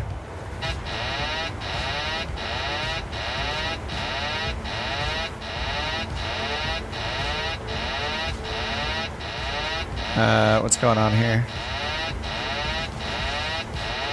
What?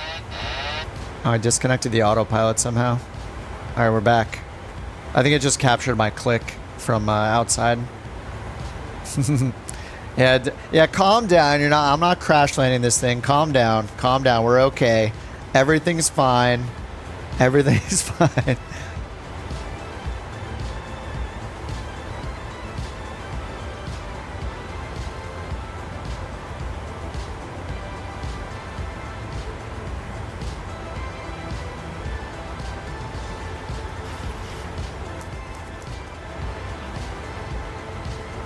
Uh, 737-900, which is bigger.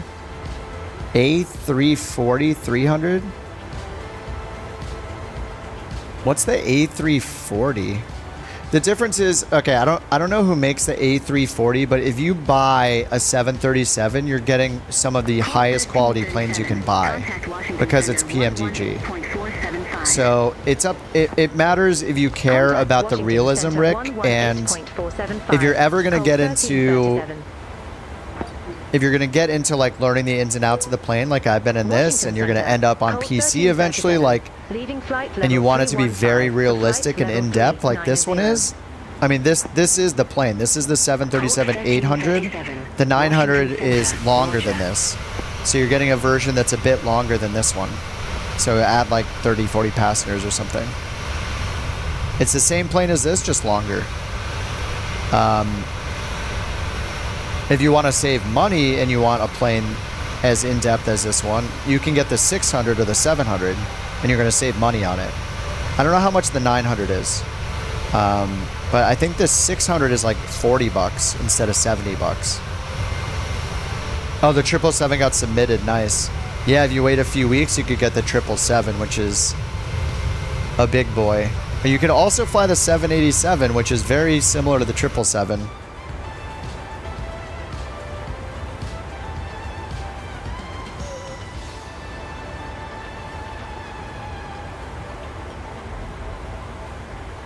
I mean, the 787 is a little smaller, I think, but I mean, flying it doesn't feel super different. Oh no, it's way bigger, isn't it? Oh yeah, sorry, it's way bigger. Well, it matters. I guess it depends which variant. The 787-10 versus the 777. The 777 still is quite a bit bigger. It holds like 50 more people, so it's like the difference between like the 700 and the 900 and the 737. But right now you could fly the 787 and get a feel for it and see if you like it. If you like the 787, then you can buy the 777 when it comes out. If you fly like the A320neo that's in the sim already and you like it, but you want something a bit more in-depth, then you could buy the 737 if you want a Boeing and something more in-depth. I think it might be good to try the planes you already have that you haven't flown much yet, like the 787, the 747, and the A320. And then based on which one you like the most, you'll know which one to buy. You'll know whether to buy a PMDG 777 or a 737 or buy a Phoenix. Oh, you can't do the Phoenix on Xbox.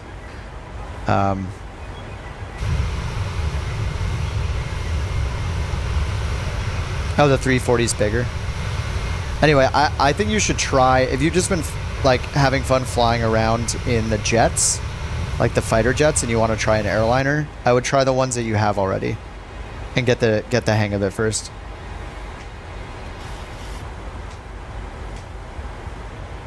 Call it 900. I mean, the 900's great. The different, it also very, very much matters what flights you like doing. Like, I don't like doing long hauls. So for me, a 777 is cool, a 787's cool, a 747's cool, but am I realistically going to fly one 5, 6, 7,000 miles? No. I'm more of a short haul guy, so I like the 777, or I like the 737. This is the 700 variant, or sorry, the 800 variant. The 900 is just a bit longer than this. This is the most common, is the 800. And then there's the 7 and the 6, which are even shorter than this, but they're like rocket ships. So I would pick based off the routes you like to fly. That's what's important.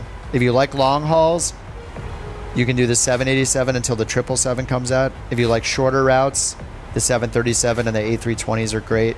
If you want to do freighter stuff and have just a super big plane like for freight, then the 300 is awesome. I flew that a few times. Thing is just gigantic.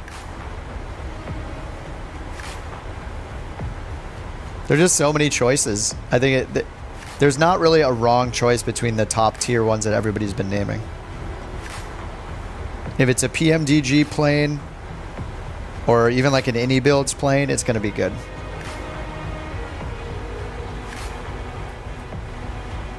Isn't there an airline with the same autopilot as the C700? So the Longitude has the The longitude has the G5000 in it. Oh, you sent the link. Okay. Colt 1337. Got it. Downloading it. Contact Thanks, JJ. I'll check it out. 135.5. This is for the couch. For the couch, if you're on the couch just playing with your controller, I would use any of the default ones because you're not going to get into the avionics, right? Are you just going to hand fly it? If you're just going to hand fly it, I would fly the 787 or the 747. Because to you, it doesn't matter which it doesn't matter what's on the inside, right?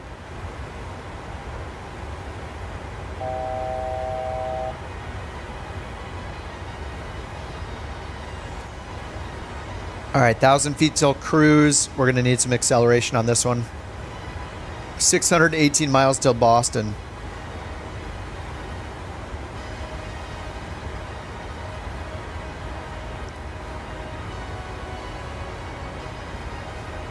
Because Rick, are you chilling on your couch playing with are you playing with an Xbox controller or are you playing with like a mouse and a keyboard attached and a yoke attached? Because it's going to be pretty different experience, like what you're looking for. Are you looking to be down in all the instruments, programming it, or you just want to fly something around and have fun, something that's bigger, you know? It just, you know, how you're using it is an important part of the question. What's up, Doggo? Doggo, are you in the virtual airline yet? You know how I never say the magic YouTube words to get like follows and stuff? I don't care about any of that. I just care that everybody is in the virtual airline having a good time. Okay. I won't pester anybody for anything on the stream except for, hey, you better know that the virtual airline's up and running so we can fly together and all be earning our virtual dollars. It's very important. Tucson says, I hook up a mouse. Fly with autopilot. Yeah, exactly. Yeah, you could hook up your Xbox with a mouse to it. If I only had an Xbox, I would probably, and I wanted to take it seriously, I would put it at my desk and hook it up as if it's a gaming PC, and then connect a keyboard and a mouse to it, and a yoke if I could afford one, and or just use a stick, the controller and the mouse. That would work fine as well. It's for the couch. I mean, I think Rick probably wants the Antonov.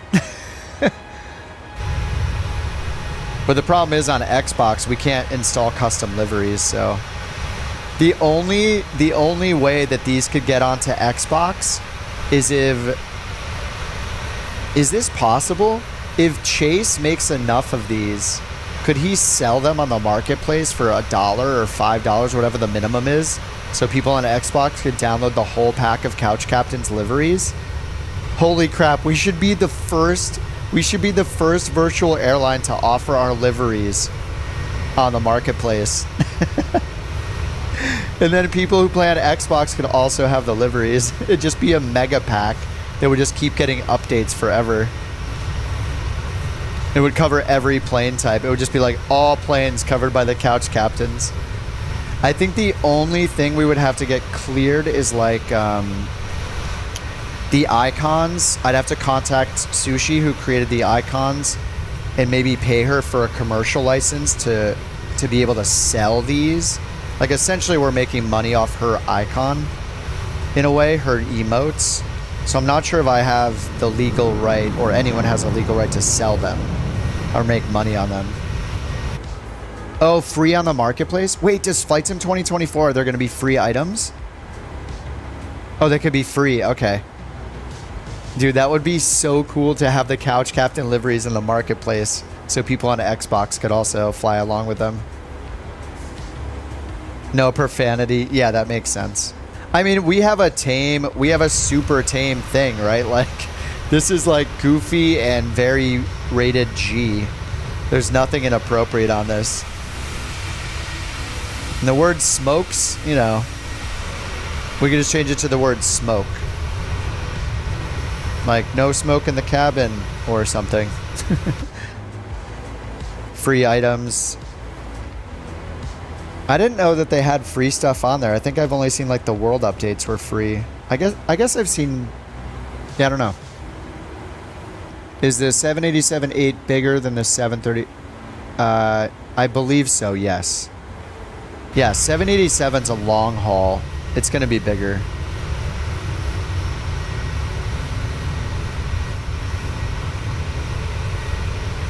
The 787 is massive.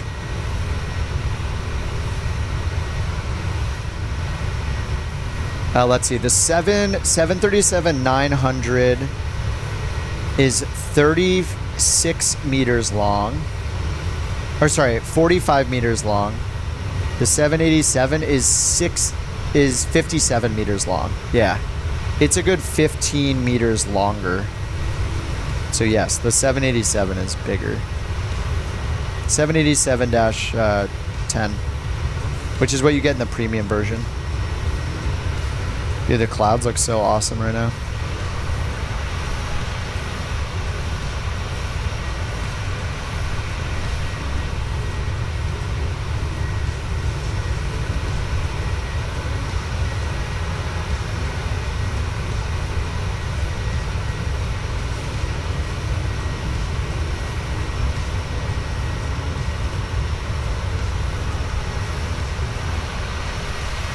Get CCX on first place. Yeah, I mean, with how much we've been going, we're already on page 2.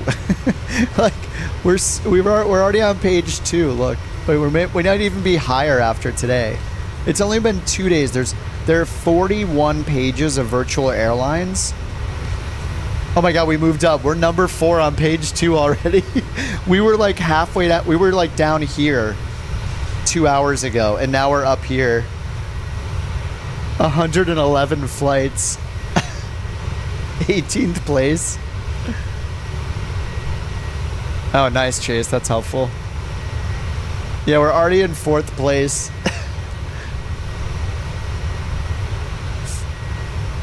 Look, our rating's growing too. A lot of these are in the green. We're still in the blue, but that's fine. We don't pride ourselves on 10 out of 10 ratings. It's all good. That's why everybody is in couches in the back. Is so when we land at 2.5 Gs. How much do we need to hit page 1? I bet after we finish this flight, I bet we'll get bumped to page 1. Because there's like, how many of us are flying right now? 1, 2. There are 9 of us flying right now. No. 13 and 2 preparing. There are 13 of us flying right now.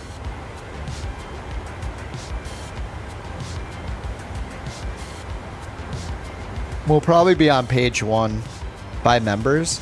I was just searching based on the default sort. So activity is the default. So most people aren't going to go here and sort by members probably.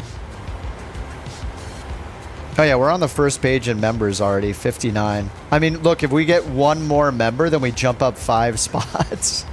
It's not going to be hard to get up to like the 100 range.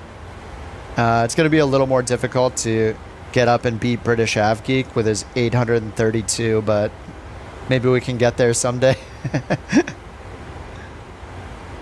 Osprey is the British AvGeek one. He's the reason why I've been able to fly the 737 because of his checklist, really. 19 more flights.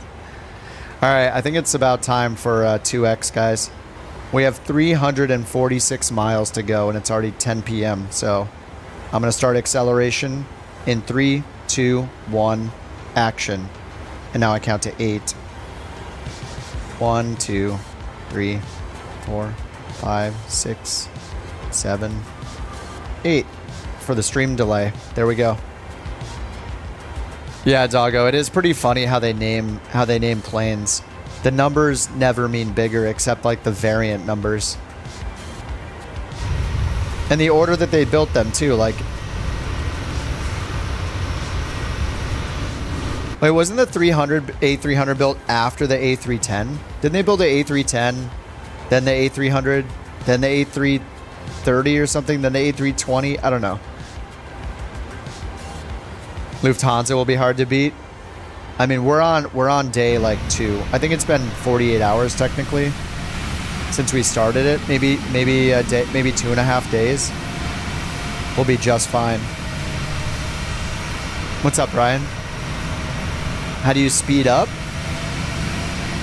You have to bind something to it. So Rick, if you'll have to figure out how to do this on an Xbox controller, but you need to go into your controls like this. Colt 1337. Contact Washington Center. And you need to find your controller, and you need to look for something called sim rate. Contact Washington Center Under miscellaneous, 123.85. sim rate increase and 1337. decrease. And you can hit increase to turn it to 2x, and then hit decrease to turn it back to 1x. So we're doing 2x. Colt 1337, Washington Center, roger.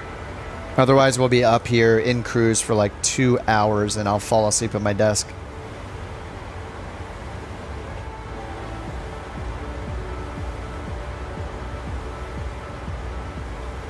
It's past midnight. You've been flying since yesterday. That's commitment right there.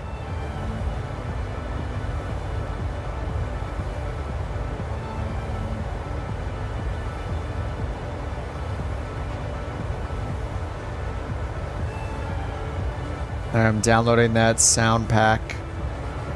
PMDG sound mod. It has really good ratings.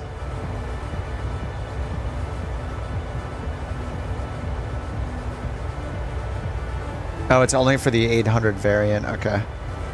Includes interior engine sounds, ground rattle.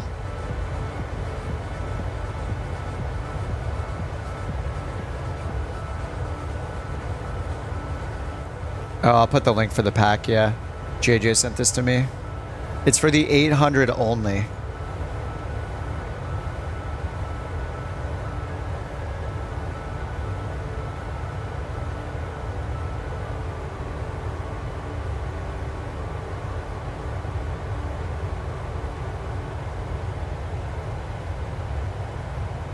Oh, the others are coming? Nice. I'm going Mach 2. What am I at? Yeah, I'm at Mach 1.6 right now, I guess. In double speed. Mach 0.8. The cost index for this was like 80 something. So we're right up on the barber pole. Look at this. A couple flights ago, I got cost index 6 and we were going like 250 or something like that. Or no, less. I forget what altitude we were at, but we were a ways down on the barber pole.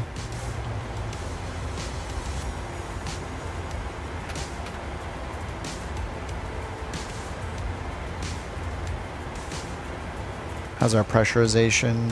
All good. All right, while we're in accelerated cruise, I'm going to prepare for the arrival. So we're still expecting 22 left, which will be here.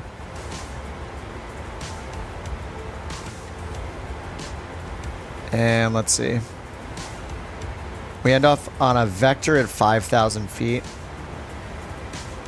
5,000 feet right after tail is where it leaves us off. Whoops. So tail is up here north of the airport, headed to the north, so we'll turn around to land on 22 left.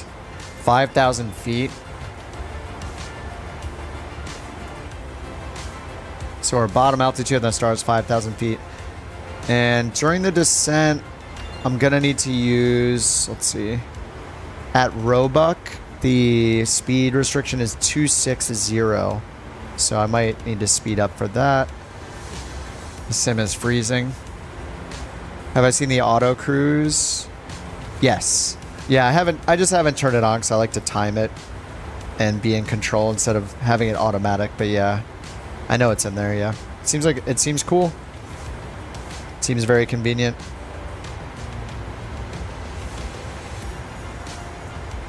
All right, and then we're expecting 22 left for the approach. And we're left off at tail to the north of the airport. So we have Noli, YN. Is that supposed to be Wayne? YN, Noli, YN, Vocus, Zumol. ILS has DME 215, 110.3. 110.3. All right, 110.3, and then final approach course 215.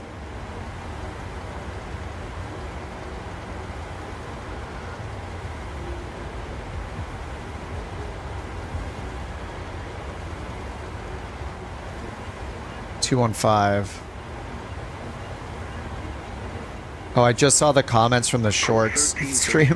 Contact Washington Center 132.55. The short stream comments are you paying attention to comments? Washington Center 132.55. And hold up. Colt 13. And then SB says watching from school. Sorry, there's 2 streams and 2 chats, so I've mainly been reading the main chat. Colt 1337. Flight level 3, which is linked in the chat. The pinned message. Sorry about that. Okay, and then I need minimums 216 or 200. I'll just put in 216 Barrow. Alright, 216 Barrow is set. And then 5,000 for the bottom altitude. Just put it in now. Yeah, the top of descent pause option's pretty cool too. And that it'll automatically like change the sim rate mattering on if it's turning or things like that to make sure it doesn't go crazy.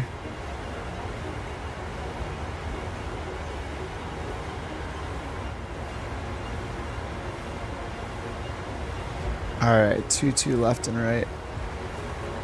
Alright, let's check the METAR. We got clouds at 1,200 feet. Winds are 180 at 8. So 2 left is probably still fine. Yeah, we got clouds all the way down there. 2,999 for the altimeter. And then, yeah, we got clouds at 1,200 and 2,500. Or no, that's 25,000, sorry. 1,200, 25,000. And 2,999, I'll put that in case that's the real altimeter we get. Okay, now let's do our landing calculation. It's a bit early to do this, but packs on, flaps 30, VREF adds 5. Oh, nice, they put this here, the VREF add part. Interesting. All right, 8,900 foot runway. Oh, 1,200 are displaced. So 5,000 will stop. All right, so auto brakes 3 will be fine. You need to go, you gotta get ready. Museum of Transportation, nice. All right, dude, have a good one. Thanks for dropping by, man. Have a good time at the museum. Sounds nice.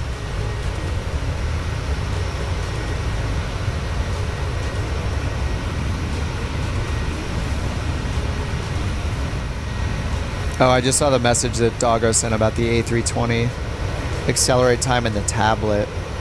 Yeah, I think the, yeah, I did the ILS. I set up for the ILS. ILS is 110.3 if you're going to do the ILS. And the final course is 215. Are we in these clouds? No, doesn't look like it.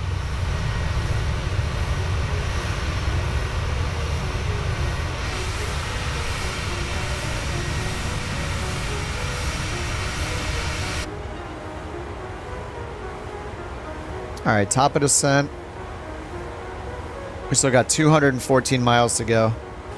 So let's see, it says a 1,200 Zulu.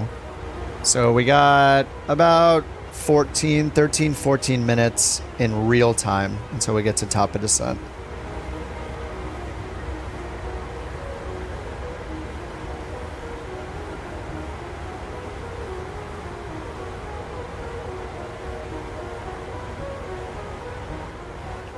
Can we see Washington? No, we see nothing. Clouds look pretty awesome.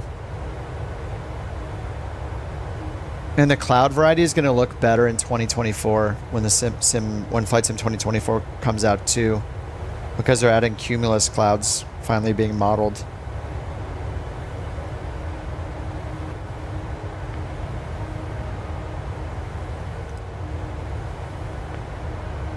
Between that and ray tracing, it's going to be pretty crazy.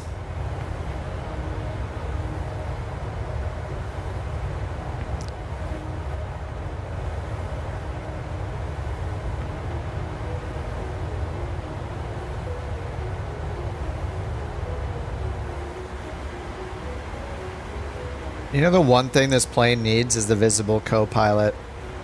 Like, that's not in the options, right? Not seeing the dog or cat here is kind of the worst part of the plane.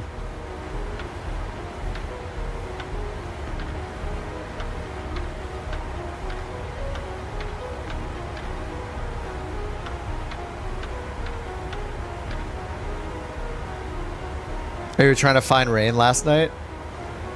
You can use Sky Vector is a really good website for that. Or like Windy. Either one of those is great.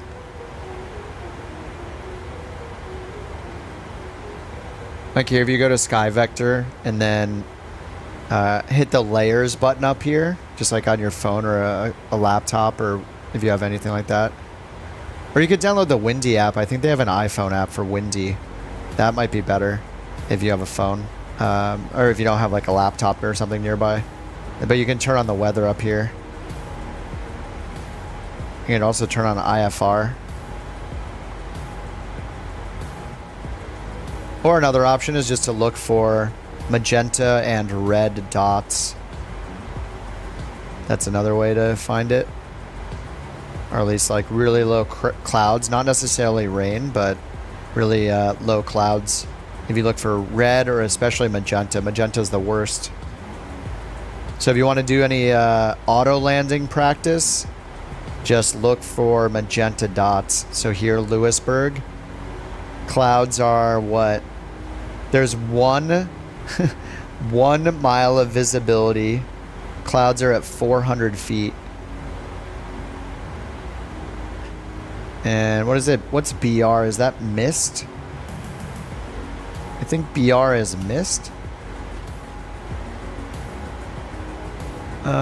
Yeah, BR is mist. RA is rain. Yeah, but this is a quick way to find horrible weather to fly into. Or like here, Madisonville, 400 feet AGL clouds. Here at Andrews, 300 feet AGL. Overcast at 300 feet. But yeah, you can just search for... I mean, it only covers the US, I think. Oh, wait. Oh, it is global. Oh, the METARs are global. Nice. Right, only the sectional charts are the US. So yeah, you could find weather anywhere. Just look for those magenta dots. Broken at 400 feet. Colt 1337. Contact Washington Center. That's a great way. That would be pretty fun to do actually when we're just do free flights together and just find routes that go to magenta weather so we can all do auto lands in like zero visibility. Would be really fun. We'll have to find airports that have bad weather and have an ILS Cat 3 approach, and we could just all be landing in it all day. Washington Center, Roger. We should do that. We should do that tomorrow.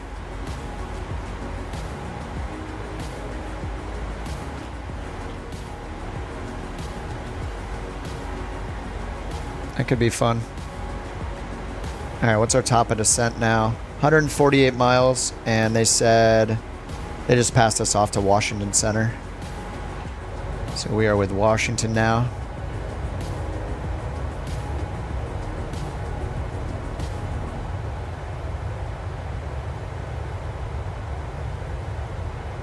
You were right in it. We were landing at home. Oh, so you knew it was raining where you live, Rick, and then you just flew the plane there? That's awesome. In the Wright brothers planes? Yeah, that would be hilarious if they had them. There's no way, though. There's no way they have those planes available. They have the economy for the plane. The Wright brothers. Yeah, there's no Wright flyer, unfortunately. There's not even a Cessna 152. They have the Cessna 172. There's a DA-40, DA-62, DA-42. I would like the DA-50. That would be a nice one to add. It's a little more powerful. Antonov. Yeah, they have the AN-2. The Antonov AN-2 is in there.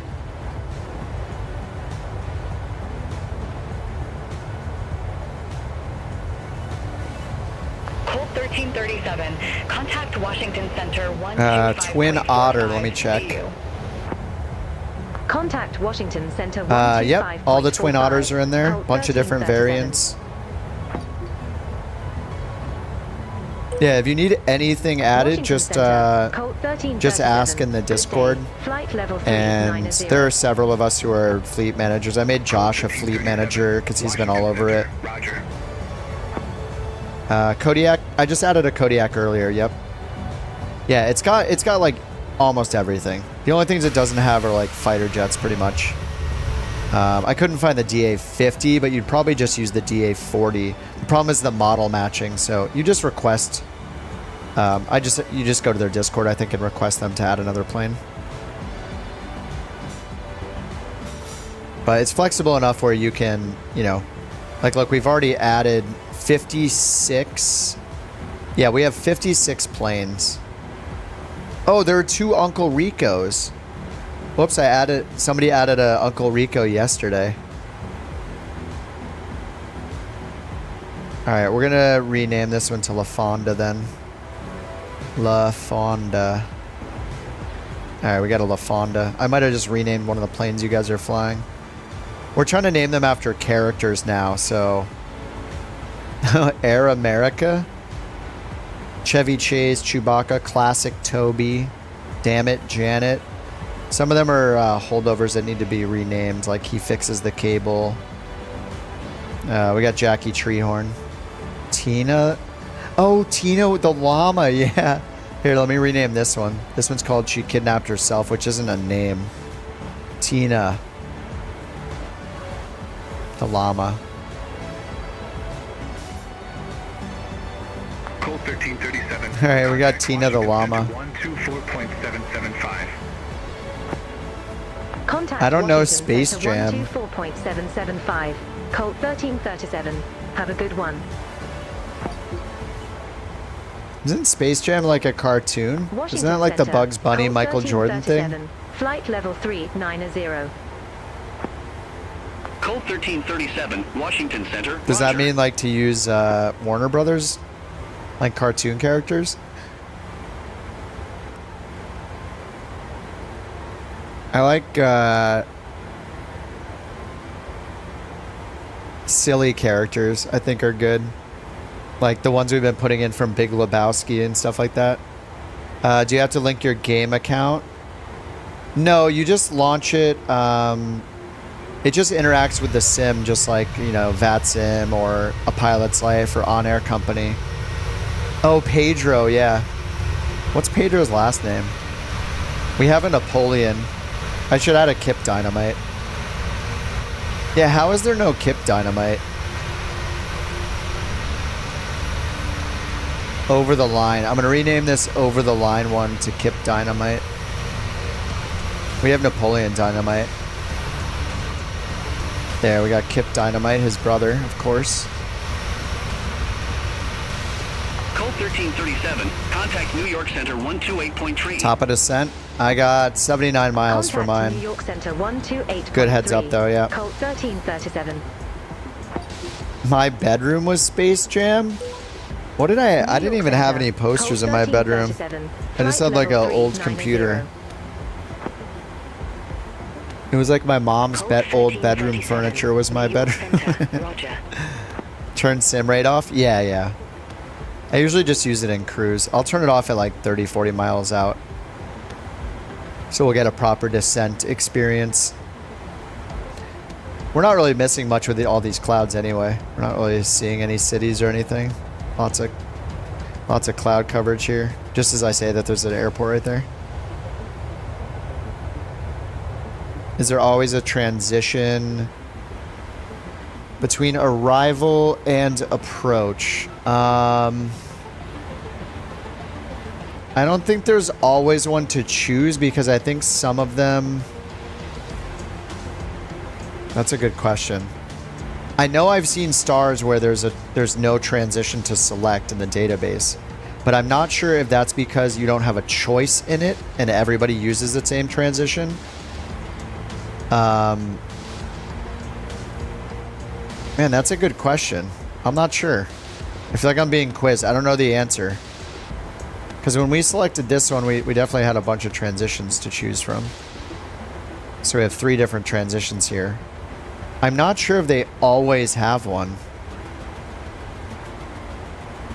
I think if it was vectors, it would be no. I mean, for a star, though, I actually don't think you always have to choose a transition, because you can join a star at a midpoint.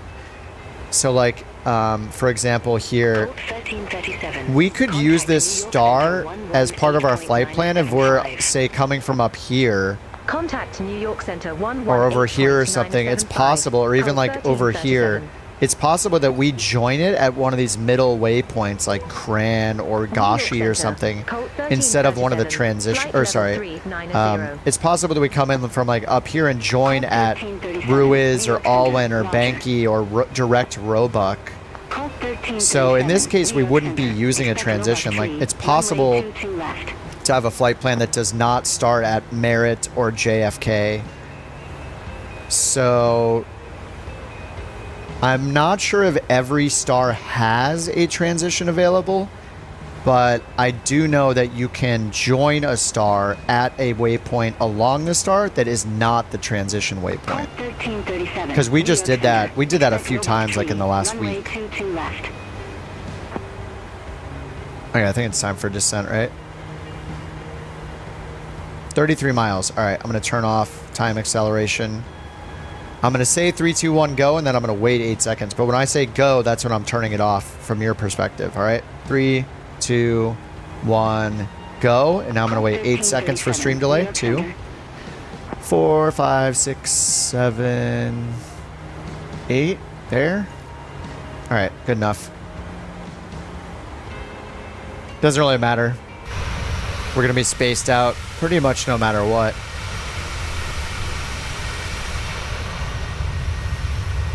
Call 1337. Descend via Roebuck 3 arrival. Nice. Descend via Roebuck 3. 22 left. 22 left. 2999er. 2999. We're set up for all that. Beautiful. Descend via Roebuck 3 arrival. Stream delay. Yeah, by the time, because like if I say, I mean, you could tell actually just by looking at your clock. I don't have mine in real time, but the minutes is synced up, I think. So yours is probably 56:15 right now. So if you see my clock and you look at yours, if yours is synced up, mine's just like 6 hours ahead or something. So the minutes and the seconds should be synced up to what yours say. So you can just look at that and you'll know how long it takes from when I say something until it gets transcoded, until it gets sent to YouTube, until they transcode it, then they send it to your computer, you know, and your stream gets it. There's a lag there. I think it's like 7-8 seconds, something like that. It is possible to do ultra low latency, but where it's even lower, like 2 or 3 seconds. But I can't do 1440p and do that. So there's always some kind of a delay, even on like Twitch. Actually on Twitch, you can click a button in their little settings menu and hit advanced video stats or something, and it'll actually show you the delay to the broadcaster. So it'll say like 3 seconds or 12 seconds or 30 seconds. Kind of just depends on the broadcaster. But yeah, it takes time for it to... My computer's encoding the video and audio in real time, and then sending that through my streaming software to YouTube servers. Then YouTube servers have to distribute it to everybody that's watching in some way and transcode it into like 10 different qualities. So yeah, there is a delay. If I stream in 4K instead of... I could do a 4K stream in way higher quality, but the downside is that it'll look incredible, but the downside is there'll be like a 30 to 40 second delay instead of like a 7-second delay from when I see your chat. And then there's the human delay when I notice your chat, read it, and then all that transcoding happens. Not gonna question because it's 1 a.m. Yeah. YouTube re-encodes the video anyway. Yes. Yeah, there's also that where YouTube's re-encoding it into all the different qualities it needs for mobile devices, or whether you choose low or medium or you know, 1440p quality. Yeah, it's got to do all that work. It's kind of incredible. It's only like an 8-second delay.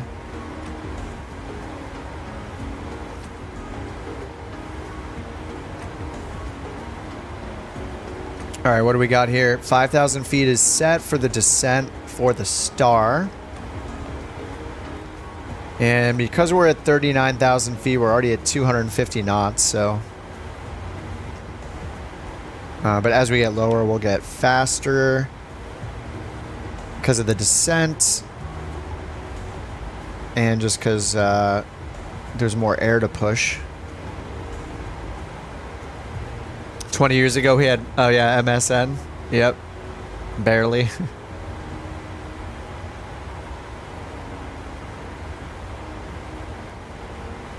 All right, there's the top of descent.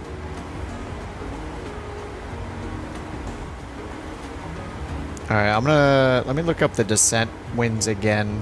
Forecast. Oh, I didn't get the winds. Whoops. I don't know how much these matter, but I'm guessing it uses it to plan its our auto throttle settings for our descent. Way past? No, I had it set like 15 minutes ago. It was ready for VNAV to go, so that was the right time for the descent. I don't have to click anything. I already had it ready to go. All right, we got our descent winds. Center 132.3, Colt 1337. Oh, I wonder if it can go to 260 at Roebuck. We'll see. Boston Center. I know if it's 280 or like, I think 270, it can't do it itself. I have to force it. Colt 1337. Oh, you're in front of me. Yeah. Roger. Descent rate? Right now we're at about 3,000 feet per minute. An easy rule of thumb, the general rate of descent or angle of descent that most planes follow is about 3 degrees, which is also the most common glide slope angle down to the runway on like an ILS approach. So 3 degrees, to get 3 degrees, just look at your current ground speed and multiply it by 5, and that's your feet per minute. So 480 times 5 give me 2,400. So 2,400 feet per minute would be 3 degrees. This is descending me faster than that, and the reason for that is because of the constraints I'm trying to follow. So yeah, if you're just going to descend at a normal 3 degree angle of descent, you just multiply your ground speed by 5. That's like a rule of thumb. In this case, we're going 1,000 feet per minute faster than that because it has these VNAV constraints it's trying to make as part of the descent. It might be asking me to add drag. No, it's not. So this right here says we have to be at flight level 230 precisely. So it's descending fast enough to make that altitude restriction on the Star here. So yeah, it's trying to make this one right here flex. We have to be at 230 exactly. It's cool, but your brain isn't working. If you have it, you can just ask your phone if you can find your ground speed, Tucson. You don't even have to do math. Just ask your phone. You know, say, hey, whatever your phone keyword is, what is blah times 5? So just find your GS and ask it what that times 5 is. Or if you're on Windows, do what I do. Hit the Windows button and just type 492 asterisk 5, and it gives me the answer right there, 2460. So yeah, you can just Contact Boston, you know, use your technology. What's up, Alonzo? Contact Boston Center 128.1, Colt 1337. See you. Yeah, the built-in calculator in Windows, I think a lot of people might not know about that. I just hit the Windows button all the time to bring up the search, where it says search for apps, blah, blah, blah. You can just type like a calculator right there. You don't have to open the calculator. Just type like to whatever X, or you know, star 5, and it'll put a calculation there for you. Or just ask your phone to do it for you. What's up, Melanie? You did an LAX to Chicago, then Chicago to Dallas. Melanie, why don't you join our... Look, what are you flying, Melanie? Join our... We started a virtual airline. Look, we have our first livery. You should join us. You're obviously flying an airliner. I don't know if the bot is awake, but you should join us if you're not already in there. It's free to join. It just runs on your computer. Are you on PC? If you're on PC... you should join the virtual airline. It costs $0. And look, I can show you the map. We're all flying along right now, earning money. Oh, it's on Xbox. No. Okay. I got excited to recruit you. All right. Well, someday. A320. We have people that fly. What's nice is with the, we run it so casually. We just add every plane that people want, Philippe. We just add whatever people want. There's no like, we don't care what people fly. We just like flying along together and just doing it together in the VA. So we have a Grand Caravan and we have a 777 in the fleet. And NewSky, the thing we're using, NewSky, is very laid back. Like, you can just choose where you're flying to and from at any moment without worry about like what's in the fleet or where the plane is located. Or you can decide to fly a scheduled flight, and then it does matter what plane is at what location. And then you can take one of those planes to one of the routes we've defined. And there's like passenger demand and cargo demand, and yeah, we're just getting into it. This is literally like day 3 or 2.5 that we've been doing it. But yeah, we don't discriminate airport type. And we'll probably do GA stuff together as well, not just airline. And we can define challenges and stuff. We came from Charleston and we're going to Boston. How do you get the glide slope? On this plane, hit center descending via Roebuck 3, up here. Flight level 225. Your VOR map. Put it on map. And then hit the center button until it shows up. Roger. Like this. And then when you zoom, yeah, it'll show the vertical descent profile here. Alright, we're at 22,000 feet. Still in VNAV. Cockpit's crazy. The screen's as big as the windows. Wait, are you in the Antonov? Wait, what did you get? Where is Rick?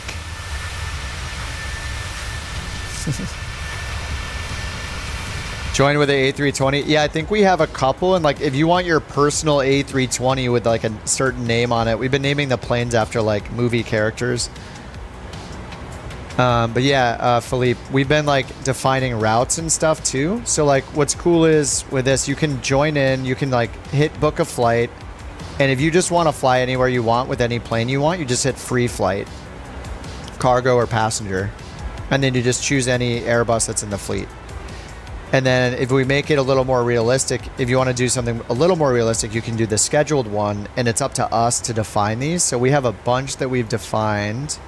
If I go here to the operations map, so all of the gray planes are where the actual planes are stored. And when you do one of these routes in blue, and we can define what airports, like every blue dot is an airport we've added to our airline, and every blue line is a route we've added. So if you don't know where you want to fly, you can find a plane type somewhere and fly a route that we've already defined. But it's a really good mix of flexible and some realism stuff. And yeah, it's been fun the last couple of days. And we got our liveries going. This is the first of many. Chase made this one today. And he's going to make a whole series of these with different colors, different channel emotes we have on them. He just happened to start with the Boeing ones because they have a good paint kit. But yeah, over time we'll see more and more of them. We'll definitely need to get them for the Airbus. Are we going to do BWI? It's possible. Actually, we should add BWI as an airport.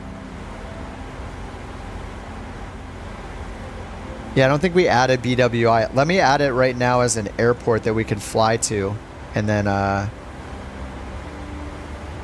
me add the airport. So like say we want to do operations at BWI, I can just go in, add Baltimore. So now it's added. It's in our list. And now I can go to schedule, and I can try to find, and I can define a scheduled route to BWI. So I can say like Chicago to BWI, and it gives it an automatic flight number and a duration. I'll have to figure out the duration, but now I can go down here and say, okay, what days of the week is this available, and what type of planes can fly it? So say like medium and large airliners, maybe even just medium, but I'll do medium and large. And how long is a flight? Let's see.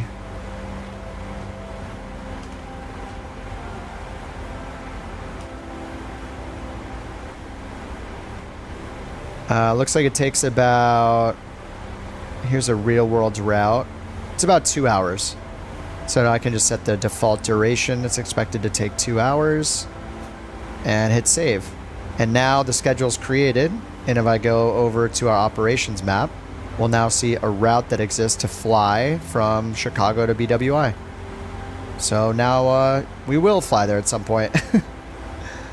And I can just go to where couch captains. There we go. And then operations. And then I can zoom in.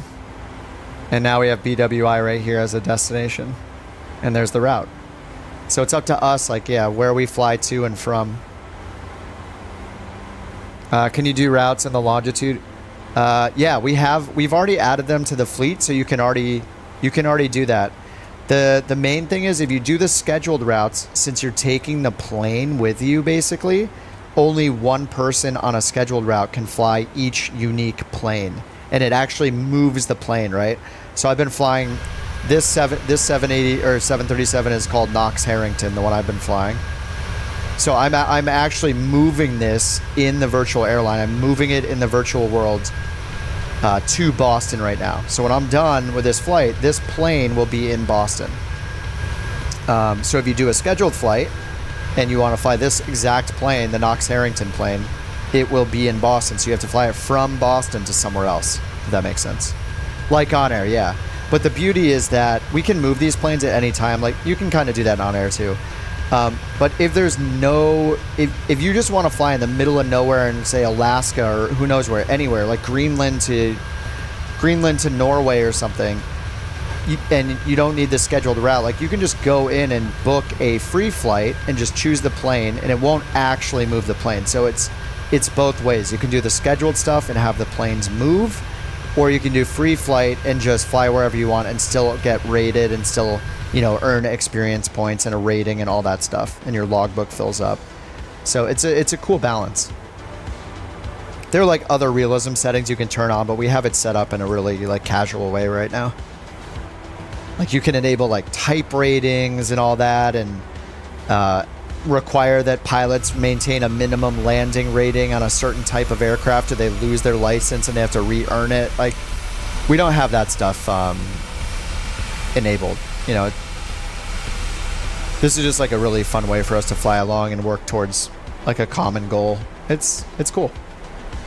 It's been pretty good. Thanks, Melanie. I think I've only made 2 videos this year, right? As much as I'm flying the 737, I've been thinking maybe I will try to make a beginner's guide to this plane, like a quick start, just for the 737, using Beyond ATC and SimBrief, like a start to finish of what I've learned to get it started and going, and like the little quirks I've learned.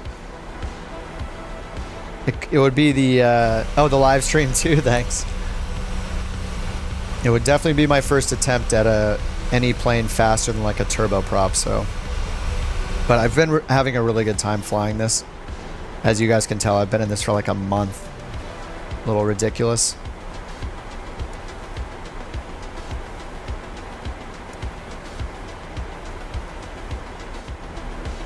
Alright, so they got us descending, and if we look at the map, yeah, this ends us up here. We're going to come this way, turn in, and then we're going to be flying to the north, away from the field, and then they'll vector us a long left-hand 180-degree turn to turn around and then intercept the localizer at some point for 22 left. So we are just on our way down into Boston. You have this 700, forget the ins and outs. What's cool is like all these 3rd gen 737s or the NG ones, the 6, 7, 8, and 900, as far as I know, all of them have like the exact same flight deck. The only difference is going to be the performance, like how many passengers, the payload, what your rotation speed is. Like the engines, I think, are maybe slightly different. I'm not sure about that. But if you learn one, I think you can fly all of them. Like I've gone between the 7 and 800 with no problem. I actually picked up the 600 to try it at some point. Next flight, no next flight. It's almost 11 p.m. here, so this will be the last one for tonight. But I'll be back on again tomorrow probably. Full set of videos, start to finish. Boston approach. Colt 1337. Each episode, I like doing one concise video if I can. Like my goal would be to make like a 20 to 30 minute video where you go end to end and it teaches you how to do everything, like taking advantage of everything, like sim brief, and taking advantage of the sim's freezing, taking advantage of like the even the quick startup options, like starting ready for taxi. But I think it's easy enough to get started. Yeah, I just froze. I'm back. You guys are gonna disappear and then reappear. I mean, I think I've probably done 50 flights in this over the last 3 weeks or so. Maybe more than that. And I don't know the ins and outs yet. Like, I don't know the realism settings. I don't know the abnormal procedures. I don't know emergency procedures. I don't really know how to do the maintenance yet. There's so much stuff to learn. I'm pretty much just figuring out the gate to gate. I think the tutorial will be focused on gate to gate using SimBrief and using auto land. Like it would be somewhere where there's Cat 3 ILS to do auto land, and that would be like the first video. How to get it started gate to gate using auto land for your arrival or for your approach. So, because I think people should like use the technology that exists, you know, like, do you want to use auto land forever? No, you're going to want to fly to airports where you don't have auto land. And you can do it without it, and I'm still learning to do that. But if you can get those like first few landings successfully, kind of like with the G1000 video I did like at the beginning of the year, just take advantage of the technology that's in the plane to get you to your destination, do the descent for you, all that good stuff, just so you can land and be like, yeah, I did it, I landed. I don't need to sit here and watch a 3-hour YouTube tutorial on how to get to a destination. I can watch something that's 20 or 30 minutes. And then if you enjoyed getting there, and you have that success of getting somewhere, then it's like, hey, I can do this. Now I'll start digging into how do I hand land it? How do I do a Cat 2? How do I do a Cat 1? How do I do an RNAV? You know, how do I do these things more realistically? That's what I'm doing right now. Like, maybe not this moment, but when I don't have an auto land, I'm trying to do the hand landing. I'm trying to learn when to turn the auto throttle off, you know? How do I help slow the plane down faster? How do I reduce my G's when I'm landing? But if I didn't get those first successful landings with auto land and with SimBrief helping me save time and all that, I might not have gotten to the point where I want to learn to hand land it, you know? So I think it's just all about getting somebody to that point. Like, whatever it takes to get the first successful flight, that'll keep them going. That's what keeps me going. Like, this plane's way beyond my capability, but I know it has auto land, so I'm going to use that. That'll get me to my first landing. All right, it said unable 250 knots. 2525, 25, 210. I think it's reducing it below 250 soon. Is that because we're going to be under 10,000? I don't know that we can break the 10,000 speed limit. Oh, no, we can, yeah. This is telling us to break the 10,000 speed limit. So normally under 10,000 feet, we'd be limited to 250 knots. Oh, no, this is just telling us maintain 250 and don't slow down. Okay.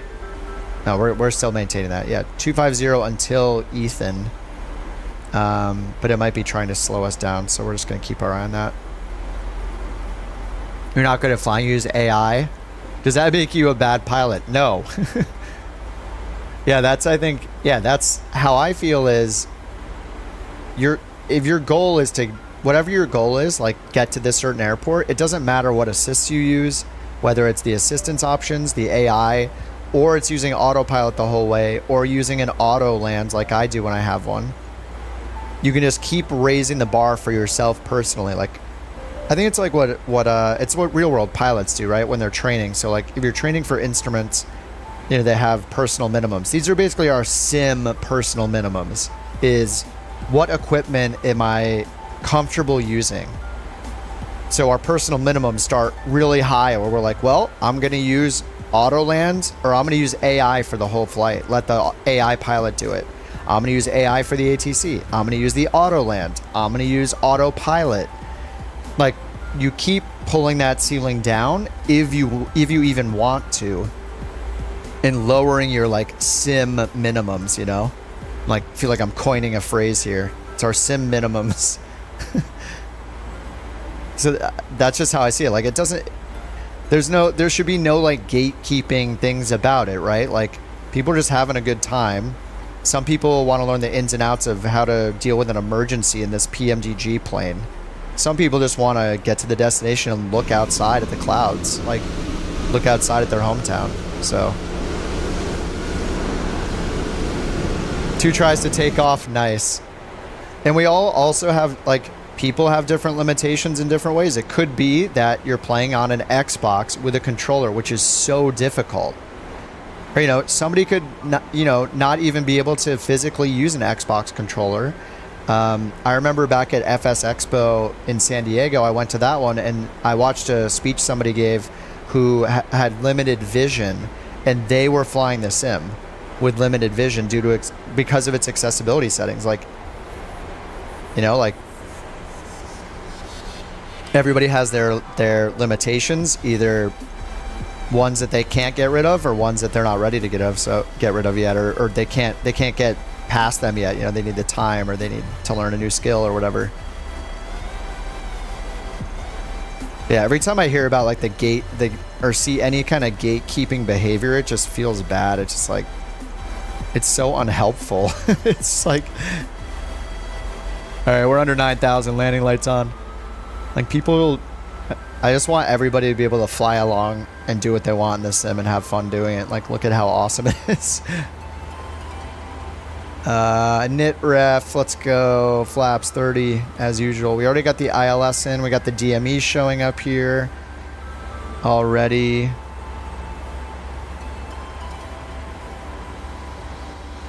Amazing how they program the exact systems. More impressed than the scenery. Yeah, the scenery is just like icing on the cake. Like, I got into flying it because I was mostly motivated by the Garmin stuff and the autopilot. I was like, you know, I'm a nerd, and I'm like, I'm excited about the technology in the planes. I want to know how it works. That's what I wanted to learn. I was like, I want to learn how the autopilot works and how the heck people even navigate using the tech that exists today. Yeah, 2024 is going to be so good.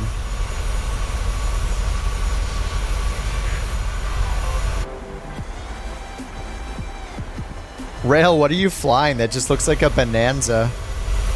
I don't have whatever you're in. Showing me a Bonanza.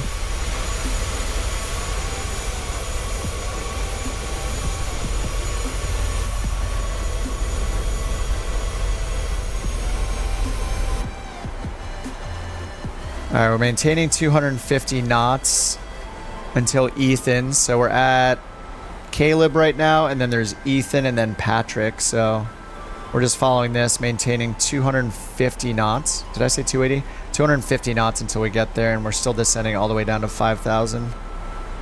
Unable 250 knots. So it's warning because it wants to slow us down, which is why it's warning us.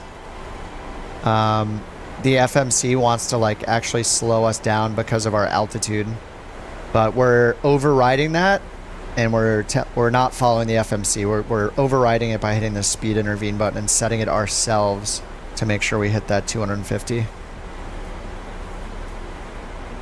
And then we'll leave that in until we pass Ethan. As soon as we pass Ethan, yeah, over here at tail, it's down to 210 knots.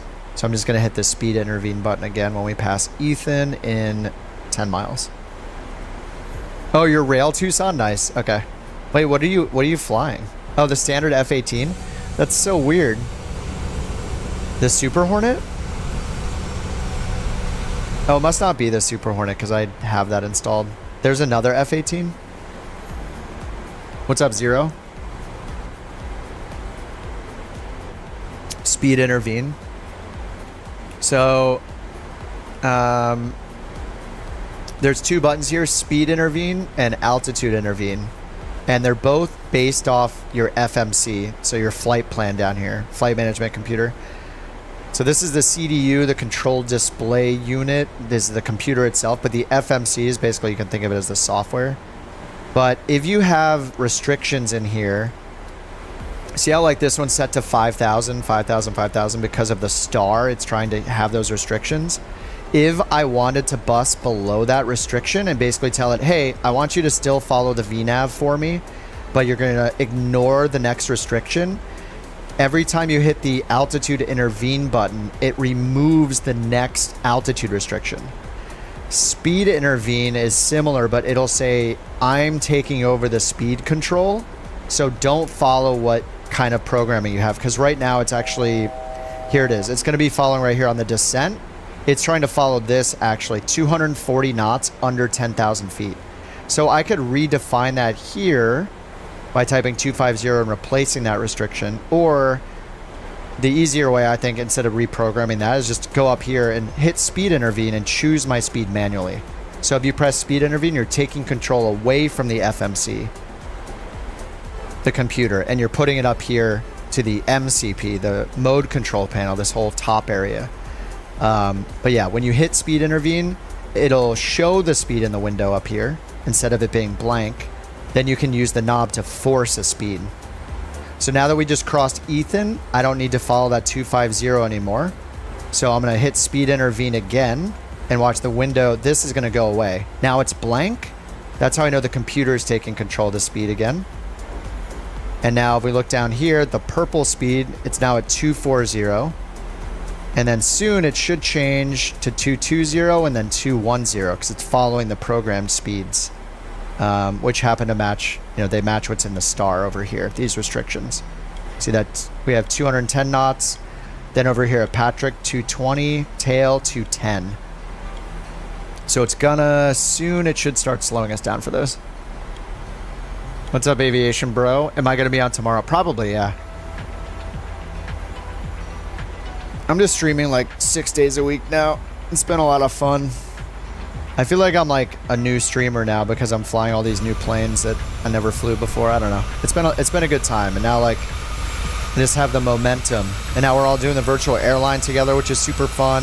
We got custom liveries thanks to Chase. Like, yeah, there's a lot of fun stuff happening right now.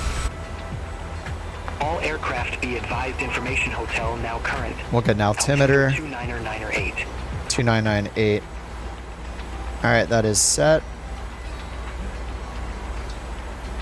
Hope Xbox will let us do like you're doing. Yeah, I don't know. I mean, hopefully in 2024, yeah.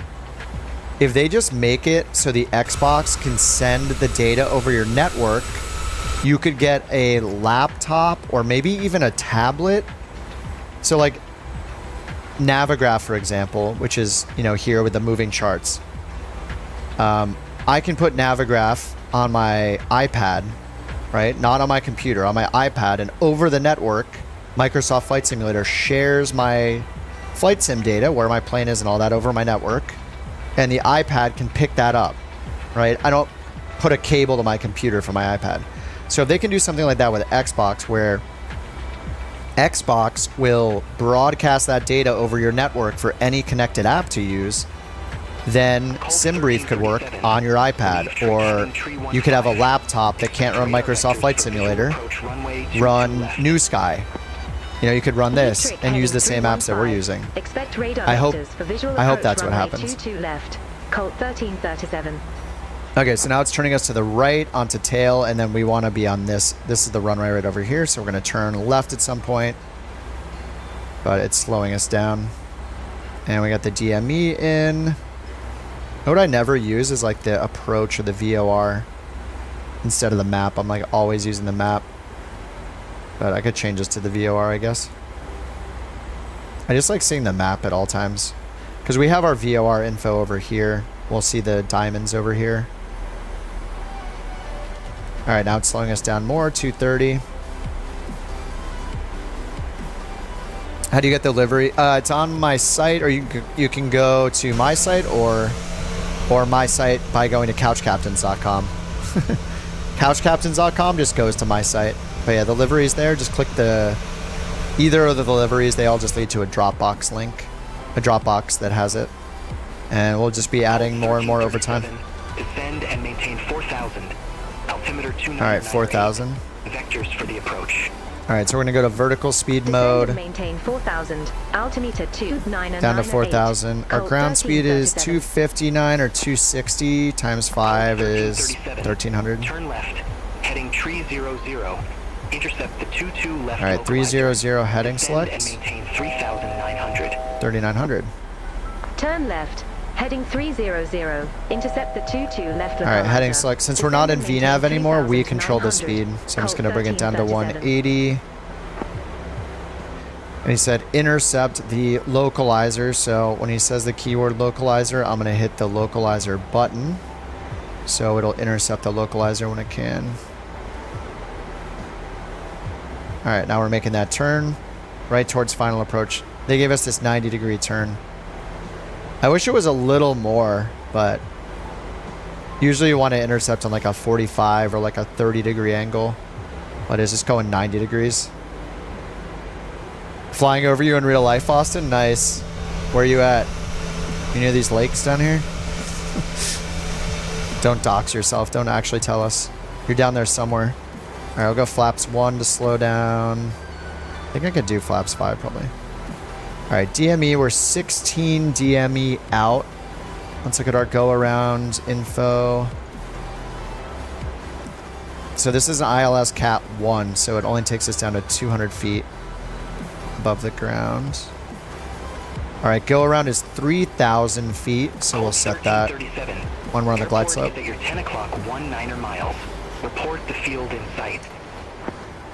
All right, I'm gonna go flaps 5. We don't really have the field in sight. Oh, I think I see the lights. Yeah, I see the runway right there. Barely. We'll report it in sight. Field in sight. Colt 1337. All right, let's get... I'll leave that for now. Cleared visual approach runway 22 left.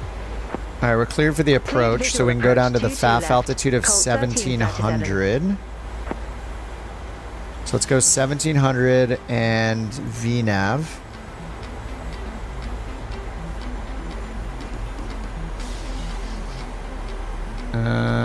Oh, it's not going to let me because I'm not direct. I need to go direct Noli. Oops, there we go. Direct Noli. Now I can turn on VNAV. I mean, I could just get the glide slope, but I might as well use VNAV. VNAV? There we go. When you switch back into VNAV, it's going to take control of the speed again. So you just have to do the flaps and not keep lowering the speed. All right, let's set this to our current heading, 221. All right, I already have flaps 5 down, so it's got us at 160 knots. It's just like matching where the bug is for that flap setting on the speed tape here. All right, let's get flaps 15, and then we'll get the gear down. I can hit approach mode at any time. Oh yeah, I forgot. Gear first, then flaps 15.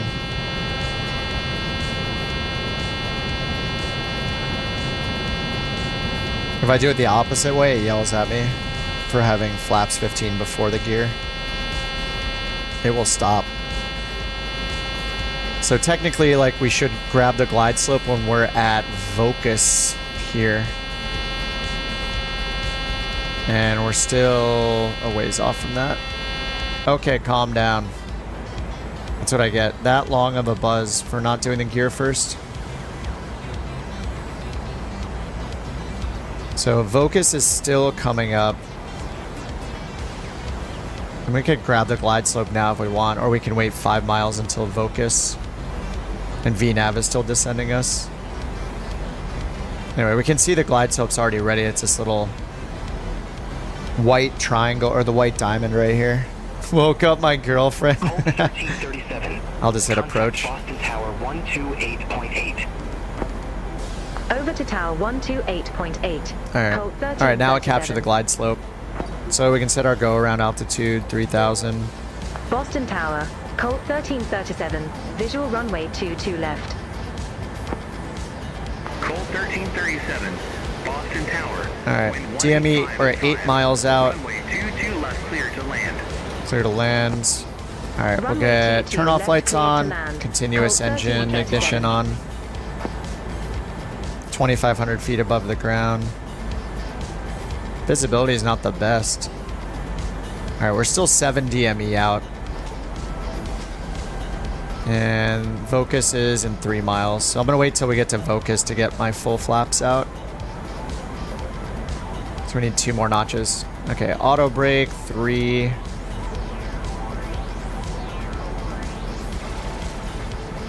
Oh yeah, and you can't use... it gave us control to speed actually. Do I have the V speed down here? You have to have this V speed. You hit a knit ref and then paste in whatever flap setting you're using, like this, into the flap speed. Otherwise, it won't be able to do the speed for you on the approach. But now it gave us control. I don't know exactly when it gives us control.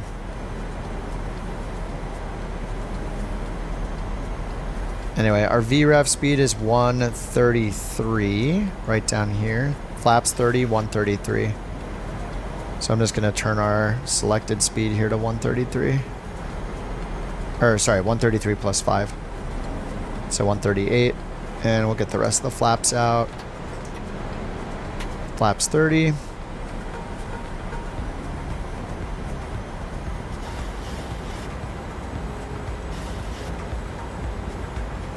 Oh, it was laggy when landing.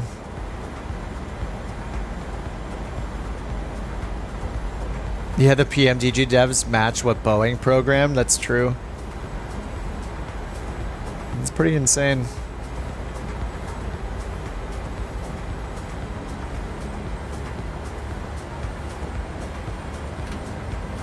Alright, speed brake is armed. Green on the flaps. Green on the gear. Auto throttle. We just got Command A 'cause it's not an auto land. Auto brakes are set to 3. And we're at 1340 AGL. We can take this until this reads 200 or until Barrow 216. Or we can turn it off whenever and hand fly it. Alright, I'm going to match my throttles to where they are right now.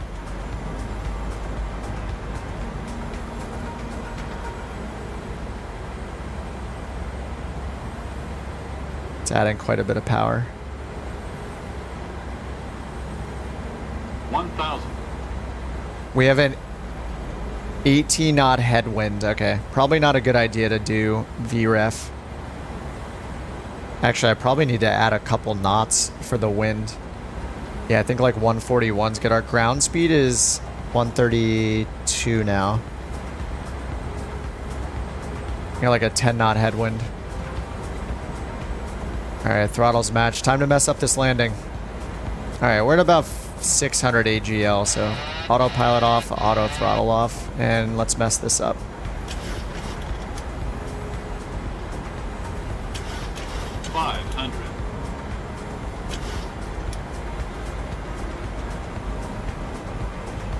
Alright, pulling power because we're way above the glide slope. Oh man, I need to like nose this thing down. Alright, catching up to the glide slope. 300. We're gonna win from the left now. 2 red, 2 white. 200 minimums.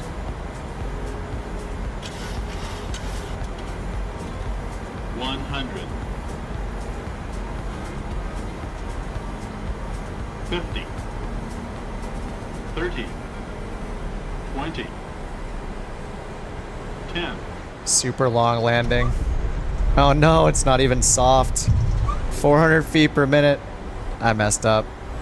That was so weird. We had like a 10 knot headwind and then it turned into like a 8 knot crosswind from the left. Milk. 100% milk. All milk, no butter. Alright, 50 knots. Idle. Cold 1337. Exit right at Echo. Dang. Exit right at Echo. Alright, let's get the auto brakes off. Speed brake off. Is this Echo? Yeah, this is Echo. That was not as good as the previous landing. Feels bad. Alright, flaps all the way up. Yeah, 1.4 Gs. I got like 1.15 or something on the last one. This one is crap. That's where my, basically my minimums, I have to like figure out where I'm comfortable turning off the auto throttle and autopilot. Have a good day. Like 1,000 feet high, being at 1,000 AGL and turning them off is like way too high for me to maintain that. So I'm doing it at like 500 and it's still, I should probably bring it down to like 100. All right, taxi light on. Flaps are all the way up. Transponder on standby. Am I the last one in? Is anyone else still coming in? Oh yeah, they are.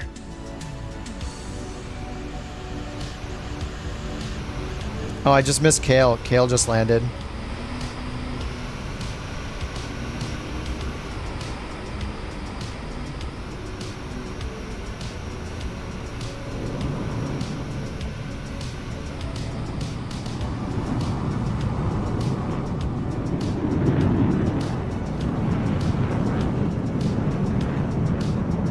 TWA.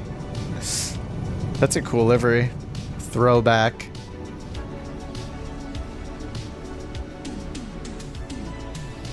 Chase is landing. The creator of the first Couch Captain's airliner livery. Incoming.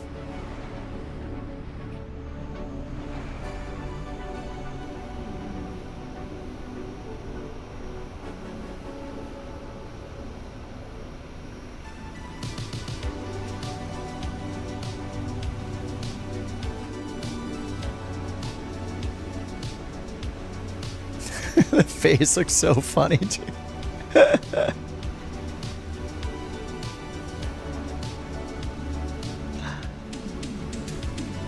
Alright. Oh, Cone is out there at 24,000 feet. G-Tech's coming into the Concorde. Looks like he's hand flying it. He's at 1,100 feet. Is he gonna go for it? He's going way too fast. What's up, Tedster? Is he gonna turn? I don't know if he's going for the landing or not. It doesn't look like it. Oh wait, no, here he comes. I see him through the clouds. He's smoking. He's going like...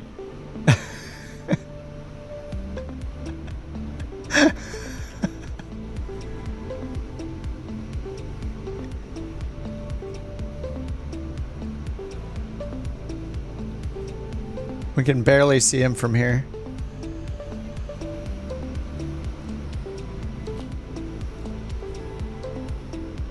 We're just over here standing in a field.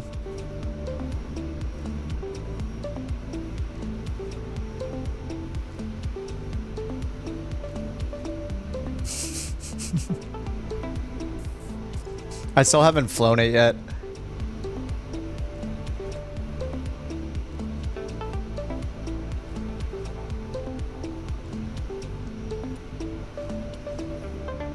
He looks surprisingly stable. Maybe a bit high, but...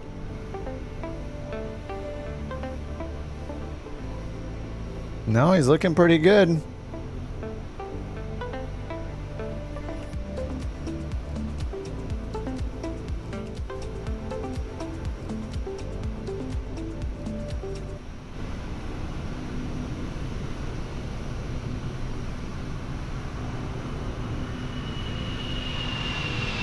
That is pretty awesome. Nice. That was very smooth. I'm surprised. I thought it was doomed.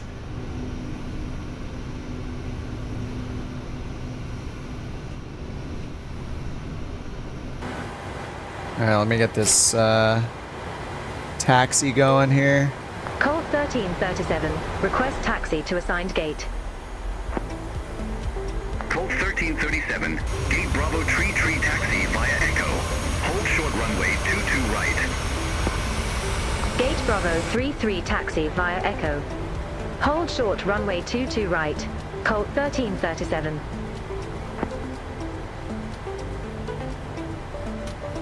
Get our strobe light crossing a runway. Colt 1337, cross runway 22 right at Echo. Continue taxi via Echo, Alpha. Cross runway 22 right at Echo. Continue taxi via Echo, Alpha, Colt 1337.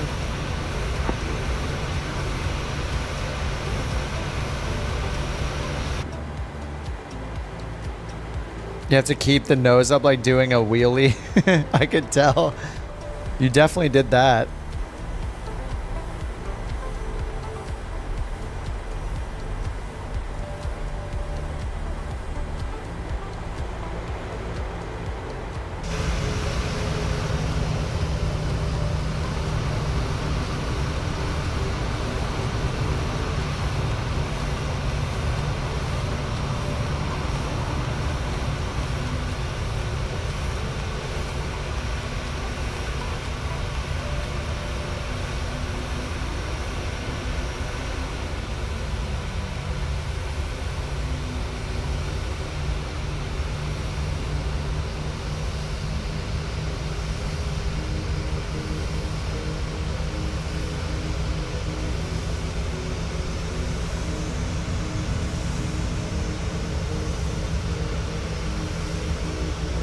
This is fine, right? Our wings are not gonna touch.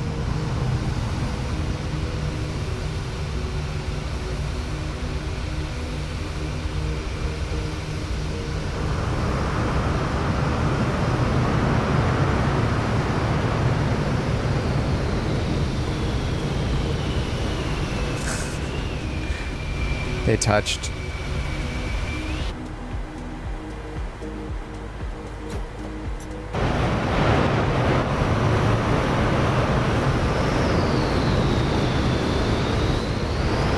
Okay, this is B30. Oh, I need to stop the engines. That's a good idea anyway. Taxi light off. Engines off. Let's go watch this longitude land. Oh, where are we at? Where's the camera?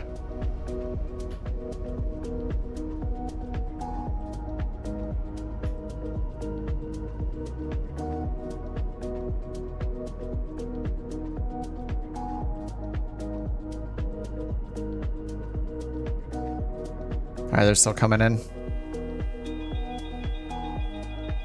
Alright, let's get the ground power on. I didn't even start the APU. We go menu, ground services, chocks and ground power.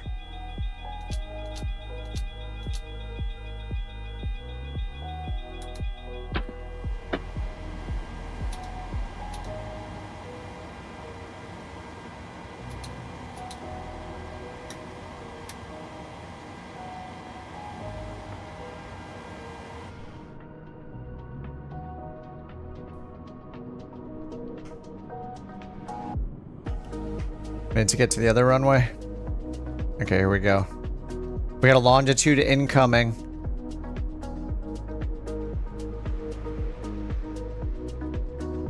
Is that a schooner? No, that's just a rock. Is that a schooner?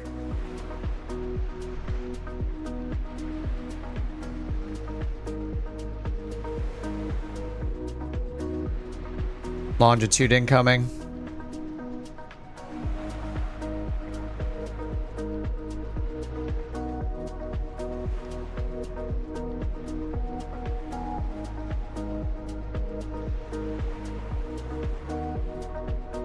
There's no couch captain's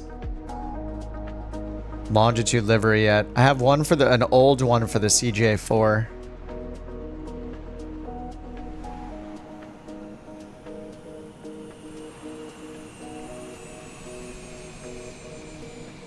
That looked very soft.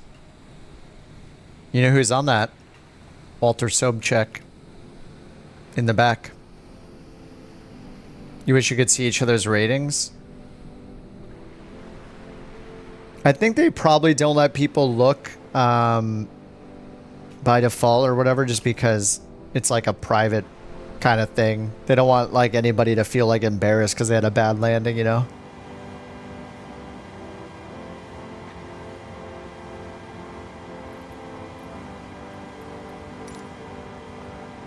This parking is too small for my aircraft. Is it? Oh wait, it's starting. What the heck? I thought it was too small for my aircraft. How is this parking too small? Oh, I guess the wings do go over, maybe? I mean, what plane does go here then? Like a regional jet? Maybe?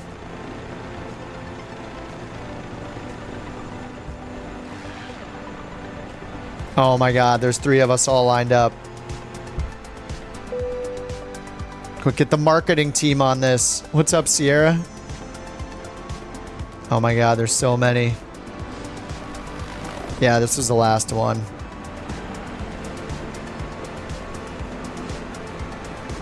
You love to see it.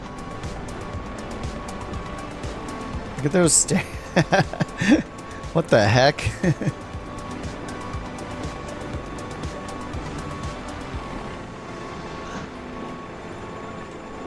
Couch, couch, couch.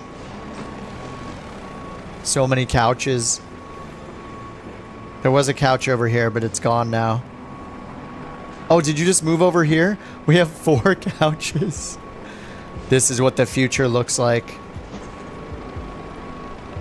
All right, we're gonna need you guys to become airline executives so we can make a real couch captains in the real world. Anybody here a billionaire? Huh? Any billionaires in the chat? Maybe trillionaires? How are we going to get this airline started in real life? It's very important. What are we supposed to do? Just play the simulator pretending to fly on couch captains? Yeah, we got our own terminal. It'd be cool if we like customized one at one airport and had couch captains like on the jetways and stuff. It's probably doable. There was that one guy. Oh yeah, what was his name? Tony? I think his name was Tony. He came and he dropped like 300 gifted memberships. He flew with us for like 2 days, then he bounced. We've never seen him since then. He was chill though. He flew along for a while. It was fun. We had a whale visit. And then Ben came in the other day and dropped a huge super chat. So instead of doing a giveaway, I decided, you know, like, that kind of money is going towards liveries now for your guys' time towards liveries, which everybody can use. So, oh yeah, I got to check my rating. 9.67. All right, not bad. Made 11,000, and it looks like Knox Harrington, the 737-800, will be here at Boston now. Now I guess the question is, which routes go from Boston? What's the main hub? Right now our home base is Chicago, O'Hare. Oh look, our rating's going up over time. This is our, for the stats, this is our average rating for our flights. On the first day we were 6.5, then 7.2, 8, now 8.4. And these are the number of flights we've been doing. So it's going down. Day 1, we were at 55, but it was a weekend. And it was like all day for like 12 hours on a weekend. So that makes sense. More time, more flights. And we're mostly doing free flights, but we've been defining scheduled flights. So it really doesn't matter which one you do. So if I go to... So I'm still getting used to navigating this here and then operations. Yeah, I can see we had stuff going to Boston. Okay, yeah, we do have a route going, 2 routes going away from Boston. So this probably goes back to Chicago. Yeah, this one goes back to Chicago, or it goes, oh, it goes down to Dulles as well. Oh no, that wasn't Boston. Okay, yeah, it just goes down to Charleston, where we just came from, because I just made it. Anyway, yeah, we're filling in the route map. We're #1 on page 2. Oh no, we were so close. Oh, we are #1 on page 2. I mean, by this time tomorrow, we'll be on page 1 as far as activity. We've done 121 flights in like 3 days. Yeah, we started Sunday. Sunday, Monday, Tuesday. 3 days, 121 flights. That's insane.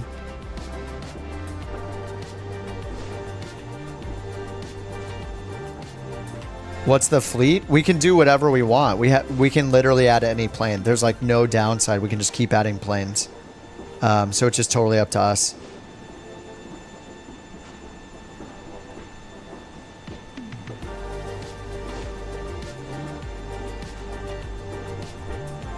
But yeah, we have pretty much every plane, and if one is missing, just say on the Discord and we can add it. It just takes a few clicks. No downside. All right, guys. Good games. We did a nice 6 hours of flying, and we're almost on page 1 of NewSky's. Yeah, the Concorde. Yeah, I don't know if we've added the Concorde. Wait, let me look. Manage planes, fleet. I think we do have the Concorde. Oh no, we don't have the Concorde. We need a name of the Concorde. Concorde. There we go, Concorde. Oh no, I have to enter the info real quick. We're gonna add it.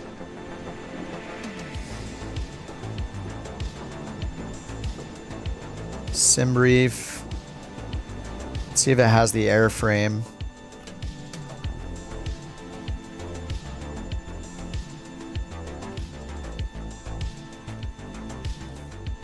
Oh, I don't see the Concorde. We could add it. We have to look this stuff up in Microsoft Flight Sim, I guess.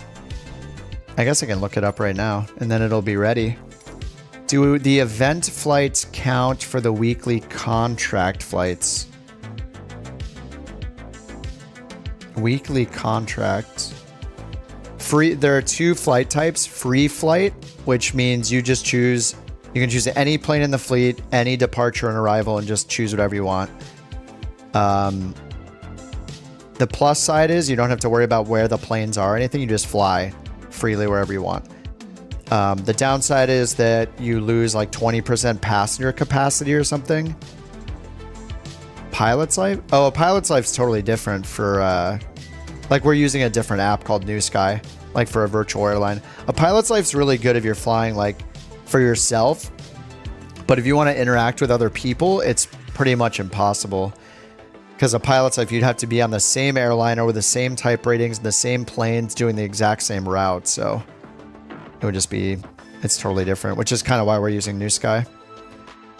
Concorde doesn't have a profile. I'm going to look at, I'm backing out to the menu because we should have the empty weight and stuff. I don't know if we'll have the maximum takeoff weight in the weight section in the sim. But we can add a Concorde. Oh, someone made a custom one. A SimBrief Concorde. Let me just Google it. Airframe for SimBrief for the Concorde. Posted in January last year. Oh yeah, somebody just shared theirs. Oh, okay. There's a bunch of weights here. Yeah, they made a Concorde. I'll just do this one for now, and if it's wrong, we can always... oh, these are in kilograms, actually. Kilograms, max 0 fuel... Maximum takeoff weight. Maximum landing. Oh no, we need a name for it.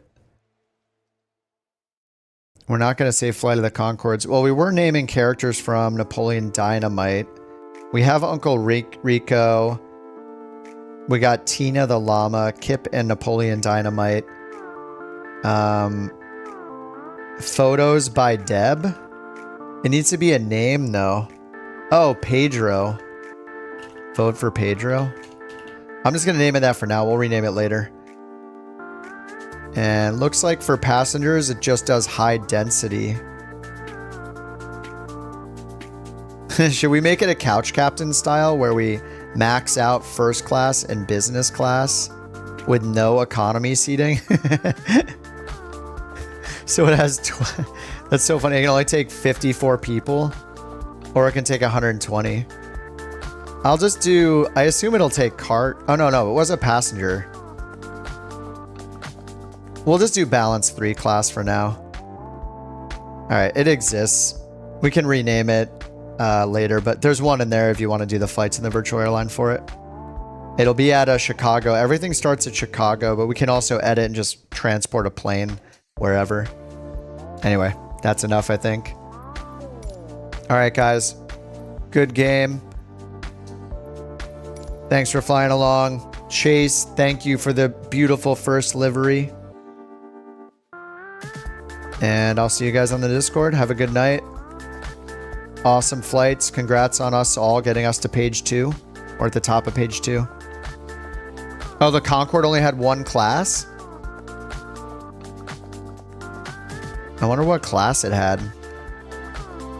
Well, if I edit it, what if we do no economy class and all business class? 42 all business. All right, let's give it the couch captains. The 12 first class and 42 business class. Or we could do high density or economy. Just first. There's a limit, so if we do just first, it's only 12 total seats. So then we have to go to business. So if we fill it with it maximum business, we get 42 more seats. And if we wanted, we could add 9 more economy class, but the way this, the way NewSky works is if you pack it to high density, there are fewer people want to fly on it because that means the seats are closer together if you pack it with the maximum number of people. Anyway, I'll just put it at balanced economy for now. You guys, we can edit it later. It doesn't matter too much. It's just going to change how many people are on board and what money you earn. So, and the money is really just like an overall rating for how lucrative that plane has been. It's not really it doesn't really limit us in any way. Yeah, we can't fill it. Yeah, there's like a balance. Like I can't put 100 business class. It's like a space thing. Anyway, we can change it later. No big deal. It doesn't even really matter that much. As long as we are positive on the money, we'll feel good about it. And our pilot ratings are a separate thing. So you can look at your own pilot rating. Mine's pretty good because I've gotten some good auto lands in the 737 recently. That's helped a lot. All right, guys, I'll chat with you on the Discord. There is a channel just for the virtual airline, so you can put any VA chat in there. All right, guys, have a good one. I'm going to eat a snack and pass out. It's almost midnight. Good games. Thanks for flying along. Excellent work on the couch captains. We are progressing. We will take over the leaderboards. All right, guys, I'll probably see you tomorrow night. Have a great rest of your day, rest of your night. Bye-bye. I was going to say see ya, but that's something a real pilot would say, so bye-bye. See you guys tomorrow.